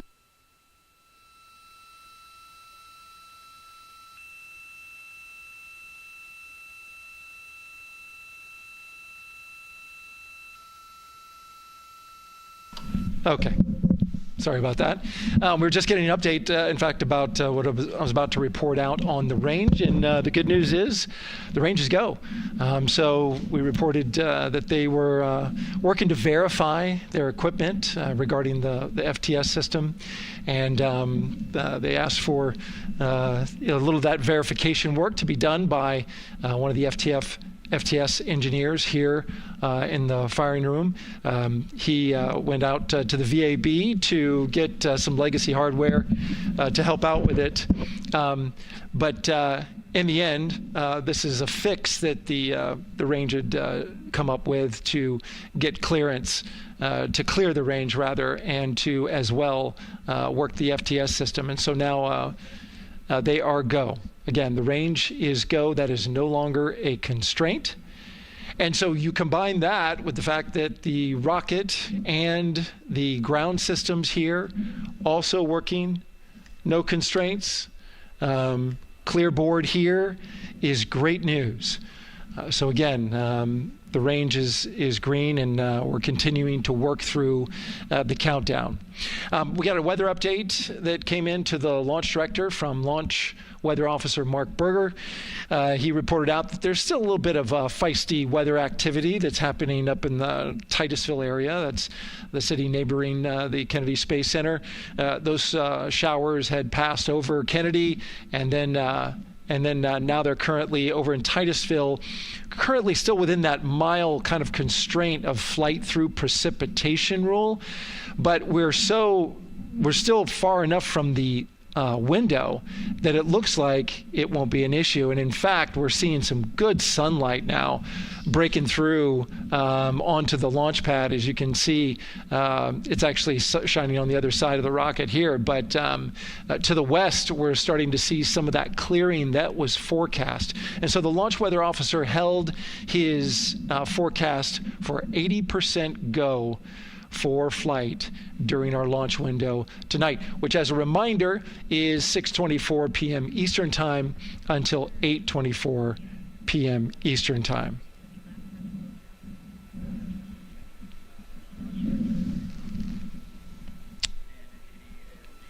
And we're also hearing that the last hatch closure, as you can see in the bottom corner of your screen, they're starting to work on that. That's the launch abort system hatch.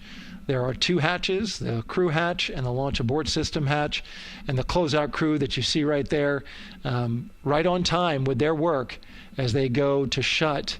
And you can see it in motion right now, that launch abort system hatch. That's the latest from the firing room. We'll send it back to the host desk. Thank you so much, Daryl. Great news all around. And yes, we did just see them close the last hatch. And now we are looking at a live view of Banana Creek. Lots of people there, I'm sure, relieved to hear that that issue with the flight termination system has been resolved. And we are go for launch. Go for launch from the range, go for weather, and go from all of them, I would imagine. Yes, it's got to be exciting. The crowd is building. And as Daryl said, you can start to see the sun poking out here, and we can see all the clouds are moving north and moving away from us. So it's all good news. And so as we know, we have our Leah Martin down there at the Banana Creek viewing location, and she's standing by with some other guests. Hey, Megan, I don't know if you heard that huge cheer just now. If you heard a big rumble, as soon as Daryl said that the range was clear for launch, everybody clapped. It was super excited as we get to do some final countdowns. Standing next to me, I have Hudson and Maddox, the son of brothers here. And I asked you a little bit earlier, how excited are you to be here for launch? What did you say? I'm very excited. It's our mom's birthday, and not a better way to celebrate right now. I asked you on a scale of 1 to 10, how excited are you? Would you say? 11. Yeah, 11. I'm very excited. Super excited. Yeah. So, Megan, we've been watching the launch broadcast here and hearing some of the questions that you and Nicole have been asking and answering. And I actually wanted to ask these two kids, if you could take a 10-day trip around the moon and take 3 people with you, who'd you take with you? Well, I'd take my dad and my mom. And I mean, I don't know. Probably my best friend. I'd just say one of my friends, Oh, one of your friends. So brother got left out. Who would you take? That was just what I was thinking. My dad and my mom and my best friend. That's a pretty good answer. Your brother can get his own trip to space, right? Yeah. So I'm actually joined here also by Dad. Now, you were sharing with me that a lot of the work that you've been doing over the last several months has been prepping the launch teams, our engineering teams, our ground systems teams to get ready for launch, to be mindful and to be in this moment. How does it feel to be standing here knowing that the people you've worked so closely with are doing what they're passionate about, or doing what they were born to do, moments away from launching this rocket? I mean, this is an exceptionally happy moment for us and all of us and the people that are, about to take off on this historic trip here. And I'm grateful to know that we've helped in some way, shape, or form to help them stay steady and calm, in such an exciting time within the agency. And so to just be here and witness it and know that, they've got some tools to help them stay calm and steady is everything to us. So. Fantastic. Well, Megan, we are standing by ready to go, and we're ready to cheer this team on. Thanks so much, guys. And yes, Leo, we did hear that cheer. That was very exciting. I think the vibe over there is they're celebrating, they're having fun. And here, once they heard that we're go for launch, everybody had to run back to the camera and work. It's a little bit of a different vibe, but I definitely think that people are excited, especially as we see now live inside of the White Room at the launch pad. The closeout crew has closed the launch abort system hatch. You saw there, we took it live. Took a lot of them. I think all of them, except for one. I think it took all 3 or 4 of them to push that hatch door close. And then they felt around the perimeter of the door to make sure that everything was sitting just right. Right, yeah, we talked about how heavy the crew module hatch is. This hatch is just as heavy probably. And so, they're working the closure here. And working those connections, and you can see, there's still 3, 4, 5 people that we can see in the White Room. It takes a lot of people to get these hatches closed and this rocket ready to launch. Mm-hmm. And so the next step in the countdown is that this team will start closing out the White Room. So basically disconnecting things, stowing things, making sure that when they leave, there is nothing that isn't supposed to be there. And really, then at that point, it's just all 4 of the crew member, Victor, Reed, Christina, and Jeremy by themselves at the top of the launch pad. Yeah, and then eventually that crew access arm will move away, and then it'll really just be them up on top of that rocket. Mm-hmm. Yeah, your eyes lit up when I said that. That's exciting. It is. It is. Yeah, we had a moment, we talked a little bit about my fear of heights, but most of our crew is afraid of heights. And so there was a moment where I realized that it was just us, 100 and some odd feet up and no crew access arm, and may or may not have said something that made everybody go, huh. Were you wondering to yourself, how did I get here? We're pretty far up. That crew again bringing that drag-on camera. That camera is a handheld camera that is a live look for teams who are remotely watching these operations closely. Again, verifying that things are as they should be before the crew starts, the closeout crew starts leaving the White Room. You see them checking their procedures. You can see they're covering the ends of those hoses. That's to protect those hoses from FOD. So we don't want any dirt or anything to get into those while we transport them and stow them. So you can see Andre there working to close out the hoses as well while they're cleaning up the White Room. And so they'll tape that close. You just saw number 5. Number 5 holding some tools. Again, we'll stow those away. You have to account for everything. Obviously, they did have tools out. They did have procedures, paper, notes out. Like all of that has to go. Yes, and you can even see on number 3's hat, he's got a string that's connected to his suit there. Mm-hmm. That's, again, just to make sure that we don't lose anything. If, a gust of wind or you get knocked or something, you don't want to lose a single thing in the White Room. So everything is tethered, everything is accounted for, and everything is protected. The crew now, another live view of them inside Orion. Jeremy, Christina, and Reed and Victor on the right side of your screen. What do you think they're thinking right now, Nicole? Oh man, just over an hour to launch. There's probably a little bit of a lull right now, monitoring some systems, but you can see Reed's got his feet crossed. So I think just trying to relax and, pass the time by maybe thinking through the items that they're going to monitor through the launch, the different jobs that each of them have throughout the launch. And once they get to orbit, this first day on orbit is actually really busy for them. Mm-hmm. They've got, 2 burns that they have to monitor. They've got to get the system set up, and they've got to get the cabin set up. So there's a lot going on in the next 24 hours for this crew. I think they've got a couple sections where they get to take a nap, but I don't think they get a full night's rest for quite some time. So, going through what's next.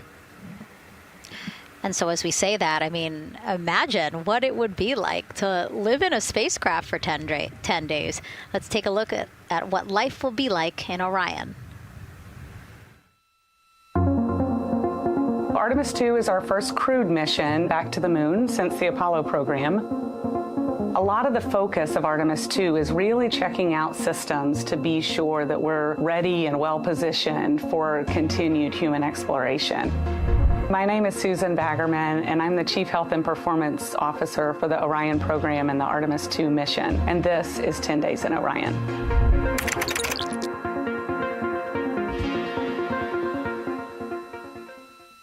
For this mission, the crew will launch in the Orion spacecraft on top of the Space Launch System rocket, or the SLS rocket. Once they've launched and achieved orbit, they'll continue on checking out many of the different critical Orion systems, check out some of the critical medical systems, and be sure that we understand how the crew would do that successfully within the volume of Orion.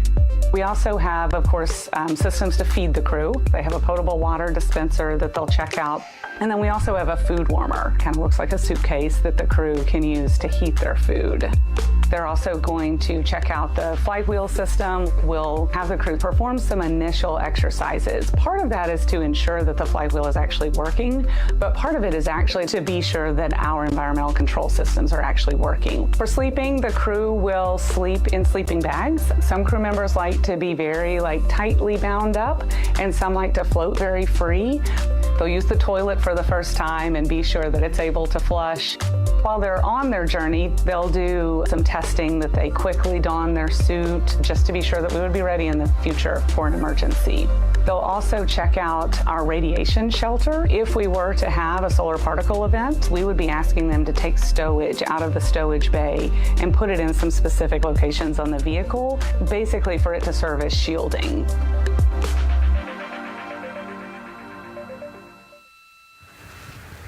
And so I want to talk a little bit more about what we just heard in that package. I am interested in the space food. So Reed, Victor, Christina, and Jeremy have a pretty big menu to choose from, so that's really cool. We're actually going to pull up a graphic now that kind of shows you some of the food that they're going to have with them on their 10-day journey around the moon. We know of more than 10 types of beverages. There's coffee, a mango peach smoothie, apple cider, lemonade. So those all sound delicious. And now I've just remembered I haven't eaten lunch.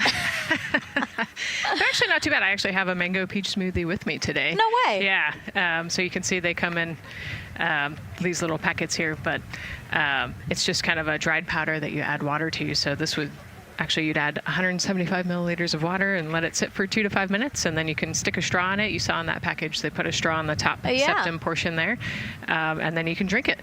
And so this is the packaging. This is food that you brought up with you, or that you had while you were at the ISS. Yes. Yeah. Actually, this is all food that we have available to us on the standard, what we call the standard menu on the space station. And so, actually, the graphic there showed quite a bit of the standard menu that they're going to take with them. So, let's pull space it back food up, is space actually. food. Yeah, we can. We can use the food that we have been using. You know, our food lab at Johnson Space Center actually creates that food, and then they stabilize it and they package it for us and everything. So they do a really wonderful job out there. We've got different types of food. You know, you can see I've got this is a soup, tomato basil soup. So thermal stabilized. It's already hydrated, so you just throw it in that food warmer that we talked about, and then you can eat it. But then we also I have some shrimp cocktail here that's irradiated, so it's in a package that protects it. I'll show you. I've got a brownie too. That's probably my favorite one. But are we eating it? We might, if you're.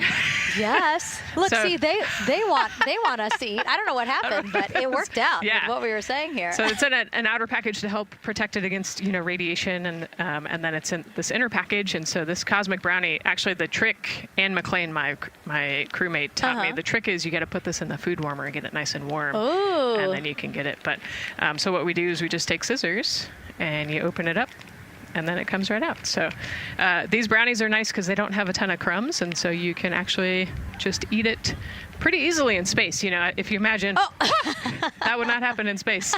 It would not fall.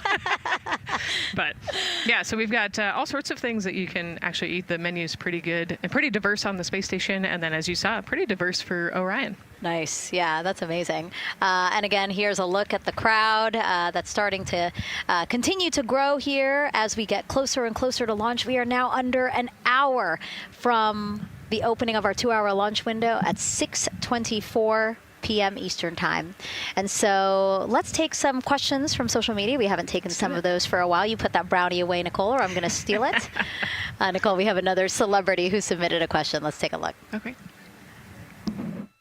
A quick question for the Artemis crew. What food from Earth would you bring with you into space? And why would it be lasagna? Because that's the greatest food. Again, not really a question. Yeah. Because he was like, it's lasagna. It's got to be lasagna. You know, there is lasagna on Space Station, and it wasn't too bad. Probably not my favorite food of all, but yeah, lasagna's not a bad option. It's a high-calorie meal. If you're trying to, carb load for a spacewalk or something, it's a great option. Yeah, I remember Christina saying that her favorite food on the menu, and actually, she was saying that she was getting in trouble because people kept on saying, you can't eat mac and cheese every day, Christina. We mentioned the mac and cheese and brisket earlier. Man, I would put those two on a tortilla. That would be great. That sounds delicious, delicious. Well, thank you so much, everyone, for sending in those questions. For everyone from a 5-year-old that we got a question from to all the way to Roy Woods Jr. there, a comedian. So thank you so much. And if you're just joining us, welcome to the Space Coast of Florida, where we are counting down to liftoff of Artemis II. You see a beautiful aerial shot there of our rocket on the pad. For the first time in more than 50 years, we are sending humans to fly around the moon and back, and we're taking you all of you with us on this next chapter of human spaceflight. I'm NASA's Megan Cruz, and this is NASA astronaut Nicole Ayers. Great to have you here, Nicole. Yes, this has been a beautiful day. Excited. We're continuing to march towards this launch. Yeah, and if all goes as planned, this crew could travel farther from Earth than any other humans before them and see parts of the moon no one has ever laid eyes on. How exciting. Yes. Exciting is an understatement, I think. That's true. We're going to see the far side of the moon for the first time by humans in a long time. It's important. And as the crowd again builds behind us, more activity that you're seeing here at the Kennedy Space Center press site. We also have a ton of people gathering around the world to watch this history-making moment. So let's take a look at those watch parties now. Oh. That crowd has grown. We checked them probably like 30 minutes ago, and it was half that. But again, as we get closer and closer to launch, we are seeing more and more people gather together, wanting to experience this together and not just in a vacuum at home, Yes, this is so exciting. Look at all of those people. Man. And now here we are back in Seattle, the Museum of Flight. Again, people gathered there to show their kid. We see someone walking in the second row there. His first crewed launch to the moon. How exciting. That is exciting. Hello, everyone. Woo. Oh, that's so great. And now let's get you up to speed on what's happened so far. Again, we are now within an hour of the opening of our launch window. So what has been happening so far today? Well, a lot. After waking up and grabbing a bite to eat, our Artemis II crew suited up inside the historic crew quarters, a tradition that dates back decades. Teams helped them into their custom Orion crew survival suits, and just like other crews before them, they gathered around a table for a card game to pass the time, but to also burn off any lingering bad luck before they walked in the footsteps of every NASA astronaut launching from Kennedy Space Center since Apollo 7 in 1968. They walked outside the Neil Armstrong Operations and Checkout Building to greet a crowd of family, friends, supporters before getting into their Astrovan for their security-escorted ride out to historic Launch Complex 39B. They got a close-up look at the SLS rocket, then walked across the crew access arm and climbed one by one inside their Orion spacecraft. After that, teams conducted final checks with the crew before closing both hatches, the crew module hatch, as well as what you're seeing there, the launch abort system hatch. And now we are back live at the pad where the closeout crew is getting ready to leave the White Room. They are now tethered, Nicole, because they are about to move some pieces that connect the Orion spacecraft to the White Room, correct? Yes, there's kind of what I would call a shroud. You can see them working that there. So it is actually connected so that way the gap between the crew access arm and the crew module, and well, I guess that's the LAS there, is covered. but they're about to remove that so that the crew access arm is not connected to the rocket in any way, so that it can retract here in the next few minutes. And for how we're looking with the launch countdown milestones, let's go to Daryl Nail in the Launch Control Center. All right, thank you very much, Megan. And as you can see there, the finishing touches, as you've been talking about, to the LAS, which brings me to that subject, because we currently are hearing the launch team is working an issue that was reported out with the LAS. At least there's an issue apparently with a battery on the LAS. The engineer who is in charge of the launch abort system sits on console here, reported that a temperature for one of the 2 LAS batteries is out of range. And although it's not a constraint for launch right now, it would be when that temperature is checked inside of T-minus 6 minutes, which is inside of terminal count. So right now, the team is working some troubleshooting on this issue. Going to follow, of course, along closely with what they learn. But again, a battery temp for one of the 2 batteries on the LAS is out of spec, and the team is working to understand, first of all, whether or not this may be a sensor issue, or is there an issue with the battery itself. So again, looking into it, troubleshooting and researching as we speak. With regards to the weather, we did get some good news there. Launch Weather Officer Mark Berger reporting to the launch director that the weather chances have now improved for the window. We are up to 90% go, which is great news. Again, 90% go. That is up from the 80% that we started when we had the first weather forecast come out officially 3 days ago. And so that is great. And for anybody who's here in the launch area knows that is certainly viewable. They can see that by just looking up. So we're getting some good clearing as forecast. And then just a reminder for those people who are watching the launch from the nearby area that if you're watching on an internet-enabled device, just remember that there may be a little bit of a delay. Can't tell you how much of a delay, but since it's on an internet device, sometimes this broadcast might be a little behind what you're actually seeing. So just keep that in mind as you are watching. Don't wait till the last second to run outside if you're inside your RV or your camper or your house. That's the latest here from the firing room. Of course, we'll keep track of that last battery issue. We'll send it back now to Megan and Nicole at the host desk. 2 of them there had to be tethered to the inside of the white room, because obviously now we have detached the white room from the Orion spacecraft. Yes, that view is quite something. Yeah, spectacular. Yep.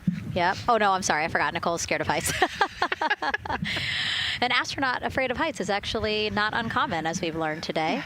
But yes, so obviously, again, things proceeding as we march closer to the opening of our 2-hour launch window at 6:24 p.m. Eastern Time. Again, the closeout crew just finishing up those last couple of things they have to do before leaving the white room and then leaving the pad, leaving only the 4 Artemis II crew members inside the spacecraft by themselves at the pad.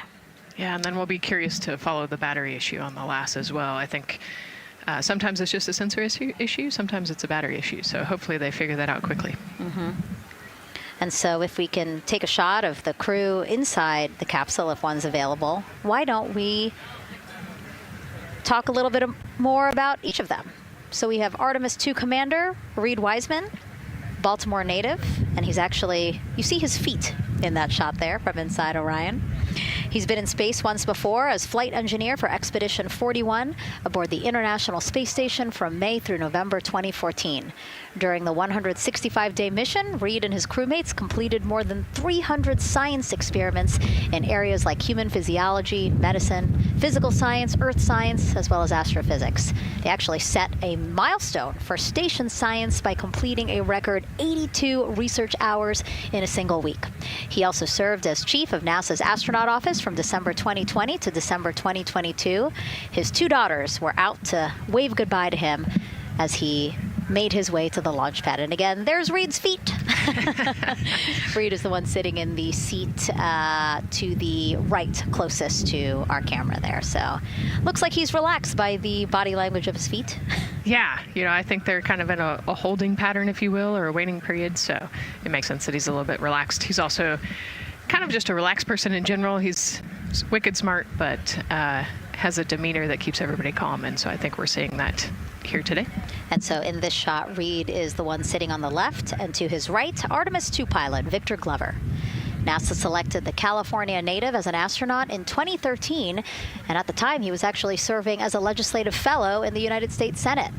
His first trip to space, November 2020, pilot of NASA's SpaceX Crew 1 mission. That was the first operational mission of NASA's Commercial Crew program, which resumed launching American rockets from American soil to the International Space Station since the end of the shuttle program. Victor is a U.S. Navy captain and naval aviator who served as a test pilot, racking up more than 3,500 flight hours in more than 40 different aircraft. So again, he probably feels pretty at home in the pilot seat of Artemis II. Yeah, I think he does. He got to say goodbye to his wife and 4 kids. Again, those were the family that he had here at Kennedy Space Center before the 4 of them drove out to the pad. Yeah, and you can see there, we talked about Victor's energy earlier, and you can see him working through, pushing some buttons on the displays. Looked like he was pulling up a procedure, so he's following along and ready to go, looks like. And then mission specialist Christina Cook, sitting on the upper left-hand corner of the screen there, native of Grand Rapids, Michigan, was selected to the Astronaut Corps in 2013, same class as Victor, served as flight engineer on the International Space Station from March 2019 to February 2020. During that time, she set a record for the longest single spaceflight by a woman with a total of 328 consecutive days in space. How cool. She also participated in the first ever all-female spacewalk. And before becoming an astronaut, Christina helped build space science instruments and led scientific fieldwork in some of the most remote environments on the planet. Her hobbies include surfing, rock climbing, and community CDR, service, yoga, and photography. Go ahead, NCD. Those couple of suppressed overvolt messages, we're going to go ahead and clear those off your screen. We see them and we copy. All right. NASA test director. We're still working here, trying to get through everything. So we're getting close, and then trying to talk that other issue that we just picked up a little bit ago. But I think work-wise, we're doing really well.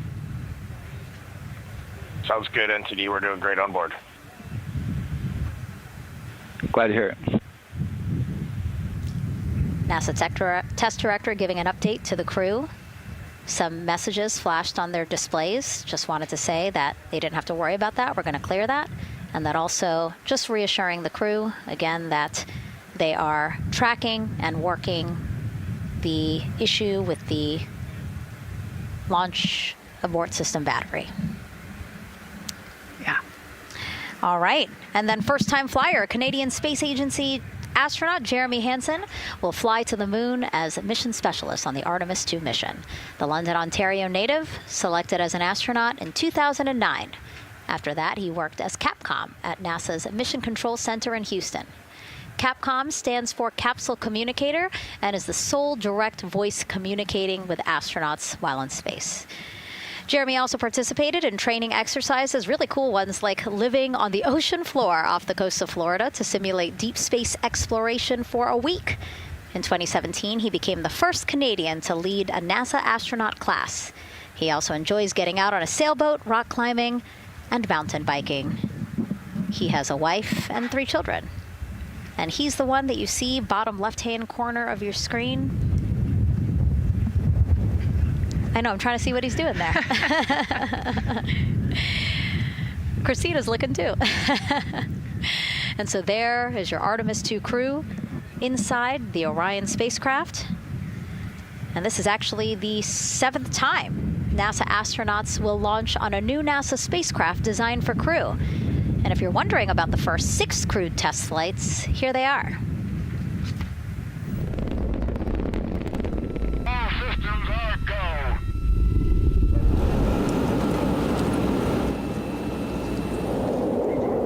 go. Gemini 3, Gus Grissom, John Young, March 23, 1965.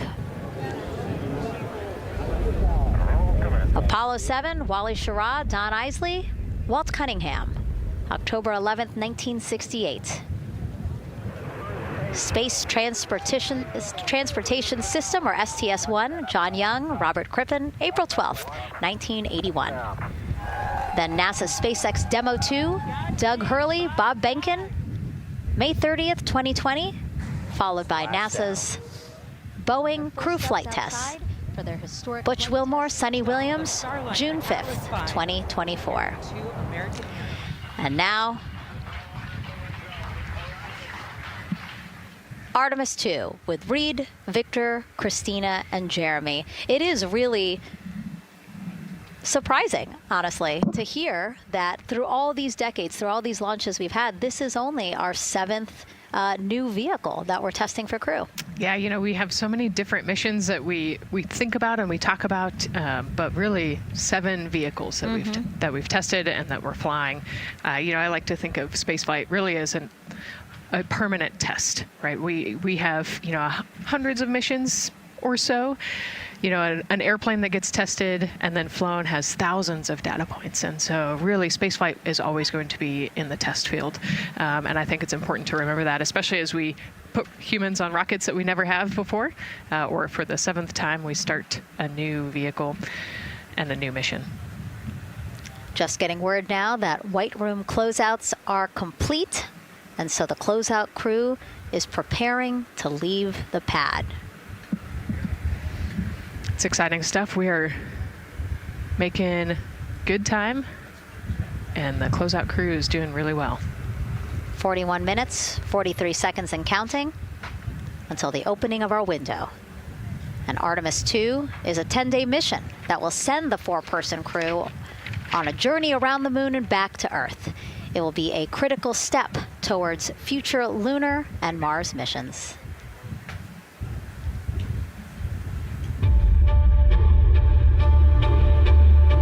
We're going back to the moon because it's the next step in our journey to Mars.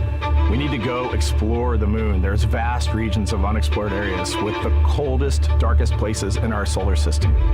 This is a test mission, and when we get off the planet, we might come right back home. We might spend 3 or 4 days around Earth. We might go to the moon. That's where we want to go, but it is a test mission, and we are ready for every scenario as we ride this amazing space launch system in the Orion spacecraft. But another reason we're going back to the moon is to fulfill NASA's mission, which is to explore the unknown in air and space, to innovate for the benefit of humanity, and to inspire the world through discovery. And when we succeed and when we accomplish the things that we set out to accomplish, that inspiration not only can set up new things to happen, but it also is a reminder in tough times that we're capable of doing great things when we work together.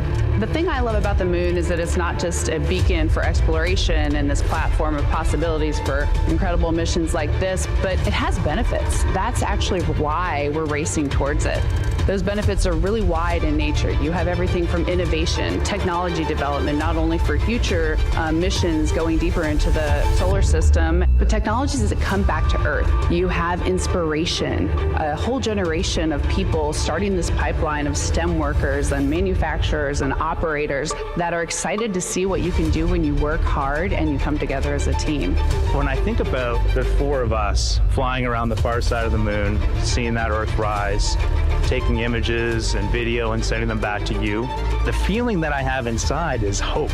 We know that Artemis II is not the solution for humanity on planet Earth, but it is a contribution in the positive column. We hope that just for a moment that people will pause and say, wow, it's extraordinary when you look back upon the Earth with over 8 billion people, and you see this concrete example of what humanity can do, this extraordinary thing when we set big goals. And CDR NTD to achieve them.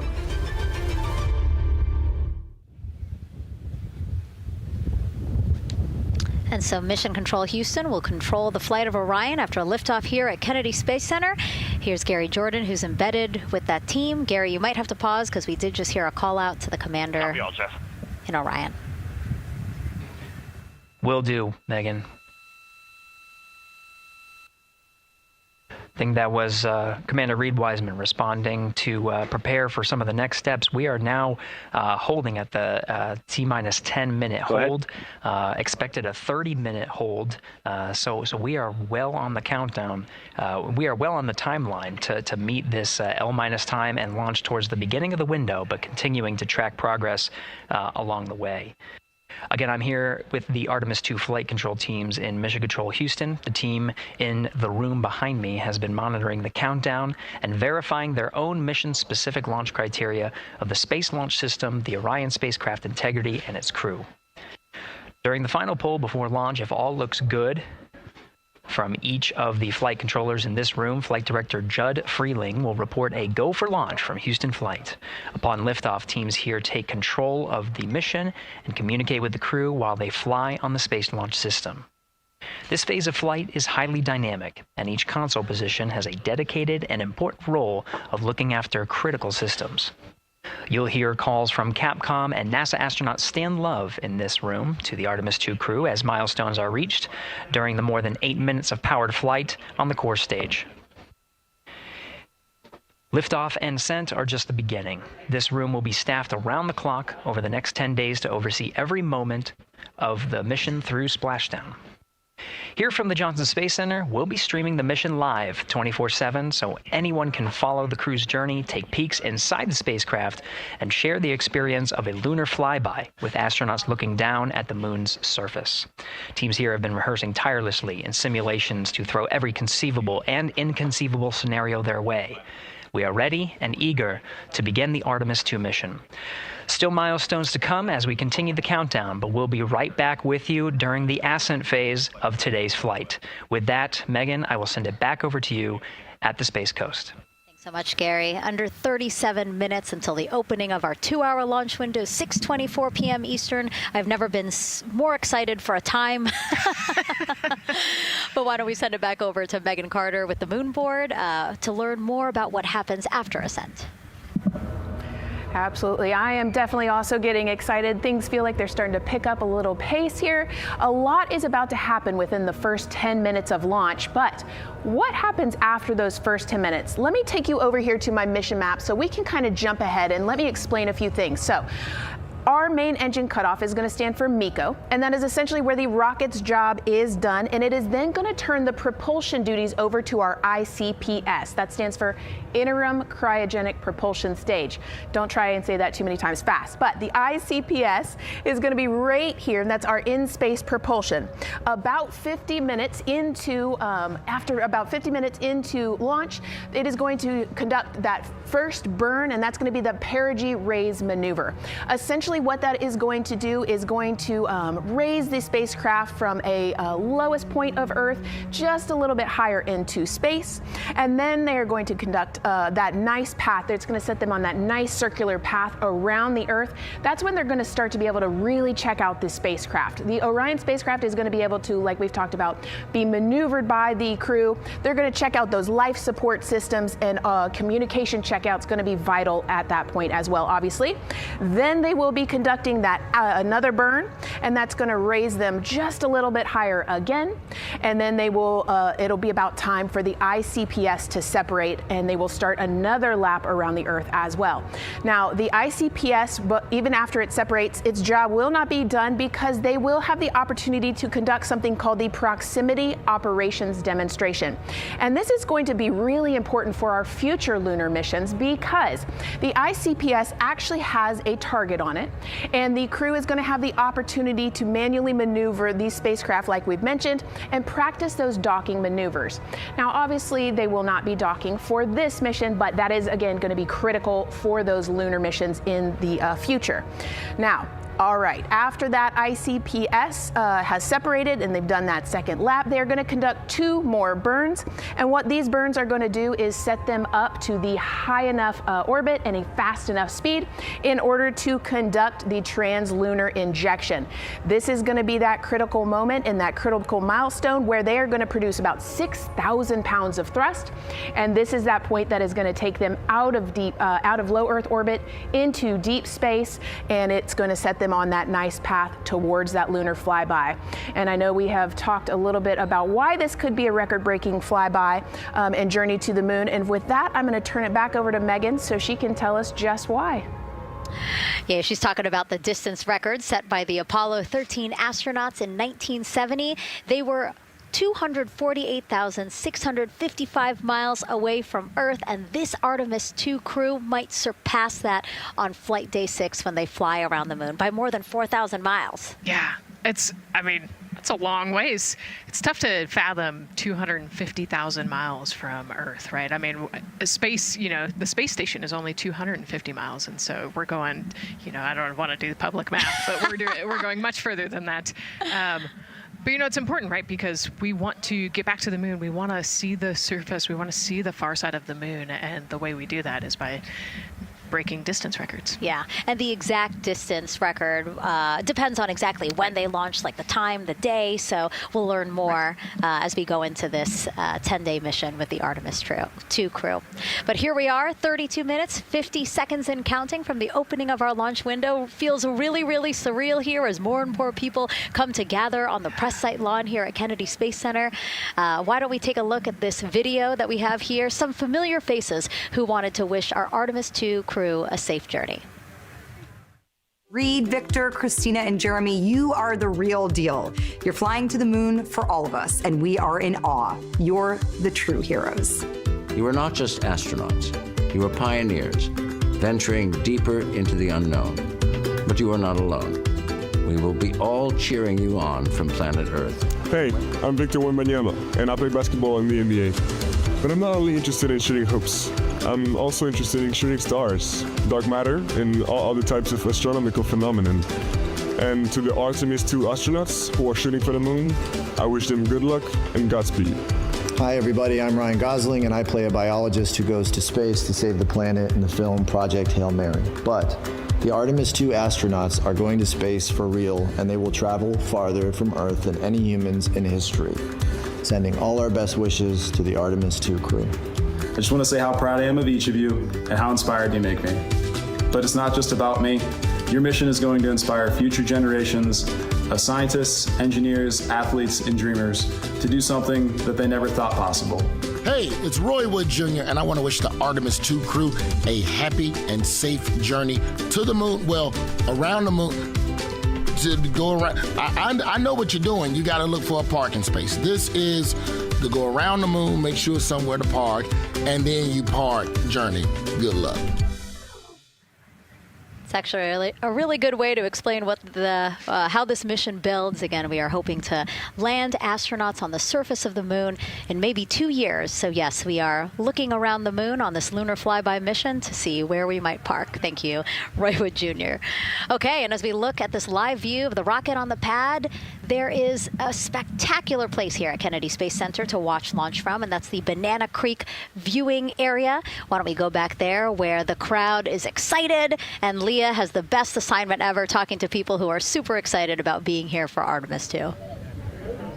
Oh my gosh, Megan, you talk about the excitement being palpable. I'm telling you, everybody here on pins and needles as we get just about half an hour away from launch. I've been walking around talking to people, and I'm just struck again and again by how many people are here from across the agency. I want to introduce you to just a small portion of the people across NASA who have been supporting this mission. Patty Ortiz, NASA Armstrong Flight Research Center, Orion program. Orion. Kathy Graves, Glenn Research Center, Office of STEM Engagement. Here we go. David Alexander, NASA Glenn Research Center, Office of STEM Engagement. Jennifer Becerra, Johnson Space Center, the Office of STEM Engagement. Here we go. Right back here. Where are you from? I'm from NASA Glenn Research Center, Joseph Pinakitis. Joseph, here we go. Wes Furman from APL.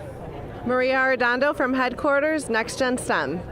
Mark Robinson, Stennis Space Center, Commercial Space. Amira Flores, Armstrong, Office of the STEM Engagement.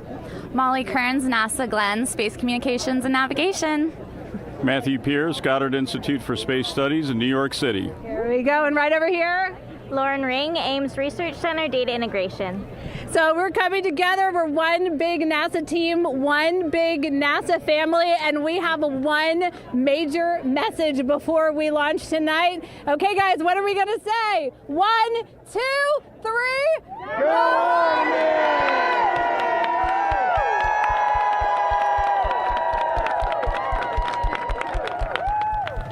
Oh my gosh, that made me so emotional. That was so inspiring to see. I mean, wow, yeah, that was great.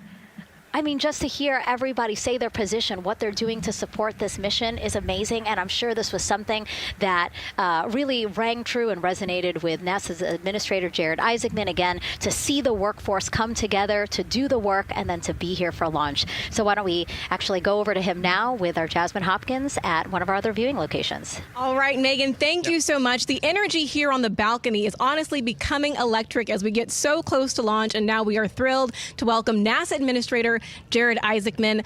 Jared, we're really entering a golden age of exploration. How will Artemis II set the pace for the coming years? Well, I mean, Artemis II is the opening act, right? This is the test mission.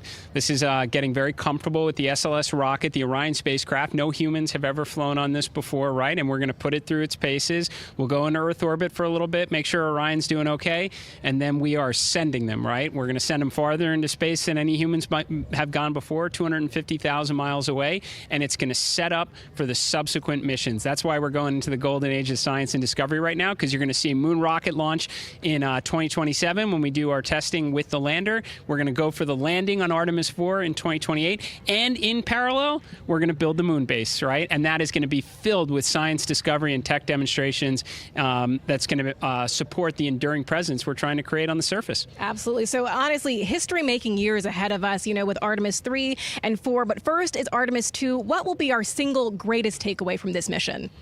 Well, I'll tell you, I mean, after ignition, to me, the moment that I'm going to be most excited for is splashdown. There's no question about that. Good shoots coming down off the West Coast. But look, I think the takeaway from this is gaining extreme comfort in the Orion spacecraft, right? I mean, this is very different than what we've done for more than a half century, right? I mean, the velocities that spacecraft is going to re-enter at, it's going to be new territory for us. We want to get our arms around that completely. So I would say the performance of SLS plus Orion is everything on this one. We want to make sure we do it in as a safe way as we possibly can, understanding what we are undertaking right here, bring our crew back, learn as much as we can from the vehicle, set up for Artemis 3 in 2027. Right. And Administrator, we've actually had a pretty young audience today here, some kids running around the balcony. How do you hope Artemis 2 inspires that next generation? I talk about this all the time. One of our overarching KPIs that we should always be tracking is the number of people living and working in space. Well,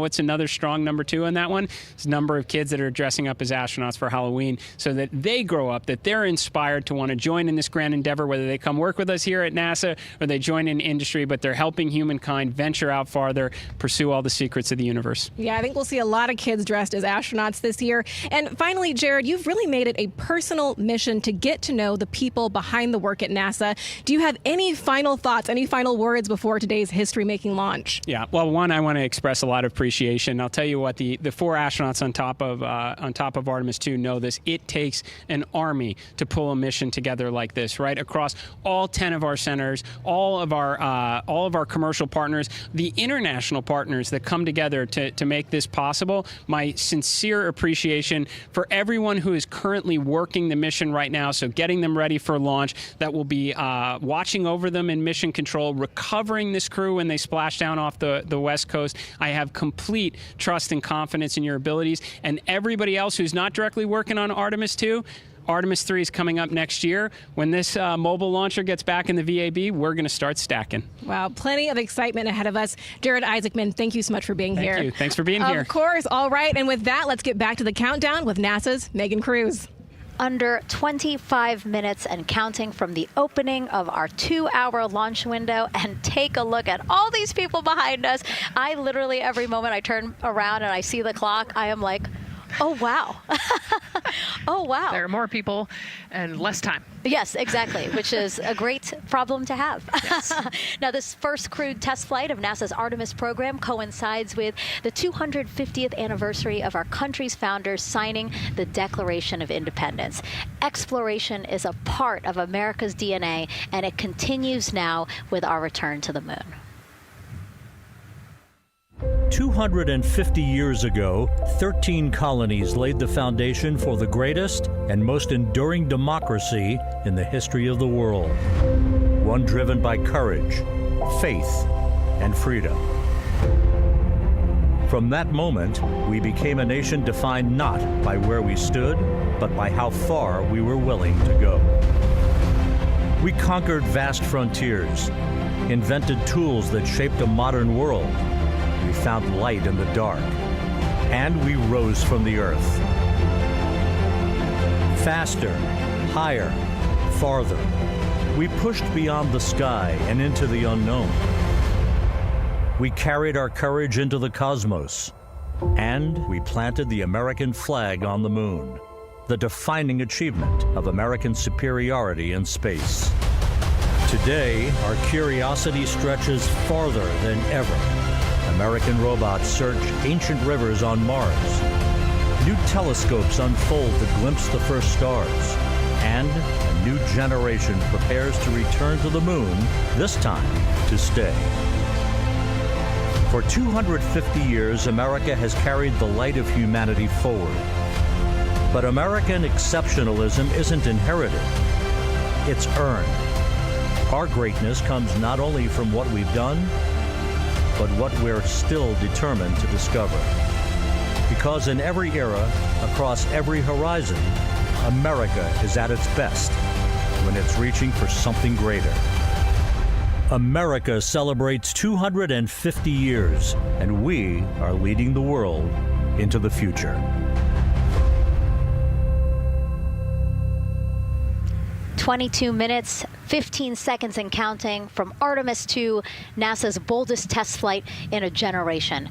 The crew has said this often, that they hope it inspires children around the world. And recently, a group of kids here at Kennedy Space Center got a surprise of a lifetime while watching that rocket roll to the launch pad. So tell me what color it is.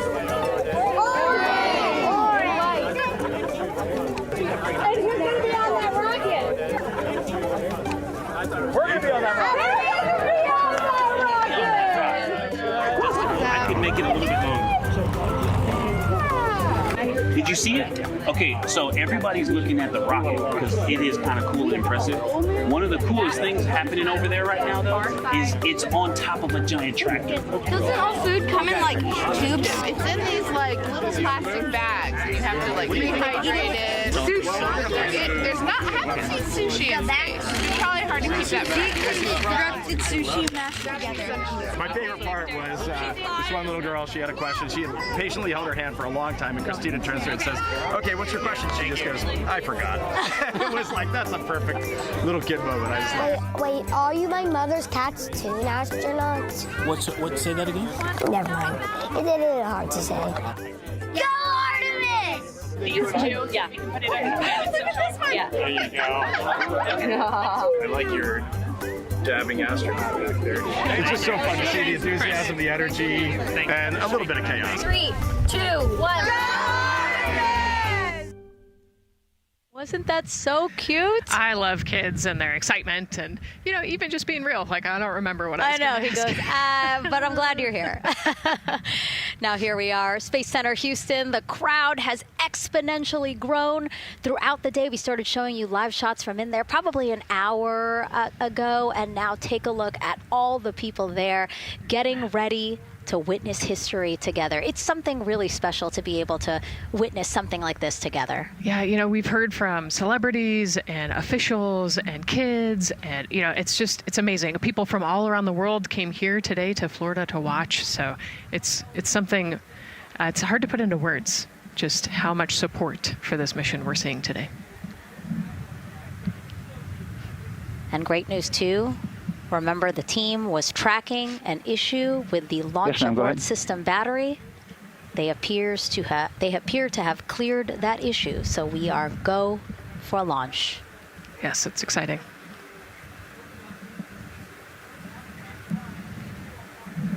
U.S. Space and Rocket Center here, Huntsville, Alabama, waving to the Artemis II crew sitting right there inside Orion.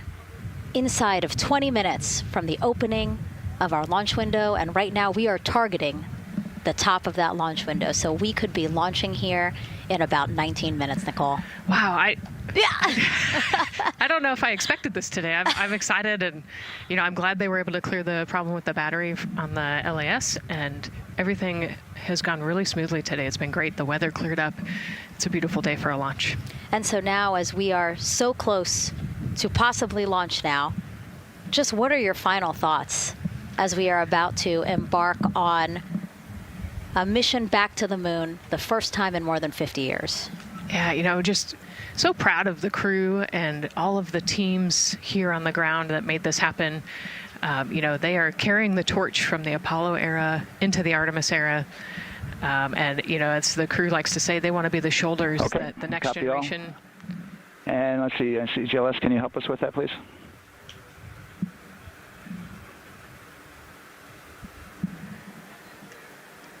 They want to be the crew wants to be the shoulders that the next generation can climb on. 001.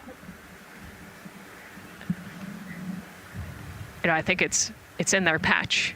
We're going for all. It's in the name of their capsule, integrity, representing humility and the professionalism of everyone that got them there today. So proud of them. We love them. We're excited for them. And we cannot wait to see what they see. Just leveraging everything we've learned so far as an agency, taking us from Apollo now to the launch pad here, 39B, with Orion and SLS poised to again fly us into the history books. And before we leave you now here at the host desk to get back into operations, we just wanted to answer one question for you guys. We asked you earlier on today, what are you most excited for? And we asked you to go vote on Instagram and Twitch. Instagram, you guys said launch. Twitch, you guys said lunar flyby. So I think you guys will all be very excited since we are now about 17 minutes from the opening of our launch window today. And so with that, as we approach terminal count, let's send it back to Daryl Nail in Firing Room 1. Daryl. All right, thank you, Megan and Nicole. And just want to give you an update on the launch abort system that you just reported that they cleared. They believe, they are convinced, this is an instrumentation failure. So there are 2 batteries on the LAS. The LAS, of course, and with the help of my 2-year-old son's model rocket, Daniel said I could use this, so it's okay. The LAS is right here. It's the tower above Orion. Orion capsule is inside of here. It's used to pull Orion off the rocket in case the rocket is something's going on with the rocket, either on the pad or in flight. 2 batteries are bad. Well, I'm sorry, one of the 2 batteries reported an out-of-family temperature, and it was very much out of family. And so they checked their data going back into the vehicle assembly building where they recharged the batteries and worked on them. And they have good, solid data, they reported, that tells them that this is an instrumentation failure, that there's something wrong with the sensor. And so they took it before the mission management team, which has to accept the risk, any changes to launch commit criteria, which this would be one, and they all fully accepted it. So now we are clear as far as that constraint is concerned. And one quick thing as we count down now, we are getting into the final minutes before liftoff. There's a 2-hour window. We haven't quite set the T0 yet, but this is a list of the cutouts.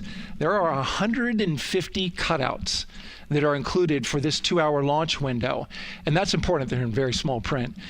That's important because there's basically 16 minutes inside this window that they cannot launch. And these are because of small things flying in orbit. There's a lot more things in orbit than there were back in Artemis I when we had 35 to 40 cutouts. So that for that reason, because of these 156 cutouts, they're going to be managing the launch window as we go forward. So they may have to wait out one of these cutouts. They range in time between 2 seconds to 23 seconds, but you'll hear the NASA test director talk through that. We're getting ready to merge that loop from NASA test director Jeff Spaulding.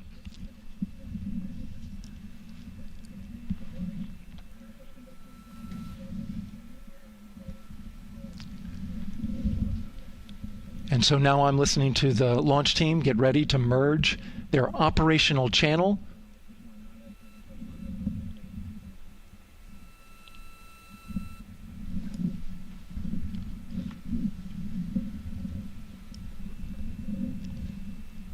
We're now entering one of the most consequential phases of launch day, and that's terminal count, the final 10 minutes. And OTC, NTD on 212 for comm check. Good, comm. How me? I hear the same. STC? 2. GTC? GTC is on 212. All right, copy that. NASA Test Director Jeff Spaulding confirming communications with his team.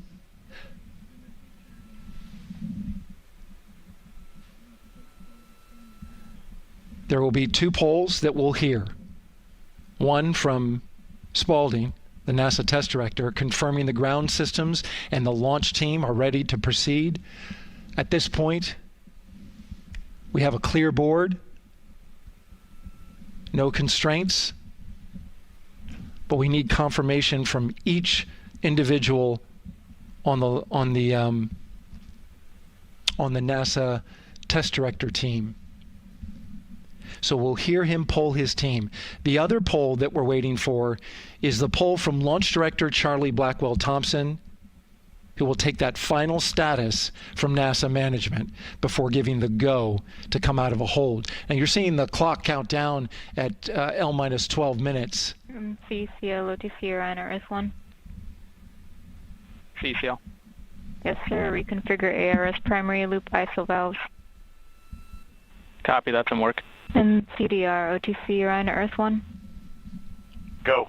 ARS loop ISO valves are being closed at this time. Integrity copies. NGDLP. Go. Yes, I had a discussion with sea ice and with MER manager regarding the observation the sea ice had a few minutes ago. They were able to confirm with BCI photos that the condition that they observed has been there since 2025. MER manager has had a chance to review the findings, and they do not have any constraints from either a sea ice or MER manager perspective. Okay. Copy all. And Launch Director NTD, you copy?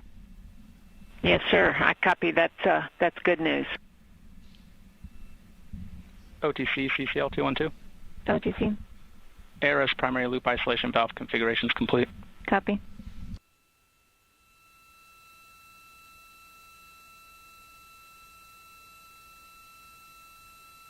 And CGLS NTD, cancel pending, please. GLS copies, and that's complete. All right, and for all personnel, we got a little bit more work to do before we pick up the clock, and we're about a little over a minute from getting to T-minus 10 minutes, but we've canceled the resume time there, and then we'll pick it up after we get through all of our work and anything else that we need to do to get through the remainder of counts. So we'll continue working that to get to our T0 today. So when we get to about 50 seconds from now, we'll extend that hold. CVSE OTC. CVSE. 400-290, looking to verify that we are configured for ascent. Yep, give me about 2 more minutes. I'm going to start CMA2 streaming. Copy. NTD, COSE, hold requested. Copy that. I have an LCC violation of O-CT-004. S-band transponder anomaly. This was a transient LCC violation, so transponder 1 had a demodulated SNR estimate that went down to 2 dBm when it should have been between 10 and 13. It is now back up to 12, but we did lose that for just a moment. It does not appear that we lost our bit sync or carrier lock, which would be indicative that we lost our lock with the vehicle. So at this point, recommendation would still be go. However, we do have a pre-planned contingency procedure if we want to look at that. But again, this is transient, so we're back in a nominal range. All right, let's see, LPE NTD. Yeah, we're not seeing that hit. So I guess the question for COSE, was that less than 3 samples? Was that below our persistence? Stand by, let me look. It did look like it did persist for several seconds on mine, but let me take a look at the number of samples. Could I get a repeat on the affected LCC, please? Yes, ma'am. That's going to be O-CT-004. Thank you.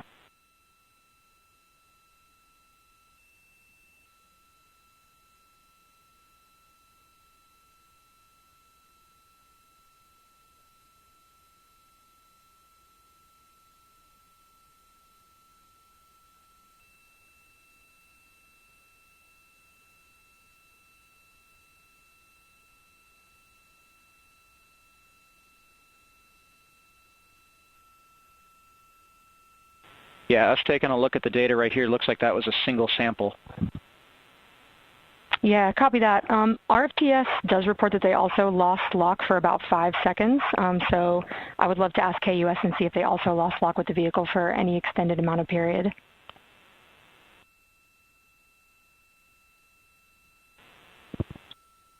And COSE, while we're doing that, these are 1/10 hertz measurements, correct? So we would have had to lose it for over 10 seconds to get a second sample? Yes, sir, that's correct. It is 1/10 hertz. Yeah, so from our perspective, the allowance is effectively up to 30 seconds, up to 3 samples based on the 1/10 hertz. This is not an LCC violation, I believe. Yes, sir. I would agree with that at this point. Copy that. We're checking with KUS on 232. I don't think they have 212 access. We're trying to verify, but it sounds like they have a loss of lock as well. About 2 seconds. Okay. And I guess for both KUS and COSE, do we have lock now? That's affirmed. We do have lock for COSE.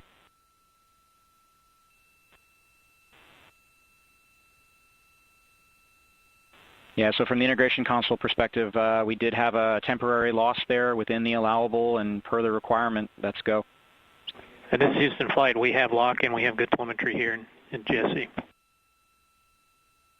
And KUS has reported too, they have good lock now. So with all of that, OSC, then are we in a go configuration per your LCC? Yes, sir. Recommendation would be go. Okay. LP, you concur with that? Yes, sir. LP concurs go. And Launch Director? Yes, sir. Launch Director concurs go. All right, and I'm going to go ahead and just verify everybody has everything else complete, Launch Director, and if we do, we'll be ready to pick up the poll at that time, unless there's something else that you're aware of. No, sir. Let's verify all our work is complete, and I would like one last check of our constraints list. All right, let's see. OTC, are you still waiting for ComConfig, or are you... That is affirmed, sir. Okay, yeah, you on the open item? Yeah, OTC, this is CVSC. That 400 step 290 is complete. Copy. Okay, so OTC, you're complete with all of your work? That's affirmed. All right, copy that. STC? STC is complete. And GTC? GTC is complete. Okay, excellent. All right, and LPE, just want to verify we have no open constraints at this time. No open constraints. We have a clear board, sir. Okay, tracking the same here. And Launch Director, with that, we are clear and ready to pick up the launch readiness poll with your go. All right, sir. I am go for the poll. All right. And for all personnel, this is the NTD conducting the Artemis II launch readiness check. Verify ready to resume count and go for launch. OTC. OTC is go. STC. STC is go. GTC. C's go. MCO. CO is go. Safety Console. The Safety Console is go. LPE. LPE's go. RTD. RTD's go. Houston Flight. Houston Flight is go. ROC. ROC is go. And CDR. Crew is go. Copy that. Thank you, Reed. And Launch Director NTD, our launch team is ready to proceed at this time. All right, NTD, I copy all. At this time, I'll perform my poll.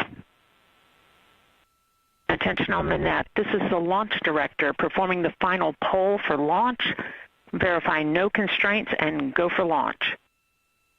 EGS, Program Chief Engineer. Artemis Chief Engineers are go. Copy, thank you. EGS, Chief Safety Officer. The Artemis CSOs are go. Copy, thank you. Range weather. Launch weather is go. Thank you, LWO. And Artemis MMT Chair. MMTs go. Thank you, John. And Integrity Launch Director. Good to hear your voice, Charlie. PLT. Thank you, Charlie. This is Victor. We are going for our families. MS1. This is Christina. We are going for our teammates. MS2. This is Jeremy. We are going for all humanity. All right, Charlie, your Artemis II crew is go for launch. Full send. I copy that. Reed, Victor, Christina, and Jeremy.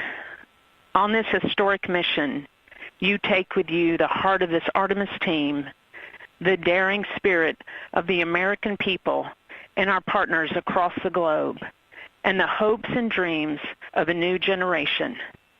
Good luck. Godspeed, Artemis II. Let's go.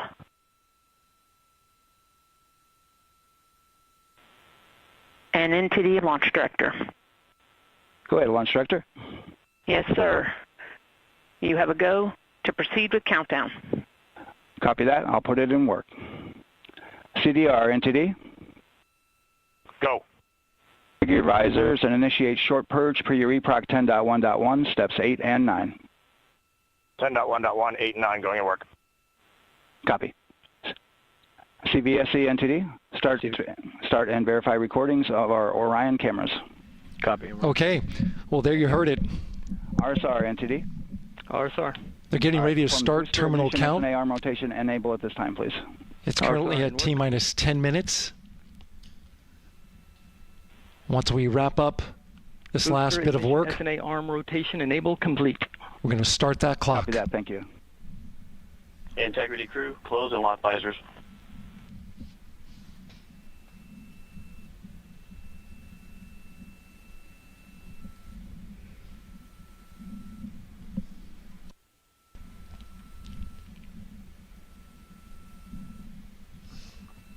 You heard an issue, worked in real time with telemetry lock on the Orion.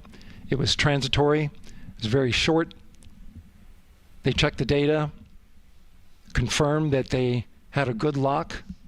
This was with the S-band transmitter on the Orion. Worked through that issue, looked at the data, and cleared it. All with the world watching. Impressive work by the launch team. So we have a 2-hour window, which starts in just a few minutes at 6:24 p.m. Eastern Time and goes until 8:24 p.m. Eastern Time. And ECL NTD will be waiting for your verification on the short purge. ECL copies. And for all personnel, once we get that short purge verification, we'll verify that we are clear to go, and then we'll proceed with the terminal count.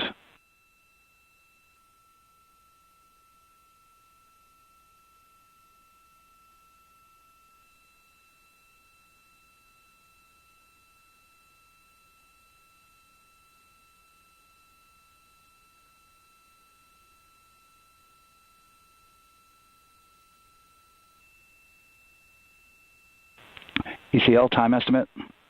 About a minute. Copy.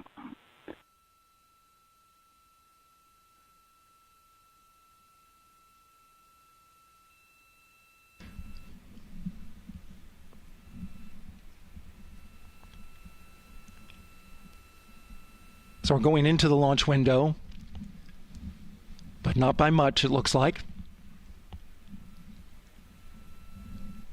Just wrapping up some final work. And once that's completed, you'll hear NASA Test Director Jeff Spaulding ask for the ground launch sequencer operator to go ahead and start the clock. The ground launch sequencer is an application software. It runs on top of the launch control system in the firing room, acts like a conductor of an orchestra, executing hundreds of commands in precise order and timing. It's all autonomous. Entity CCL 212, short purge initiation is verified. All right, copy that, and we're verifying our constraints.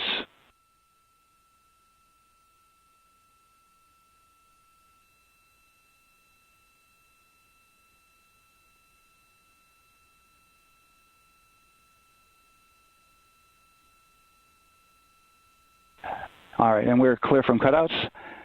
And with that, we're going to resume the clock momentarily. And CGLS, you can resume the clock on your mark. GLS copies. 3, 2, 1, mark. GLS mainline has been initiated. T-minus 10 minutes and counting.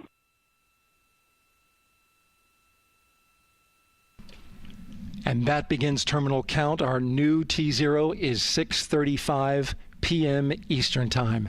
6:35 p.m. Eastern Time. We are now counting down to liftoff of Artemis II.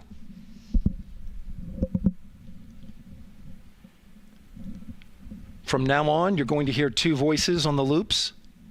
If everything goes nominally, NASA Test Director Jeff Spaulding, who's directly managing the launch team, and Alex Bendelos, the GLS operator who closely monitors the software.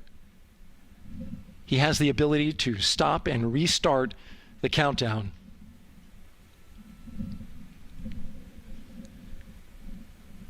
A lot of people ask about whether there's a launch button. There certainly is not. Flight and Rock, our new T0 is 22:35:12. Houston flight copies. Rock copies. 22:35:12. Affirm. There you heard confirmation of the exact T0, 6:35 and 12 seconds p.m. Eastern Time. Again, our T0 is 6:35 and 12 seconds p.m. Eastern Time. But as I was saying, there's no launch button. This is autonomous. But there is a button that keeps you from launching, and that button allows the GLS operator to pause the countdown outside of terminal count and during terminal count and submit a hold to the next holding point. So the clock won't stop right away. If there's an issue, we'll go to the next stable holding point. This is how GLS configures the rocket and ground systems to a stable point where they can stop the countdown if that's needed. But right now, we are counting down. Our next big milestone, looking to retract the crew access arm. GLS is go for crew access arm retract. And there you see the crew access arm moving away.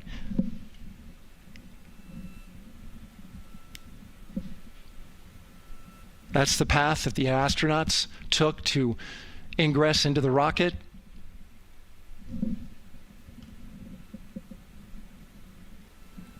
Until this point, that was their way off the pad if they needed to evacuate.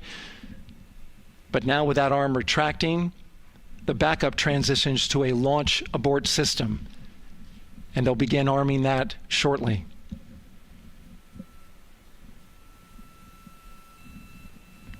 Of course, the launch abort system, great shot there of the crew access arm retracting away. The launch abort system is the tower at the top, and that's what would pull Orion and its crew off the top of the rocket in case of an emergency, whether it's on the ground or in flight. This is critical safety hardware that protects the lives of the astronauts.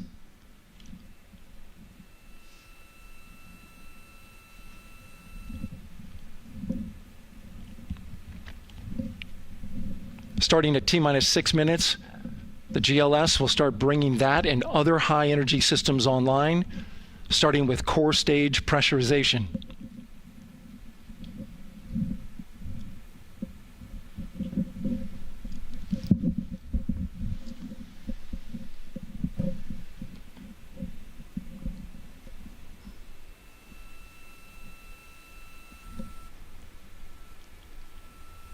Weather is 90% go. The range is go. All systems are go.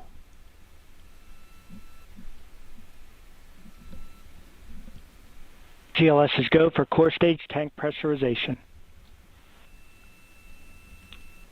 That means the replenish valve for the liquid hydrogen tank has now closed, and that tank is beginning to pressurize to flight levels because that hydrogen is naturally boiling inside the tank. We'll get the liquid oxygen tank a little later in the count. Now the team is waiting for verification that, if needed, the Artemis II crew could use the launch abort system to pull Orion safely off the top of the rocket in an emergency. Let's listen in for that call. GLS verifies last capability available. And CDR, do you copy? CDR copies, last available. That's great news, and you heard the NTD verify that with the commander of the mission. GLS is go for FTS arm. Now work is being done to arm the flight termination system. This is so the range safety can send a flight termination command if the rocket flies too far off track. There's a brief built-in delay so the launch abort system has time to pull the astronauts to safety first. GLS is go for LH2 high flow bleed check. All right, the high flow bleed check. That's so the cryo team gets verification that the RS-25 engines, all 4 of them, are in the proper temperature range for launch.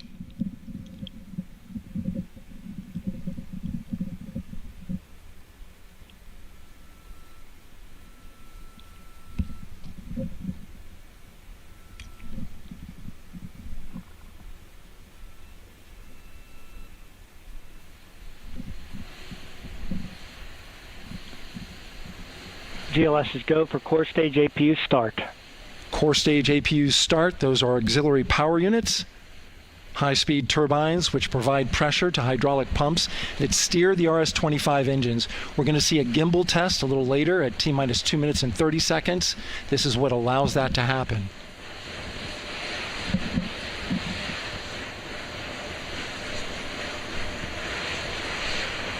Coming up in about 20 seconds, we're listening for go for purge sequence 4.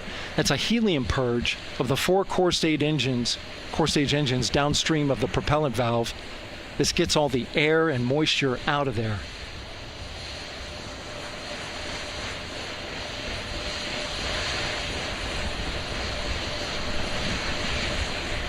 GLS is go for purge sequence 4. Moving through the milestones. All is looking good.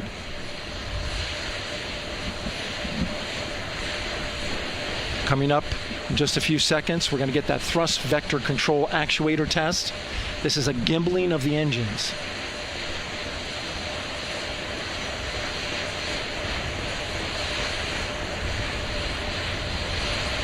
There are the 4 RS-25s, 3 of them Shuttle Heritage, 1 of them built from shuttle parts. And there you see them moving.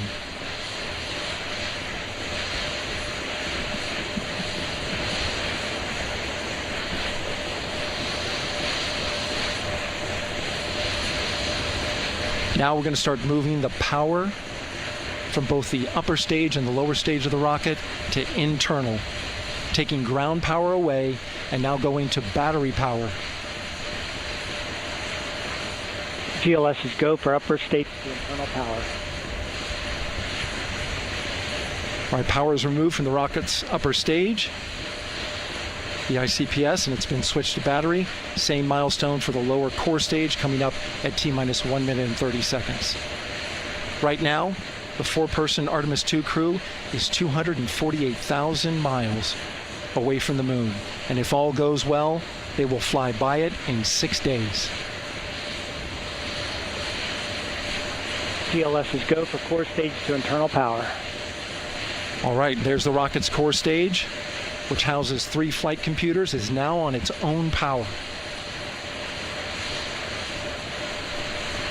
There's no more hold time because there's no more margin on these batteries. So we would have to recycle back to T-minus 10 to recharge if we had a hold.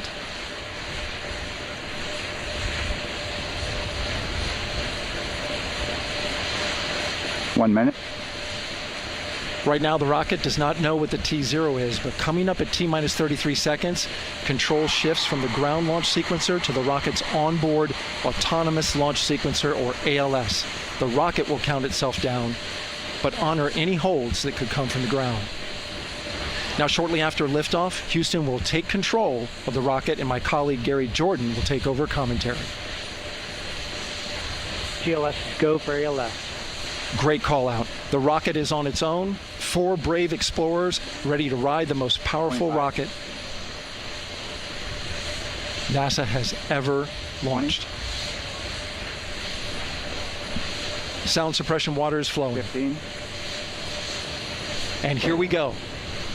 10, 9, 8, 7. RS-25 engines lit. 4, 3, 2, 1. Booster ignition. And liftoff. The crew of Artemis II now bound for the moon. Humanity's next great voyage begins. Good roll pitch. Roger, roll pitch. Houston now controlling the flight of Integrity on the Artemis II mission around the moon. Integrity, AMT high. AMT high. On time, passing 30 seconds into the flights. Integrity passes the alternate MECO. Target milestone. Mission Control Houston seeing good performance on the 4 main engines. Space Launch System core stage. Integrity, 3 miles in altitude. Traveling more than 1,200 miles per hour.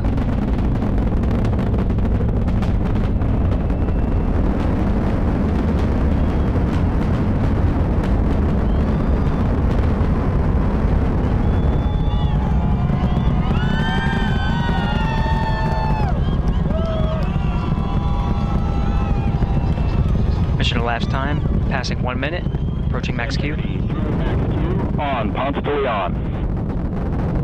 Stan, we have you loud and clear on Ponce de Leon. Have you the same. Communication signal transfer confirmed as Integrity and its crew go supersonic. Approaching 90 seconds into the Artemis II mission. Integrity is 14 miles in altitude, 8 miles downrange, traveling more than 2,600 miles per hour.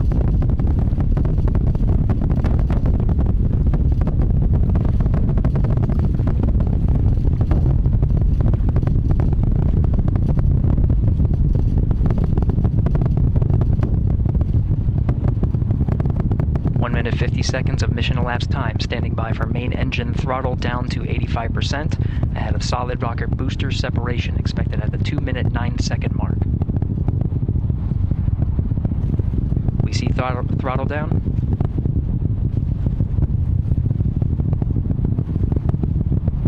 Confirmed separation. Main engines throttling up, guidance converged.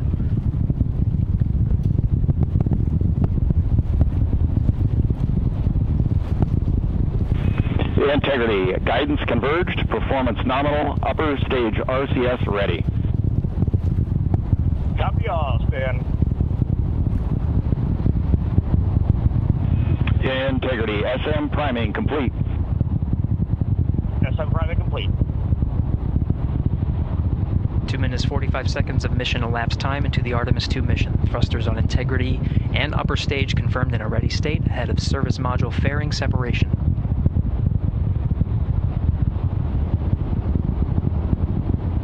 3 minutes into the flight. Integrity, 49 miles in altitude, 78 miles downrange, now passing 5,000 miles per hour.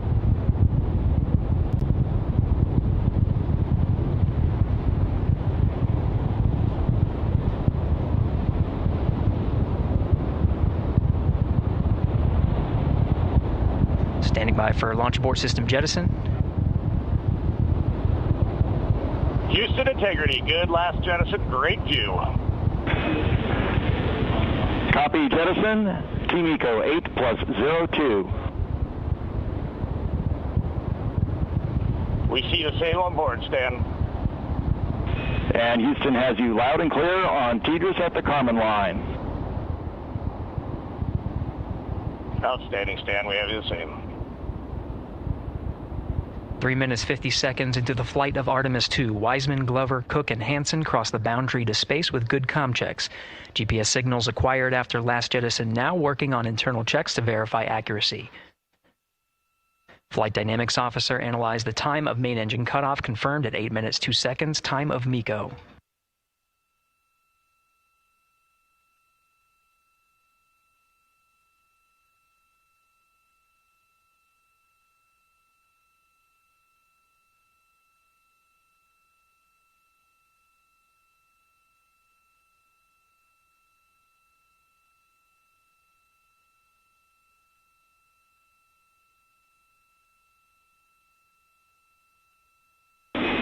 Integrity, GPS processing. Outstanding, Stan. We see the same, and we have a beautiful moonrise. We're headed right at it.